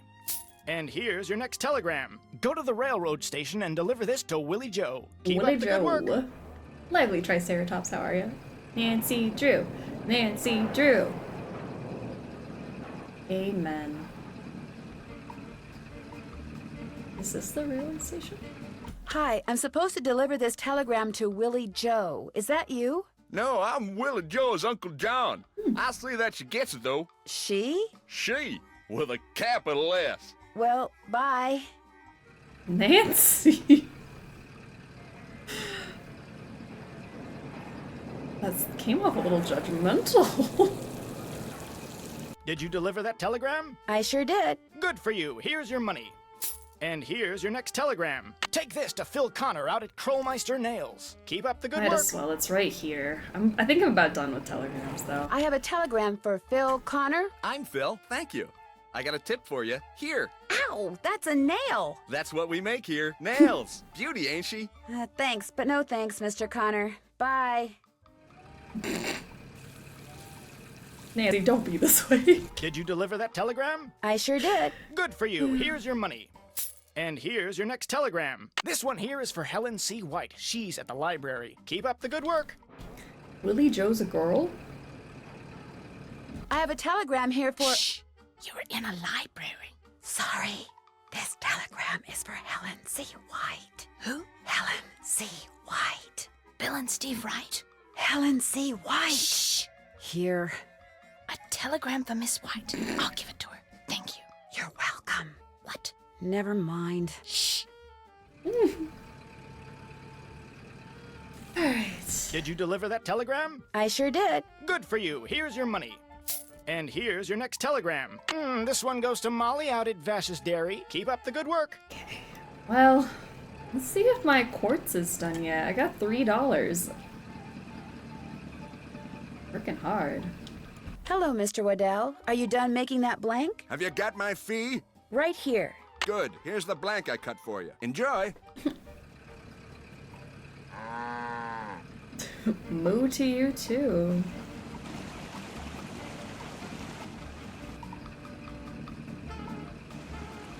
Alright. So now that I have that, we're gonna go stick this in the little ham radio. Man, we're making progress. No, just kidding. I gotta pull the lever again. The stairs don't just stay down.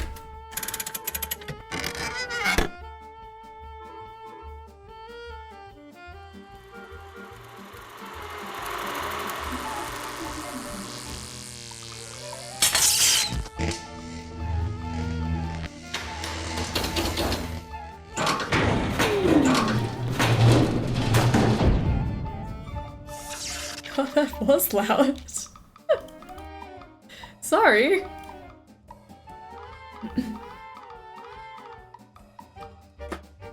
Alright, let's stick this in here. It should work now. Great. Beautiful, but I don't know who to call. So, we're halfway there.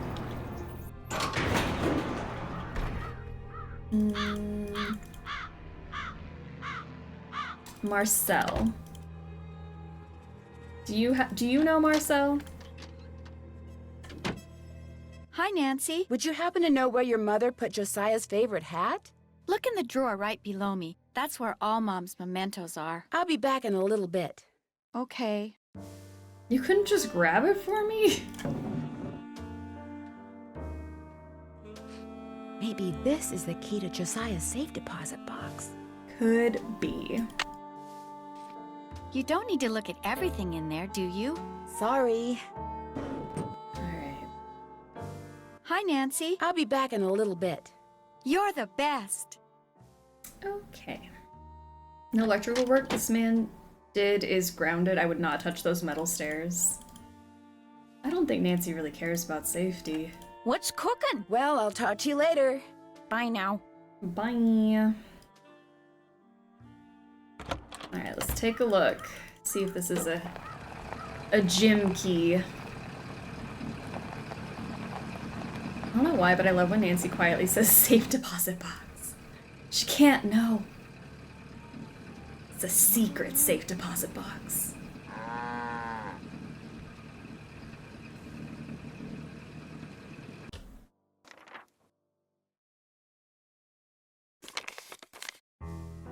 Hello again. I think I found the key to Josiah's safe deposit box.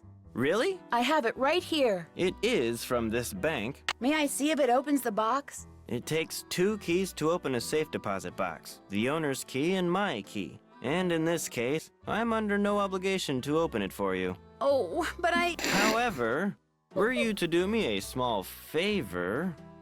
Nancy being a klepto again, as per usual. Nothing new. Such as? I hired a seamstress to make a dress for my wife's birthday next week.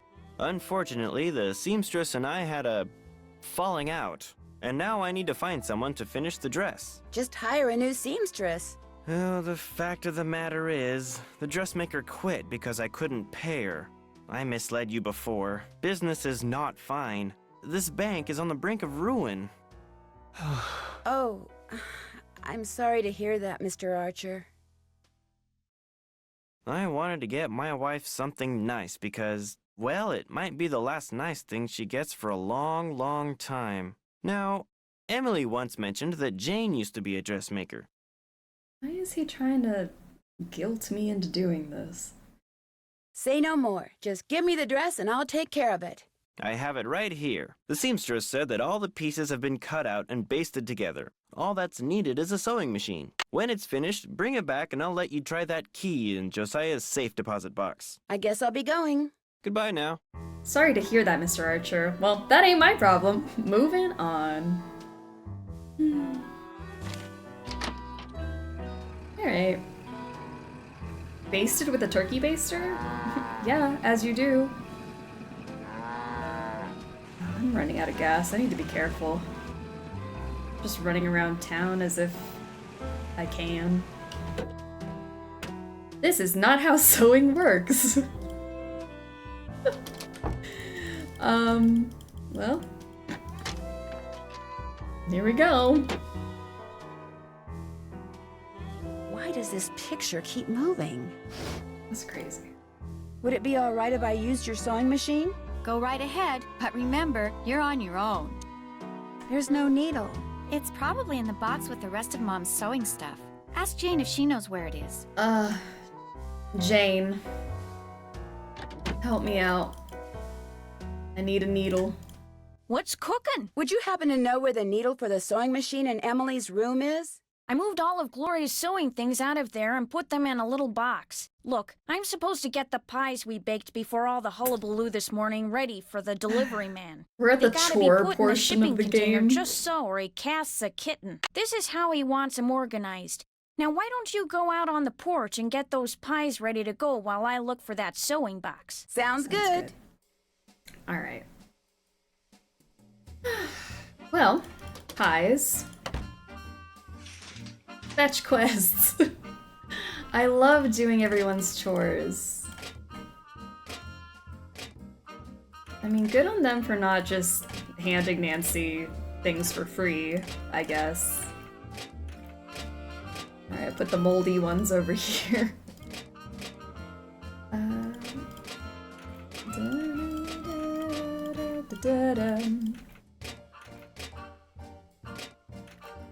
Alright, let's take a look.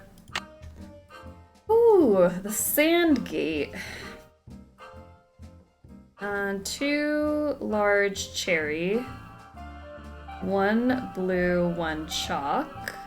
For each variety of pie, cherry, blueberry, chocolate, the small pie always goes to the left of the large pie. Small and large, okay. Then 1 cherry, 1 small and 1 large blue, 1 small and 1 large chocolate, 1 small and 1 large cherry.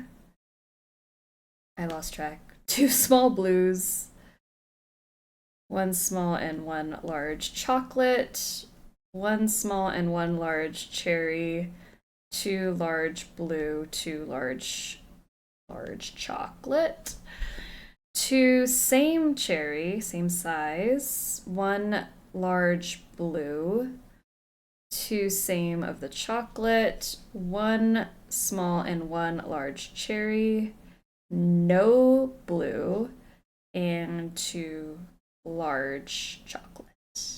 Oh, good, moldy pies. You play a Nancy Drew marathon every year. Of course you love doing everyone's chores.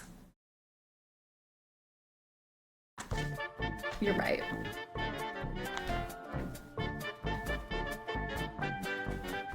The Sleuth Boys are here! Hello, hello!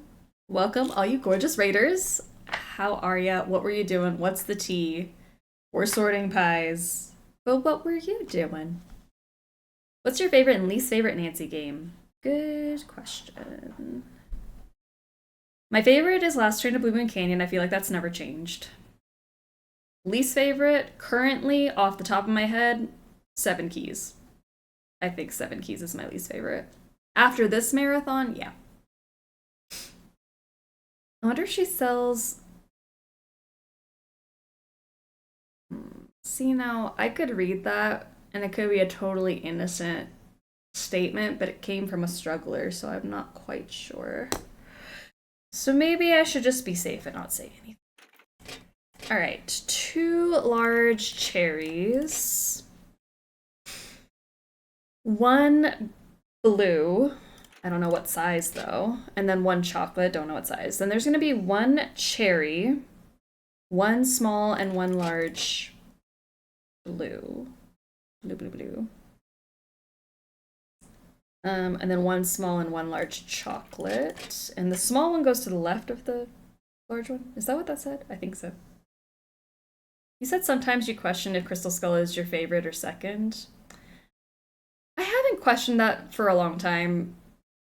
Way back when, they were basically tied for my first. But I think over the years, Last Train has solidified itself as my favorite. I think so. 2 blues, 1 small, 1 large of this. 1 small, 1 large cherry. 2 large blues. This was supposed to be 2 smalls. What happened? And then 2 large chocolates. 2 of the same cherries. 1 large blue. 2 of the same chocolates. This is supposed to be 2 large chocolates. It's supposed to be 1 small, 1 large cherry. So what happened? What happened? It's supposed to be 1 small, 1 large. This is supposed to be only 1, and this is supposed to be 2 of the same size. I see. There, that should do it.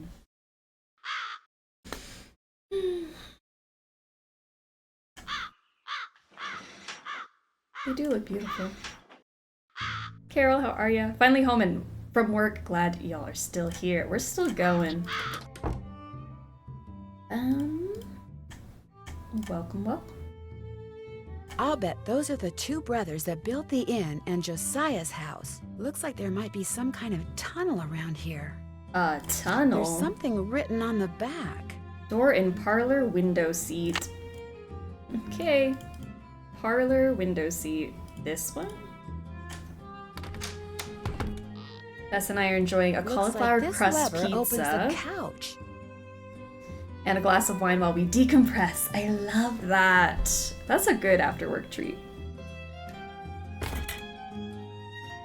Alright, let's go to the tunnels.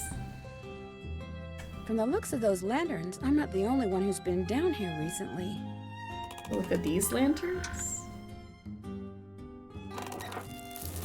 secret passageways. Jeepers, I'm behind one of the walls in Emily's room. I'll bet that's how someone makes that picture move.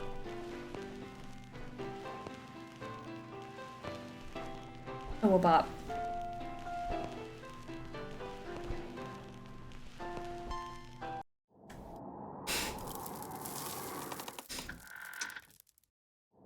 I should ask Jane about the photo I found that allowed me to find that staircase that goes behind Emily's room. Why? Why do you want to say anything about it? An old piggy bank. Swell, $1. This piggy bank looks like it's been here for a long time. What makes you say that, Nancy?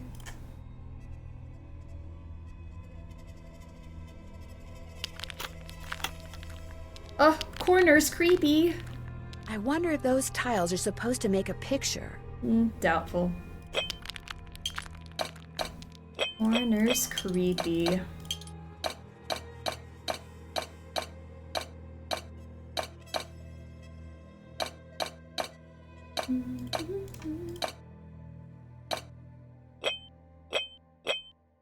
Wow.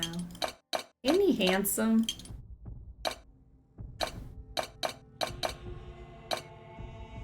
Oh, that's his hand.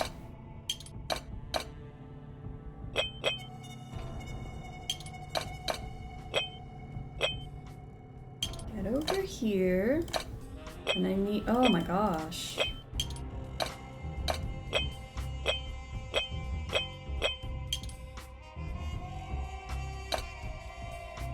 Why did the music get kind of saucy down here? Hello?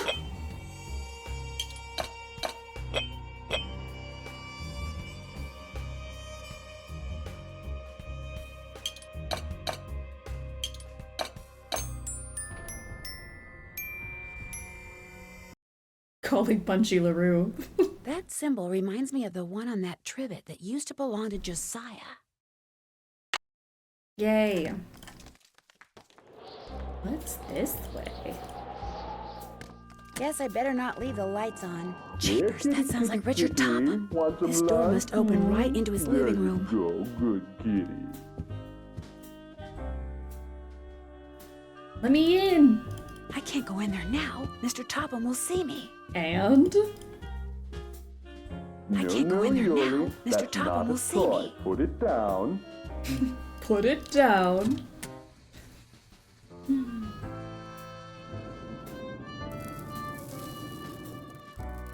Guess I better not leave the lights on.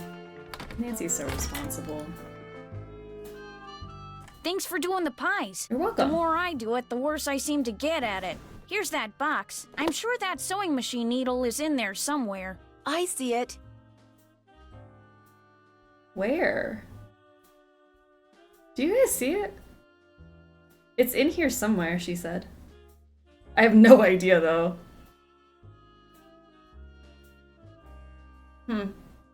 Oh, is that it? Remember, when it comes to using it, you're on your own, kiddo. I think I know why Emily has been seeing and hearing strange things. Well, I'm all ears. Tell me. I found a secret passageway that goes from the inn to Josiah Crowley's old house. And off of it, I found a staircase that leads to a space behind a wall in Emily's room. That's the staircase that's in this old picture. You mean the noises that Emily's been hearing? The things she's been seeing? It's because someone's been sneaking around behind the wall in her room? Bingo. It may even be that someone is trying to scare her on purpose. On purpose? Who would want to do something like that? I was able to open the staircase because I saw the picture I just showed you. And I found that picture on the shelf in your podium. You mean it was right there under my nose? Hold the phone! You think I'm the one who's been sneaking around? I was about to give up. Honestly, that needle was hard to spot. Well, I did find the picture right there. But I've never seen it before in my life. Besides, anyone who's ever been behind this desk could have seen that picture. It's hardly fair to go pointing a finger at me. You're right. I'm sorry. I didn't mean to upset you.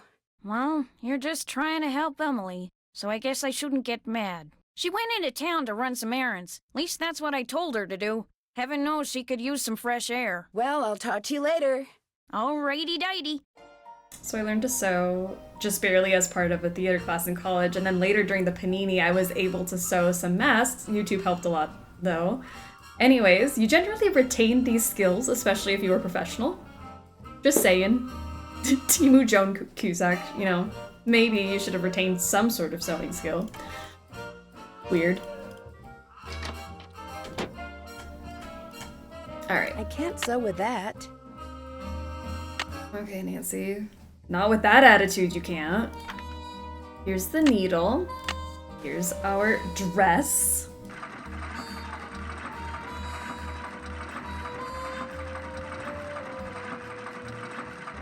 Looking good. Sewing, sewing, sewing. Move my hand out of the way.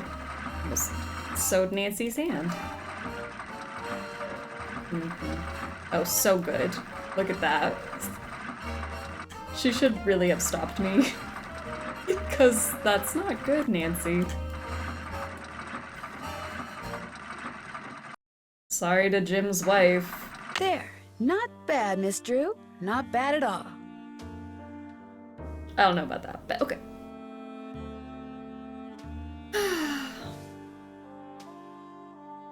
Oh, she's gone. Time to go through her things. Dearest Gloria, if you would do 3 simple things for me, I would very much appreciate it. First, keep this note for me. Tuck it away in a safe place. And I'm so sorry, I don't know what's going on with my accent right now.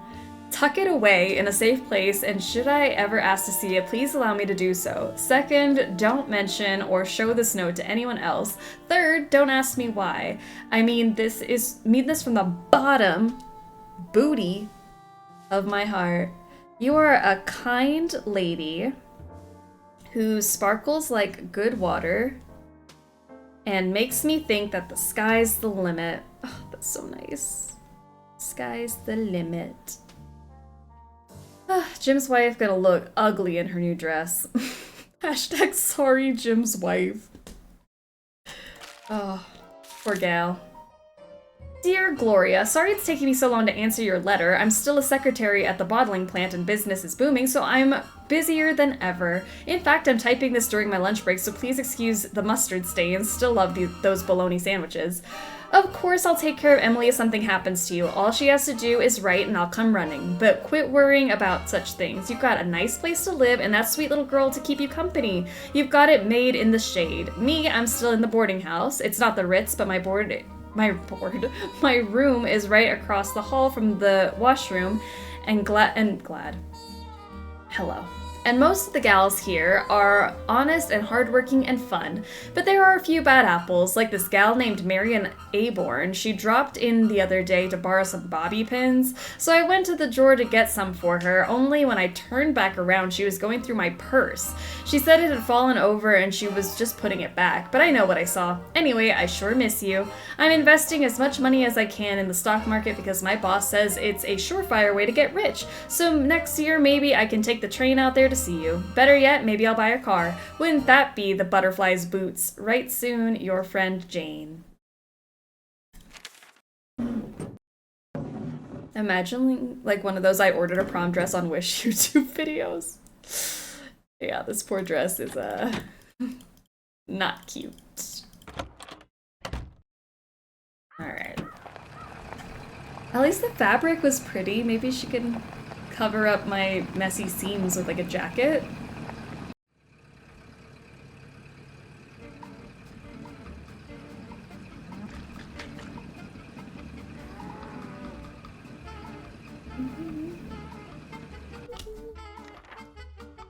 Alright, let me into that safe deposit box. How's the dress coming? All done. This is beautiful. Thank you. Now let's see if that key you found opens up Josiah's safe deposit box. Times are rough and so are these seams. That was Josiah's key, all right. But that is not Josiah's will. It looks like some kind of journal. Would it be okay if I kept this? If it was money or jewelry or something like that, I'd turn it over to Topham. But a journal? Finders keepers as far as I'm concerned. This can't possibly be an important piece of Evidence? I'll be at my desk if you need me. Alright. Well. It's locked. Naturally. Naturally. Anything else I can do for you? I guess I'll be going. Give my best to Emily. I won't. Because, honestly, that's not a dialogue option, Jim.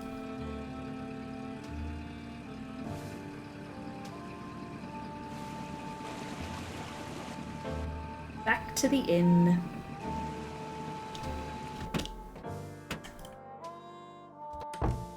Alright, I have a new record I forgot all about, so let's play that. Emily's not here, so it's not like we can disturb her. Oops, can't play this record until I take the other one off. You happy, Nancy? Story time. I'll never forget the night it all began. That dark, stormy, fateful night when I decided the time had come to rid the world of the creature. But it would take money to do that, and to get money, I needed to confront my arch enemy, Nick, who had recently become able to transform himself fittingly into a giant warthog. Immediately incorporating that's not a dialogue option into my lexicon. When his forest hideaway came I'm into honored. view, I dismounted and approached the door on foot so I could take Stop it by scrolling so surprise. fast. Thunder.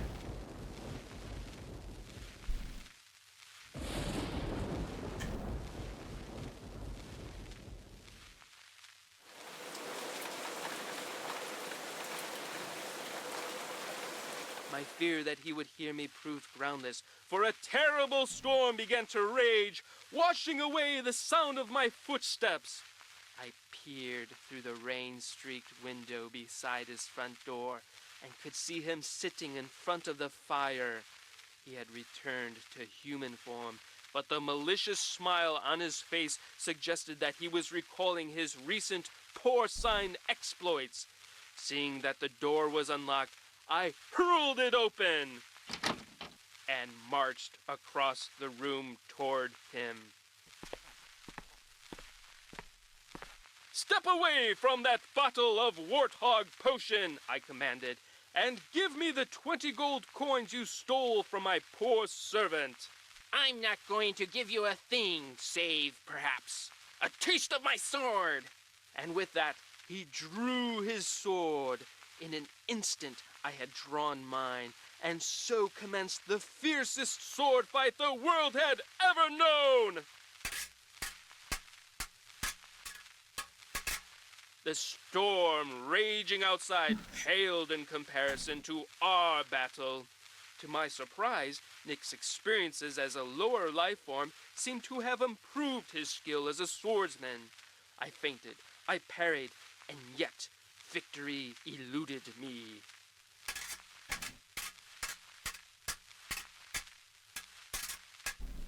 And soon I began to feel my strength ebbing from me. I was tiring rapidly. Summoning every ounce of what little energy remained in my body, I lunged at him one last desperate time. Ouch! Why, you've wounded me.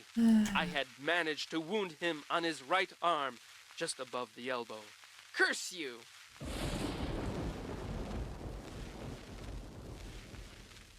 His words, punctuated as they were by an untimely clap of thunder, sent a shiver down my spine.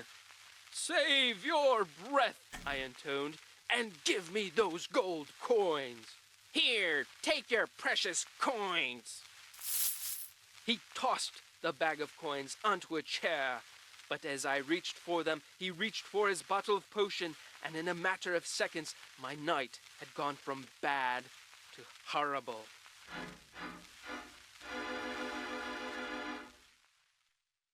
That was so good. Yay. Oh, Dreamy, how are you doing? Welcome to the stream. Alright, let me take my record with me.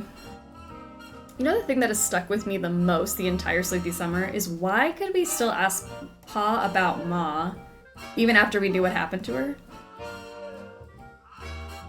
Well, Nancy's a monster. I think it's as simple as that. The door sound gets me. Oh no, one of my least favorite Nancy Drew games. You don't like this one? Well, stick around and then you can vote against it in the poll. I'm having a good time. Is there a reason you don't like this one? I know it's not everyone's favorite. Did Josiah record this? You know, I wouldn't be surprised. This narrator kind of sucks. Audible needs to step up their game. I don't know what you mean. That was the best acting performance I've ever heard. Put their whole narratusy into it. You wounded me. I managed to wound him. As an amateur Foley artist, I want to tell you that whoever did this had so much fun. And it sounds like they did. Well, I'll talk to you later. You betcha. Alright. Well, speaking of those sound effects, we had hoofbeats, thunder, thunder, rain, door, footsteps, sword, sword, thunder, coins. So that all spells Goodfellow on here. Horse, thunder, thunder. Narratusy. Yeah, sorry, I couldn't think of anything better.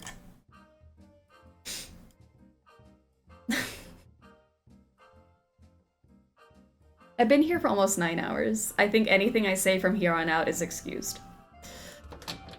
I have the notebook, so why am I doing anything? Good. Fellow. Flute, 7.025 megahertz. Puck! That's who Josiah played in A Midsummer Night's Dream. She did not hit that P hard enough. Puck is what she said. Nothing else. Flute 7025. Oh, okay, wait, hold on. MC. I don't like this game really because I just find it kind of boring. Fair enough. I also don't understand how we time traveled. I'm never opposed to time travel as long as it's explained. I don't think it's time travel. I think it's just like a fun nod to the early books. I can't remember what Nancy anniversary this came out on, but Secret of the Old Clock, the game, was for an anniversary funsy thing. But I totally get it, what you're saying. And I respect it.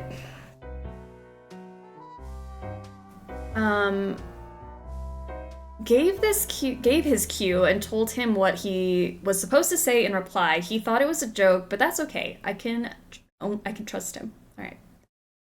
She definitely time traveled. They never mentioned how she time traveled. Oh, sorry. Okay, definitely time travel. Pyramus, 7.057 megahertz.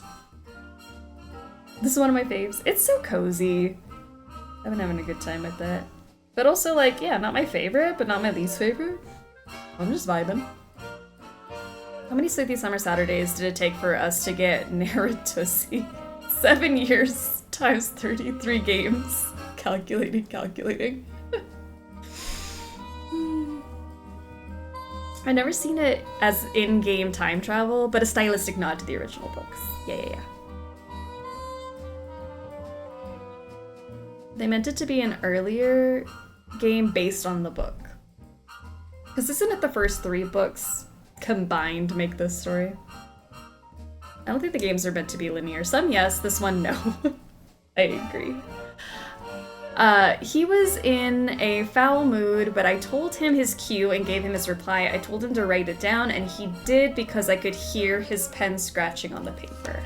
Thisbe, 7.050 megahertz. It looks like some kind of record of the people Josiah talked to on his ham radio. What's your least favorite Nancy Drew game? And you can't say Ransom of the 7 Ships or Midnight in Salem. Mystery of the 7 Keys.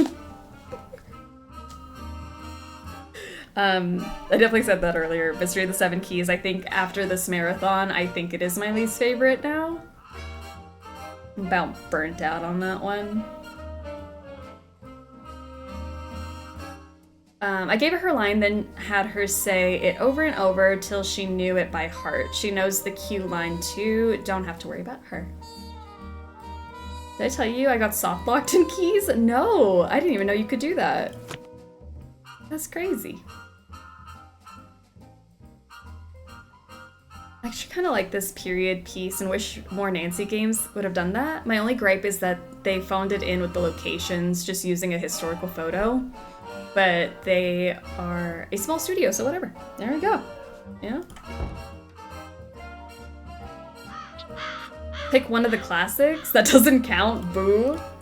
Oh, yeah, easy then. Haunting of Castle Malloy. I've liked it less and less every single year. Castle Malloy, hands down, I think has been the one I've lost love for throughout the years. Alright, let's go make some phone calls. Spicy take, I like Midnight in Salem better than Seven Keys. Same. After this year, this specific marathon, I had way more fun with Midnight in Salem than Seven Keys, and I don't know if it's because I just leaned into the silliness of Midnight in Salem. And Seven Keys has no silliness. There's no goofy. There's no whimsy.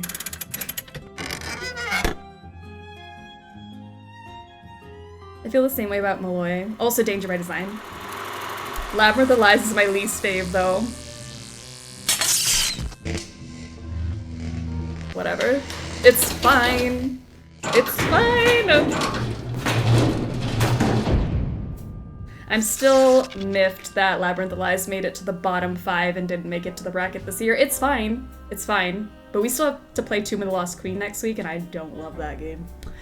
It's fine. There's no whimsy, exactly. I did love Seven Keys when it came out, though. And I think it was just like, it was a new game. I loved having a new Nancy. But I've played it, I think, about 4 or 5 times at this point. I think I'm done with it. I think I'm good. I think it helped that you played Midnight in Salem earlier in the marathon this year. I know, like it was the beginning, because we played the bottom 5. The bottom 5 have not hit YouTube yet, if anyone's watching this on YouTube. I haven't posted those yet. I'm gonna post it after we're done with the bracket. But yeah, getting those out of the, not out of the way, but I had all the energy. It was great. Because I feel like playing Midnight in Salem at the end is like exhausting. Alright, what are we doing? 7025. I don't know if this was an actual soft lock or if I'm stupid, but when you're in the secret alchemy lab or whatever, you're supposed to grab something from the desk, and I didn't grab it the first time and backed out. I couldn't leave the secret passageway because you needed that item, and it wouldn't let you grab it after backing out? Interesting. I'm gonna call these people, but I don't know what I'm about to tell them. Is anyone there? Hello? This is Flute. You sure don't sound like Puck, so explain yourself. My name's Nancy Drew. So where's Puck? Well, I'm pretty sure Puck's real name was Josiah Crowley, and I hate to say it, but he passed away earlier this year. Ah, that's a shame. Heck, I never got to give him his sentence. His sentence? Well, see, a while back, Puck dictated a sentence to me and told me that if and when he recited a certain passage from Shakespeare, I was to respond with that sentence. Weird fellow, that Puck. Could you tell me the sentence? Oh, no, Puck made me promise. I can only say the sentence after I hear the passage from Shakespeare. Love without reason, hello. How are ya? 4 or 5 times is a lot since it's such a long game. I've only played it through once. I think it's worth playing at least a second time, but you're good after that. Is there a mamusi into... I hate that word so much. But yeah, there actually is, which is great. Is the passage from one of his plays? Darned if I know. What if I figured out the passage? Would you tell me the sentence then? I suppose I could do that, yes. Do you have the discs for Nancy Drew, Steam copies, or a mix of both? Discs. This is our 7th marathon, and every single year I've played all of the games off of a disc. And I stand by it. Oh, I guess I do have Midnight in Salem on Steam, but I never play it on Steam. I always play off the disc. What? No. I guess I do play it on Steam. I think my disc is still sealed, to be honest. Lies. I just lied straight to your face. I apologize. Is Flute your real name? No, it's just what Puck insisted on calling me. What'd you say his real name was? Josiah Crowley. Strange. I never heard of him. Why is that strange? He led me to believe he was this big cheese out in Hollywood. You know, some famous producer, director or something. Said he owned his own studio. He didn't own a studio, and he certainly didn't live in Hollywood. I'll be darned. So he was just lying to me. Well, that's all right. I may have told him a fib or three over the years myself. Like the time I told him I was a scratch golfer. I don't even know what that means. In any case, you tell me the passage, I'll tell you the sentence. Until then, over and out. Favorite Nancy Drew game? Treasure in the Royal Tower. Was that a Freudian slip? That was not it. Last Train to Blue Moon Canyon. Treasure? What did you just do? I felt possessed for a second. Last Train to Blue Moon Canyon, not Treasure in the Royal Tower, although I do love that game. Don't know why that came out of my mouth, but that is my favorite. Whoa. Who possessed me just now? Last Train to Blue Moon Canyon is my favorite Nancy game. It always has been. Although it was really close to Crystal Skull for a long time. I think over the years I'm settled on Last Train. I mean, did Hotchkiss just take over my body? Favorite Sea of Darkness. Such a good one. I feel like it's a little underrated, honestly. I'm trying to go look at this book, but Hotchkiss to Earth, come in, Earth. Hi, Mr. Topham. Nina's Truth jumped out for a sec. Do we need to replay that game? What happened? I'm not even joking. I analyzed Seven Keys. It's a remake of Midnight in Salem with a more polished story. Interesting. Now what? Could I see that copy of A Midsummer Night's Dream you have there? Why? Well, you said it was Josiah's favorite play. I'd just like to take a look at it. It's a very old copy. I'd rather it not be handled unnecessarily, lest it fall completely apart. I'm sorry, Miss Drew, but request denied. Do you mind if I look around some more? Be my guest. Request denied and face card declined. Okay, let's get out of here.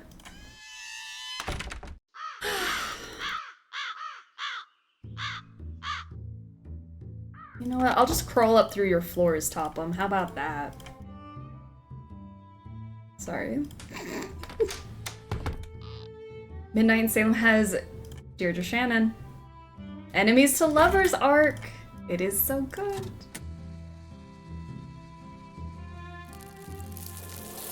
I love them. I wish they kissed in that game. Guess I better not leave the lights on. The Alibi in Ashes to Deadly Device to Midnight in Salem arc. I could write books on it. I don't hear anybody. Now would be a good time for me to sneak inside and have a quick look at that Shakespeare book. Clear your mind of all thoughts. I need to give the cat its toy. No, Nancy, it's fine. Yuri, be quiet. You're disturbing us.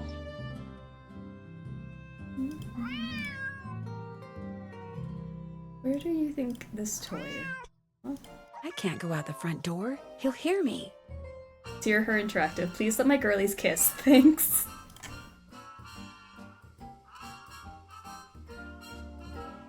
He's in that room. Yuri, be quiet. What on earth was that? What in blazes are you doing? Sneaking around in here like a common thief? Interrupting one of my sessions? I knew there was something unsavory about your phantasmic pulsations. Well, soon they will no longer be my problem, but the sheriff's.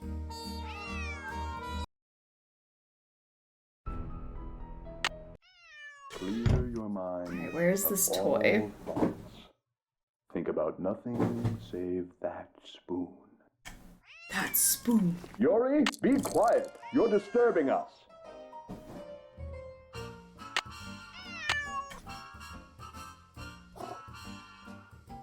The background and angle is wild. I love it. Yes, it's okay if you do. Phew. Meet with Jay Archer at 9:30 a.m. about see. That's today. Look at that handsome devil. Alright, let's look at his book. Stop and save. Alright, I'm gonna save after we get the book stuff.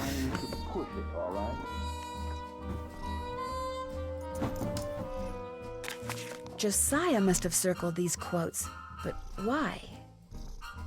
Rave party? Show us the... Wait, what's the rave party?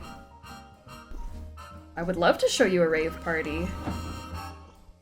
Thou speakest... Alright. Bring Topham out? Again? Something tells me I better write down all the stuff that's circled here in my journal. We already got caught by Topham. Should we do it again?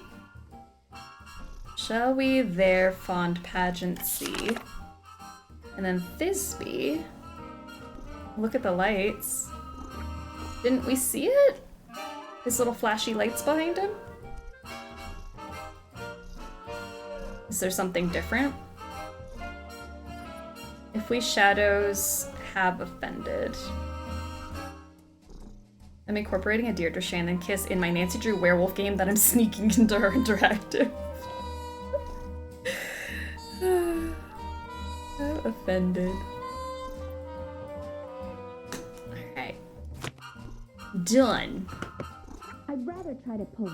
All right then, try to pull it. I'm good at Try to pull it. Mrs. Deccan, just concentrate.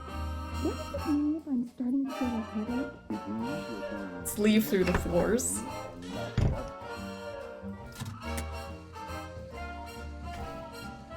I'm back home and love the iconic Midsummer Night's Dream lines. So good.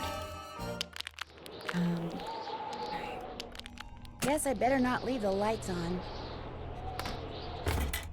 Okay, it is a good time to save because it is also my pet's dinner time. And I don't know what to save this as. Topham Rave Party. Should I microwave my dinner with the spoon still in it? No. Alright, hold on. Let me go feed them super quick and we'll get back on with it because we have some, I was supposed to say phone calls, radio calls to make, and I feel like we're getting close. I want to make y'all giggle. I think now knowing it was a joke, I will giggle, but we were concerned for your safety. But oh my gosh, so funny. Please don't microwave spoons. All right, I will be right back. All right, to the radio. I'm never coming back. No, a typo means you're one of us.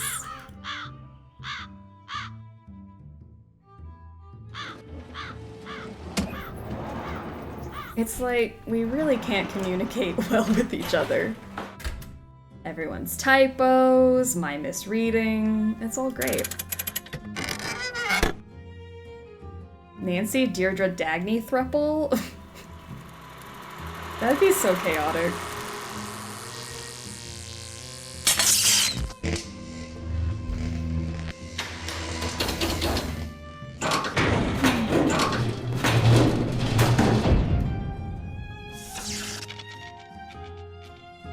Alright.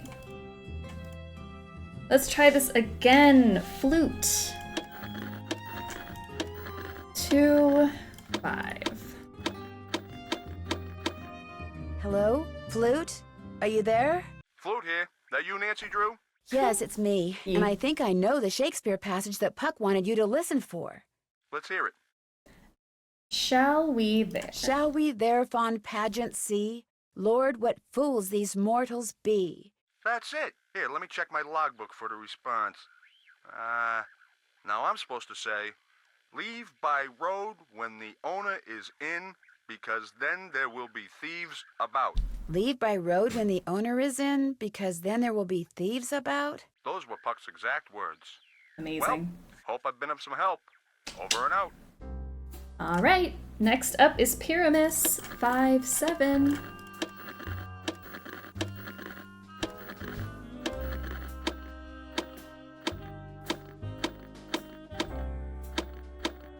Is anyone out there? Hello? Can anyone hear me? This is Pyramus. Who are you? My name's Nancy Drew. Does somebody named Puck usually call you on this frequency? Somebody named Puck used to. Apparently he found something better to do. Haven't talked to him in months. Well, that's because he passed away not too long ago. Oh, well, that's a good excuse, I guess. How'd you know he called me Pyramus? I'm a friend of his. I found your name and radio frequency in his journal. So why are you talking to me? Did Puck, ever ask you to tell him something whenever he read a certain passage from Shakespeare? Whenever he rattled off this Shakespeare quote, I was supposed to rattle off this stupid saying he gave me. How did you know about that? Long story. But if I were to rattle off the quote, there's no reason why you can't tell me the stupid saying, right?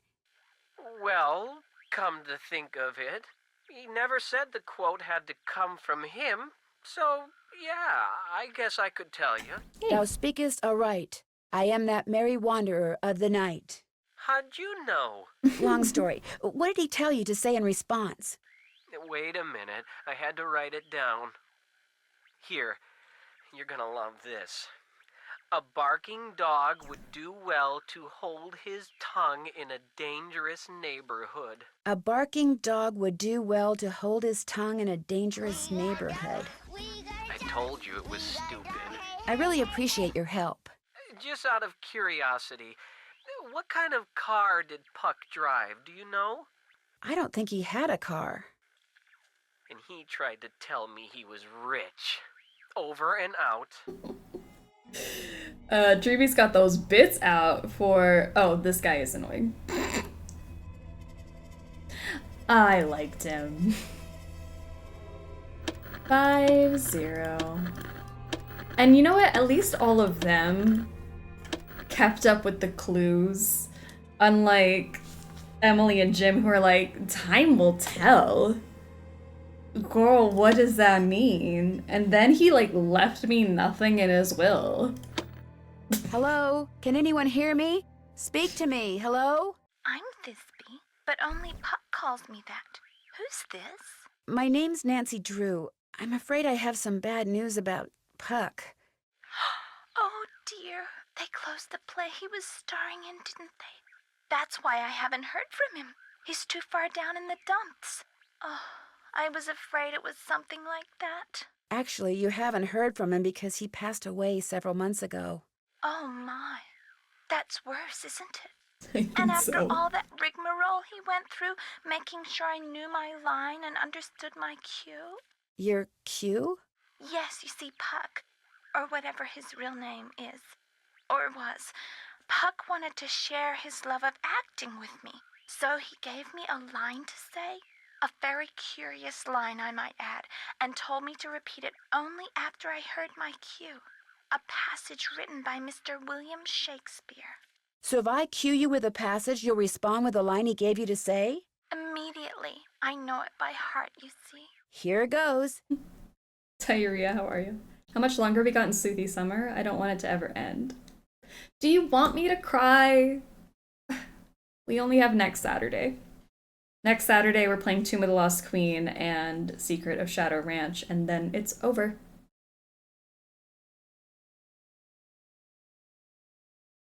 Stop. All right. If we shadows have offended, think but this, and all is mended, that you have but slumbered here while these visions did appear.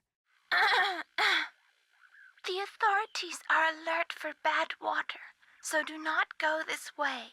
The authorities are alert for bad water, so do not go this way.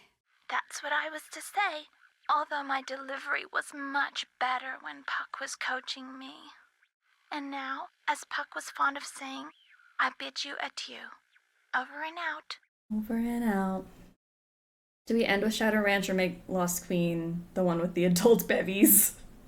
See, we were gonna start with Lost Queen, but you make a good point. Unless we celebrate with adult bevies and Shadow Ranch and get really chaotic. Actually, that might not be a good idea. But I do want to get Tomb of the Lost Queen out of the way. But I can't imagine you guys with Dave and Tex and the sheriff with an adult bevy.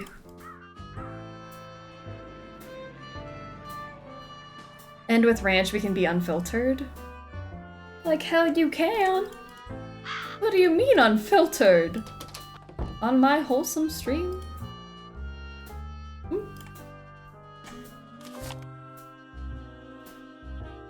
Right. I've seen these symbols before on that big clock in the attic of the carriage house. Cowboy butts. Can't be sad about cowboy butts. Definitely end with Ranch. It'll be fun. We'll have fun. We'll also be crowning the bracket winner next week, which is also crazy to me. We'll finally decide what our collective favorite is. Not our personal favorites, but our struggle favorite. Alright, shall we there? Oh, sorry. Leave by road. Leave by road. Hit the road. Hit the road, Jack. And then... Sorry if you hear that. Bugs is making up her bed. She's doing her post-dinner nap. Leave by road. Owner is in. The owner is in.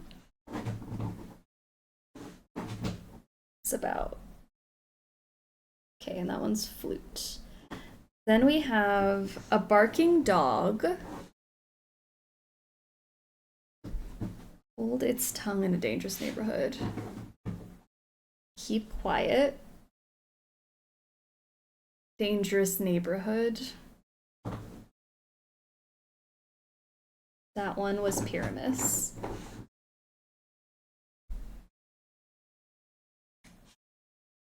Ugh. What better reward for getting through Tomb than Shadow? That's true. Authorities are alert. Bad water. So do not go this way. It's the backwards arrow. Alright, that one's Thisbe. And then also we have bottom, Kind Lady, which is the cat. Good water. Sky's the limit.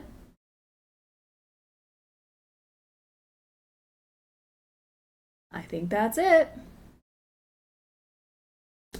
All right.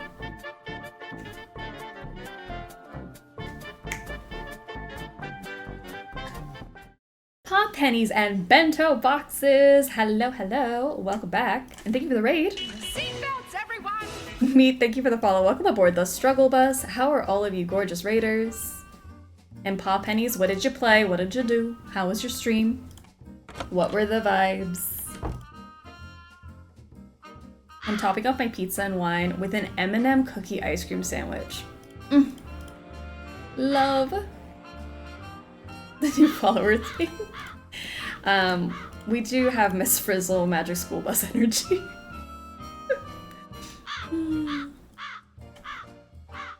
Streaming Resident Evil 2 and it was so fun. Oh, I love Resident Evil 2. I'm glad you had a good time with it.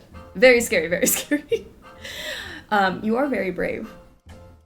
To get through Resi 2, amazing. Well, we played Danger by Design earlier, and we're playing whatever this game is. Secret of the Old Clock right now, and then at the end of this, we're gonna take a vote on which one we liked more, because we have a Nancy Drew bracket going. So that's what we're doing. I'm glad you guys joined us. Very different vibes from this game. I don't know, Topham's pretty scary. Topham could fit very nicely into Resident Evil. Truly a fever dream of a game. I really don't like the characters in Shadow Ranch. You know, I've heard this. I've heard some people don't like the cowboys. Topham would definitely be an evil resident. Oh, disgusting.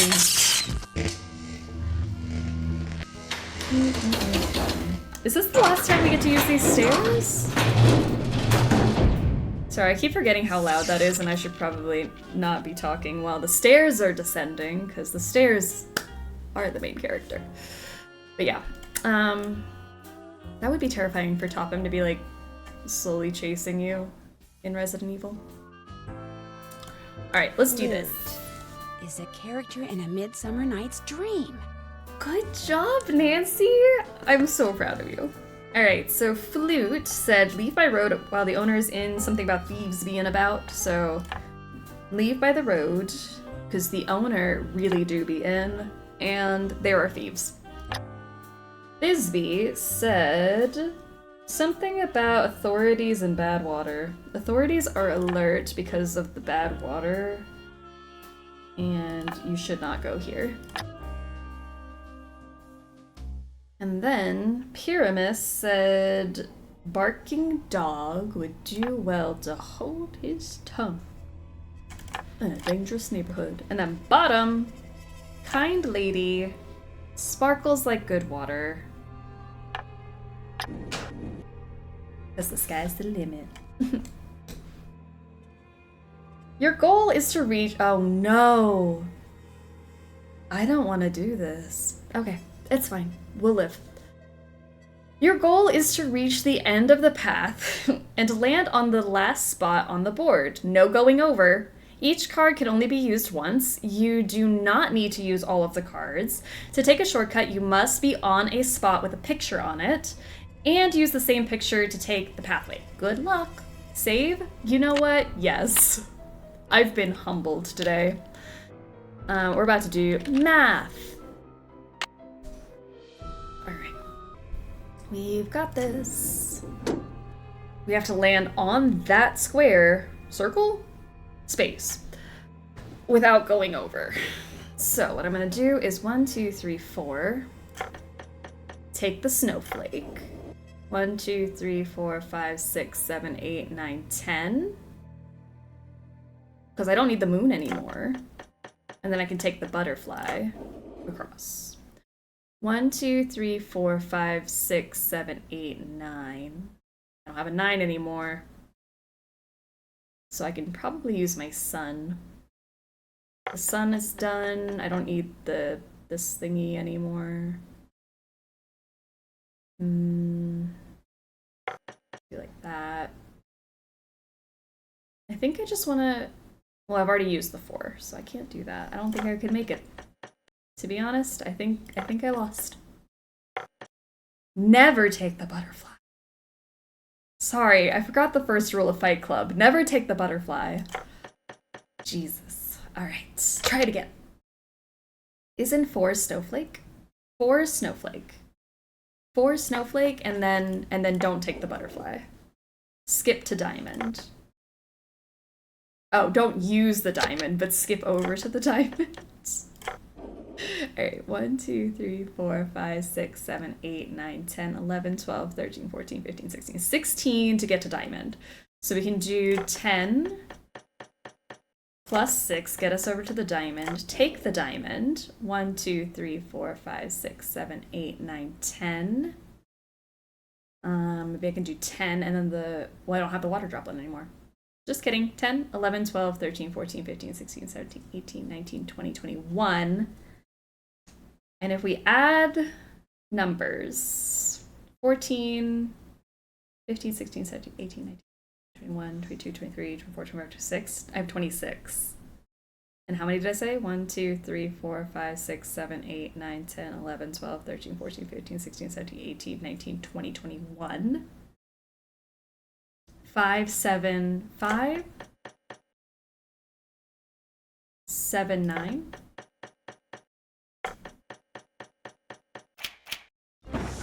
You guys are so good at math. Whoa!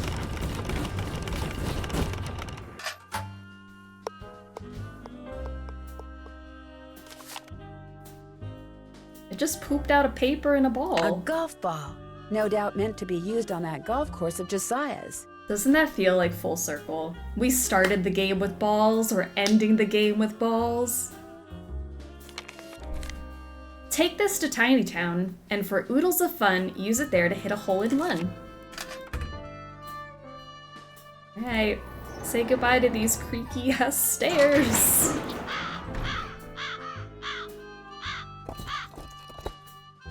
Balls.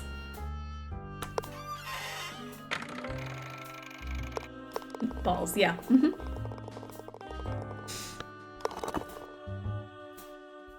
Balls, question mark? Another safe deposit box key? How many different ways can we say it? Oh, Jim!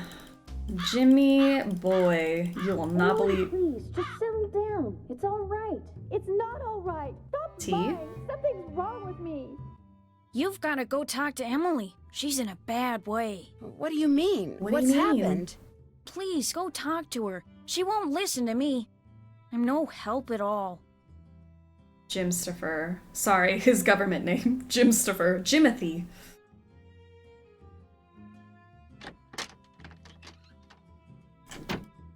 Just go back to River Heights, Nancy. Okay. But I think I know where the real Will is. It doesn't matter. I can't run the inn anyway. I'm going to have to sell it. What do you mean? I took a nap after I do got you back mean? from running errands, and when I woke up, this was in my hand. It's one of the necklaces that I thought had been stolen. I have no idea how it got there. I must do things and not remember. All this responsibility on top of losing Mom. I can't cope with it. I'm having what Jane call it? A nervous breakdown. Jimbolina. I like Jimbolina. Emily, just listen to me. I don't want to talk anymore. Go home. You're just making things worse. Now explain to me what I have done that has made anything worse than when I got here. I don't want to talk to you. You know, I don't want to look at your feet. We can't both get our way.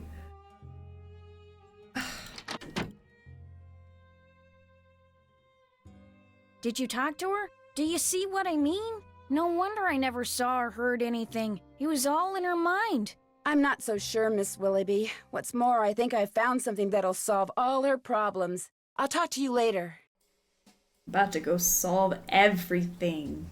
I don't want to see you, Serena. I mean, I don't mind looking at her feet. Okay.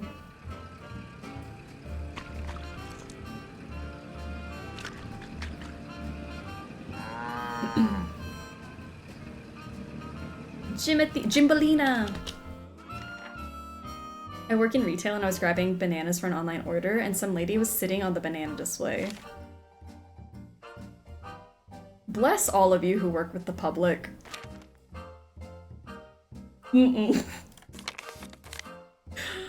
I'm glad you stopped by. I need to clear the air about something. I lied before, not just when I said the bank was doing fine when it's really not, but when I said that wasn't my car you saw parked outside the inn today. I parked it there because I didn't want anyone to know that I was at Richard Topham's begging him for money. Get my agent on the phone, This bank is now. in truly dire financial straits, and if anyone finds out... Mr. Archer, I already knew you were at Richard Topham's today. I saw your name in his calendar. Oh, so what can I do for you? Oh, anyway. I found another safe deposit box key that belonged to Josiah. Impossible. Josiah only had one box, and you've already opened it. Can you tell me whose key this is? It is one of ours. Where did you get it? I won it playing golf at Josiah's with a special ball. I had to ace one of the holes. Why does that sound familiar? I know why. That's what Clara always called me, her ace in the hole. That's who this key we belongs can't connect to, that Clara dots. Pickford. Okay. Jim is the real MVP in this game. Jim, he's so close to the right answer. He's like, whoa, do you think that's a coincidence? Time will tell, and I got a clock. And then ace in the hole? Clara Pickford. Like, you're so close. I believe in you. So, Clara Pickford was really Josiah Crowley in disguise. Apparently, he loved playing tricks like that on people and hiding things right under their noses. Jim just needs a little less lead paint and he could have been one of the greats. He can't help it. Every time I think the public can't be stupider, they come in and pull some of this. I just sigh because I don't get paid enough to tell her to get her smelly butt off. As you should. Not your problem. The Last Will and Testament of Josiah M. Crowley. Wonder what this is. Gloria Dowd, now Crandall, and Jane Willoughby, circa 1912. Jane Willoughby? That doesn't look the least bit like Jane Willoughby. No, it certainly doesn't. Better get back to the Lilac Inn and have a talk with her right now. Huh. Interesting. Move out of the way, would you please? I'm kind of in a hurry. You're not going anywhere until you tell me who you really are. What are you talking about? I just saw a picture of Jane Willoughby, the real Jane Willoughby. It's been swell knowing you, sister.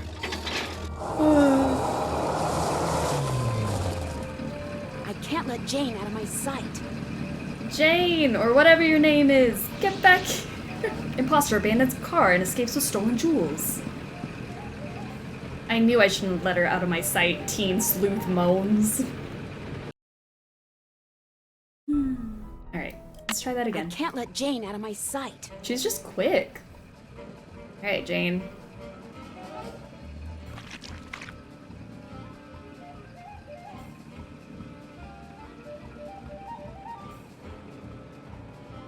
I swear I can't play this ever without hearing yakety sax. Oh no, come back! Sorry, Nancy hit the curb.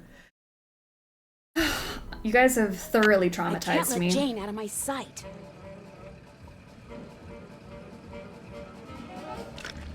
Oh, just ran through the oil. I have no gas. I hope that's okay. Come on.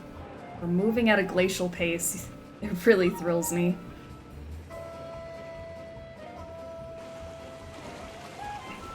This is the craziest high-speed chase I've ever been a part of. Look at us go. The world's slowest car chase. I'll bet she's heading for the state line. I know. I'll take a shortcut and head her off. Yay! Shortcut.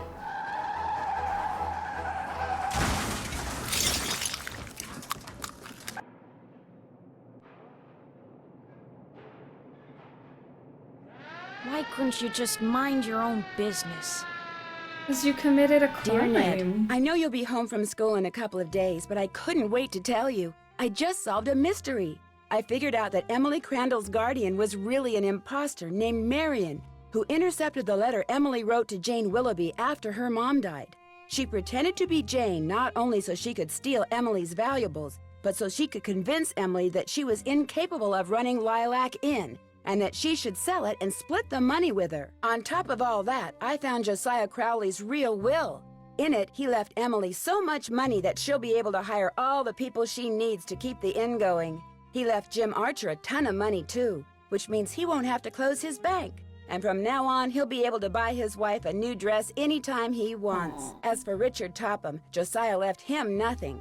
Although Topham still refuses to admit that he forged the first will, and insists that he's going to contest the will I found. Dad says it's highly doubtful he'll succeed, and that he'd be better off sticking to spoon tricks. Anyway, when you get home, I'll give you all the details over a nice big piece of slightly damaged cherry pie. Wait till you hear that part of the story. As always, Nancy.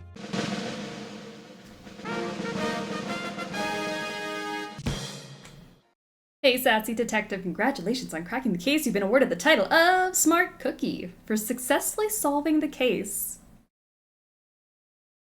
Good job! You finished the game. Hello? I didn't do anything spectacular. I solved the case. Like I do every time. Okay, that's fine.